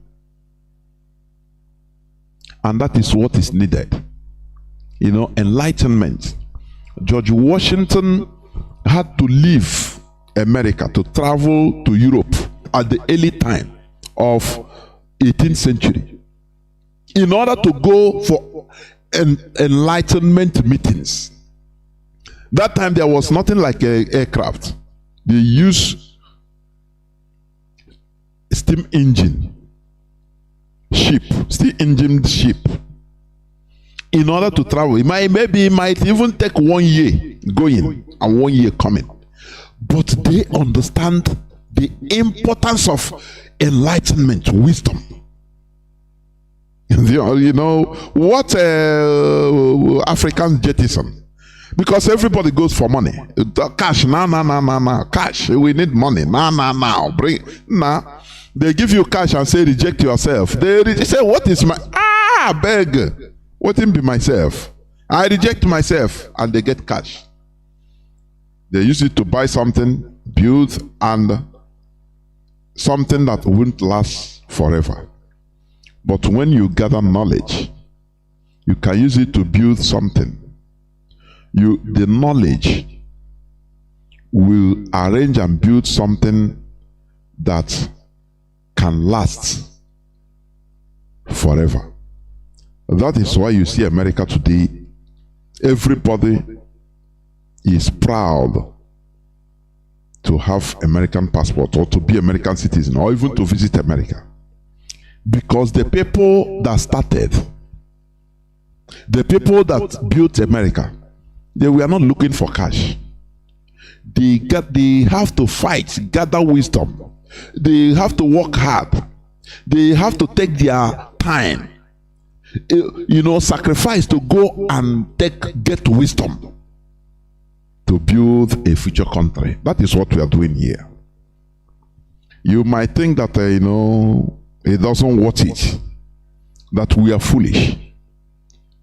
But the end justifies the means. We want to restore a country whereby in the future, the citizens, our children will be proud to be citizens of that country, of Biafra. That is what we do. Remember today, even we forgot, today is Saboteurs Day, 14th of September. The day where we call out the saboteurs, like Hope Uzodimma, all of them, like DJ Rezo, all. The day we remember them in the dark book of history. Do you understand? Therefore, anything that will make you sell your dignity, is it money? Reject it. Anything, reject it. That is how a real human being is. Do you understand? Thank you for listening onto this hallowed platform. Biafra is our religion. Biafra is where we worship. Is our identity. Is everything we have. Therefore, from me, from here, It is simply good evening.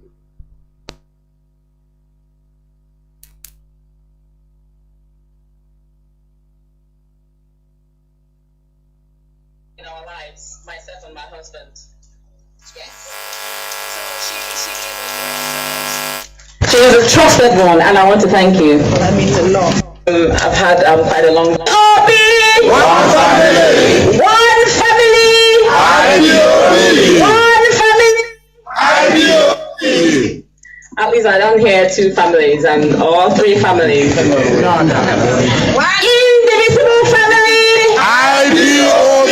Indivisible family! IBOB! Indefatigable family! IBOB! One area.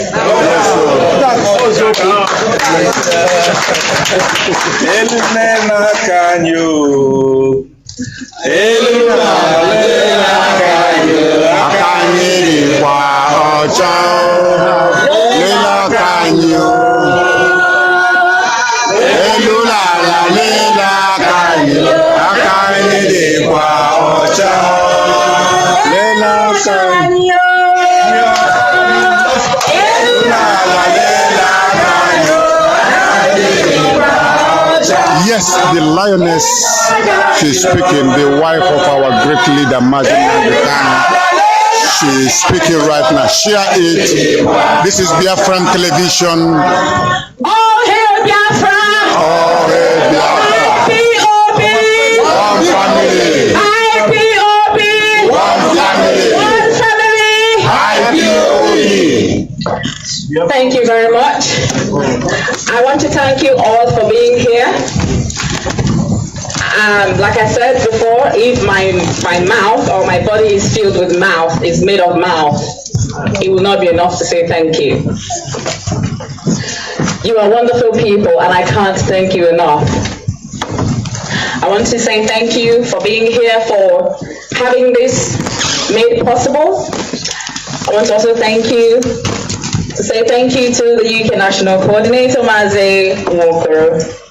I'm very happy to see Mazi Kachi here as well. Mazi, I'm so happy. And my very good sister, Carol Monday. Yes, sir. She's been here for years. Yes. Too long. She has been in our lives even before. Yes? Yeah, I was in Billion before IPOB. Before IPOB? Yeah. Wow. She's been in our lives. When I say our lives, I mean privately in our lives, myself and my husband. Yes. So she is a great friend. She is a trusted one, and I want to thank you. That means a lot. Thank you. Thank you. My queen, huh? Thank you. I want to also thank the UK zonal coordinators who are here. I may not know your names individually, but I want to say thank you. And all other UK serving officials, I want to say thank you to you for being here. Igwe BK? And I'm sure we know about the saying that says that the sticks that are in bundles, sticks in bundles are very, very difficult to break. But if we decide to divide ourselves into, get a stick or a broomstick and divide it into 10 sticks, we will still be broken. So it is very important that we stay as one. My PA is not here yet. She missed her train and she's still on her way. It's a very difficult time, but we are here today, and I want to thank God for keeping us all alive and helping us go through this trial. It is very, very difficult. But like they say in Opi, thank you. So I can tell you my problems, and I can tell you my problems, and I can tell my problems to everybody. It's still my problem. Some people would help you to pass on messages or get one or two things for you, but it is still your problem. I remember falling off the stairs some time ago, and there was nobody to call. I thought I died, but I waited for a few minutes and I thought, I'm alive. I touched myself, so okay, I'm still alive. And the little one was sat there by the stairs and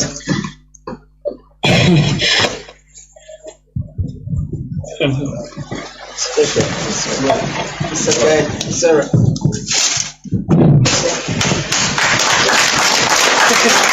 Thank you. So it is very, very important that one family,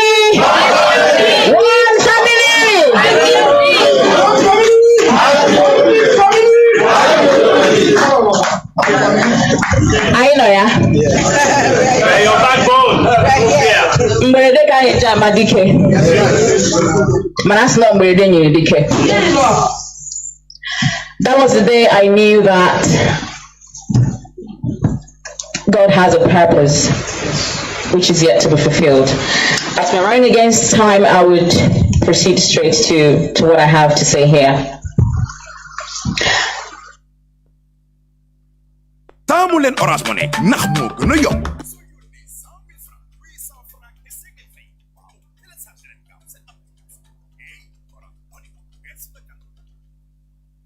I'm just here to reiterate to us the importance of being one, the importance of unity.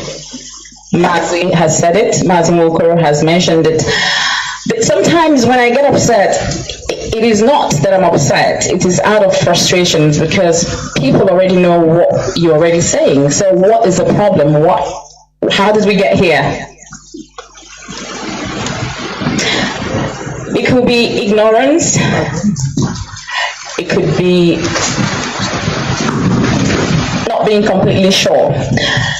Please, I want everybody to sit down, please, because I have something very important to say. Everybody sit down.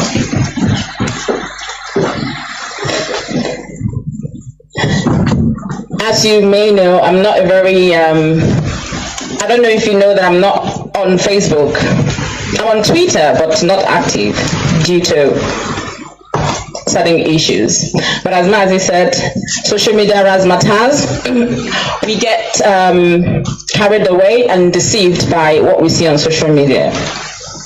The people who are trying to distract us may not even be this amount in real life, but they try to create a picture to make you believe that they are bigger than we are.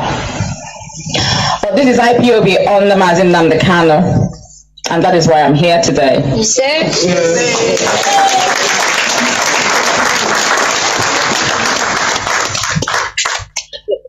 As I alluded during my interview, on Saturday the 3rd of September 2022, I will repeat it again. The importance of being unified. If we are not in unity, we will not get what we want. I try to speak in a very concise and precise tone and use words and use analogies, because over time I have come to realize that listeners sometimes may not regurgitate what someone said or be able to recapitulate what you said. So analogies are found to cover that, erode every misalignment of context for me, and erode every intentions that might be misconstrued. So,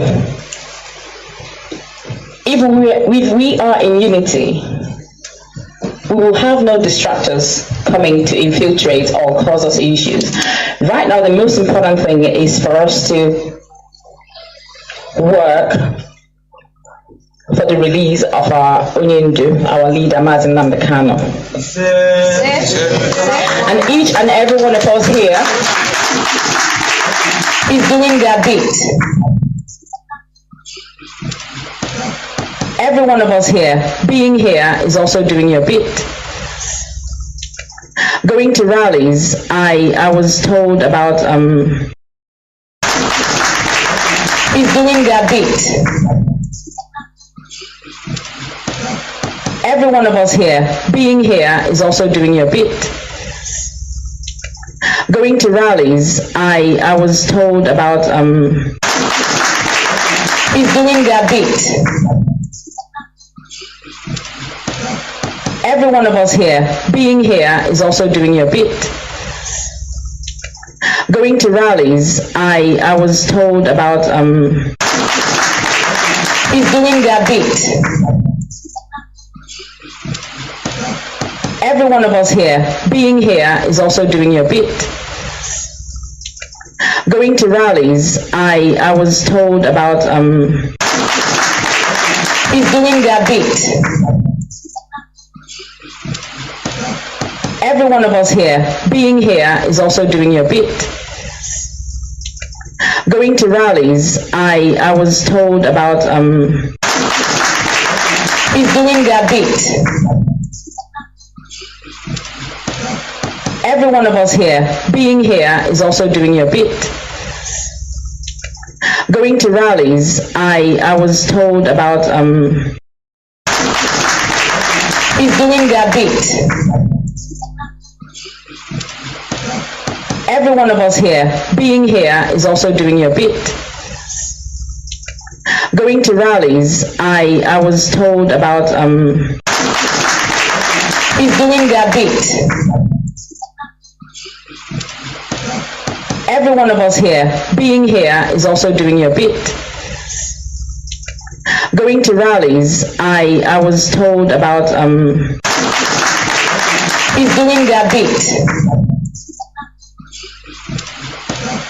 Every one of us here, being here, is also doing your bit. Going to rallies, I was told about is doing their bit. Every one of us here, being here, is also doing your bit.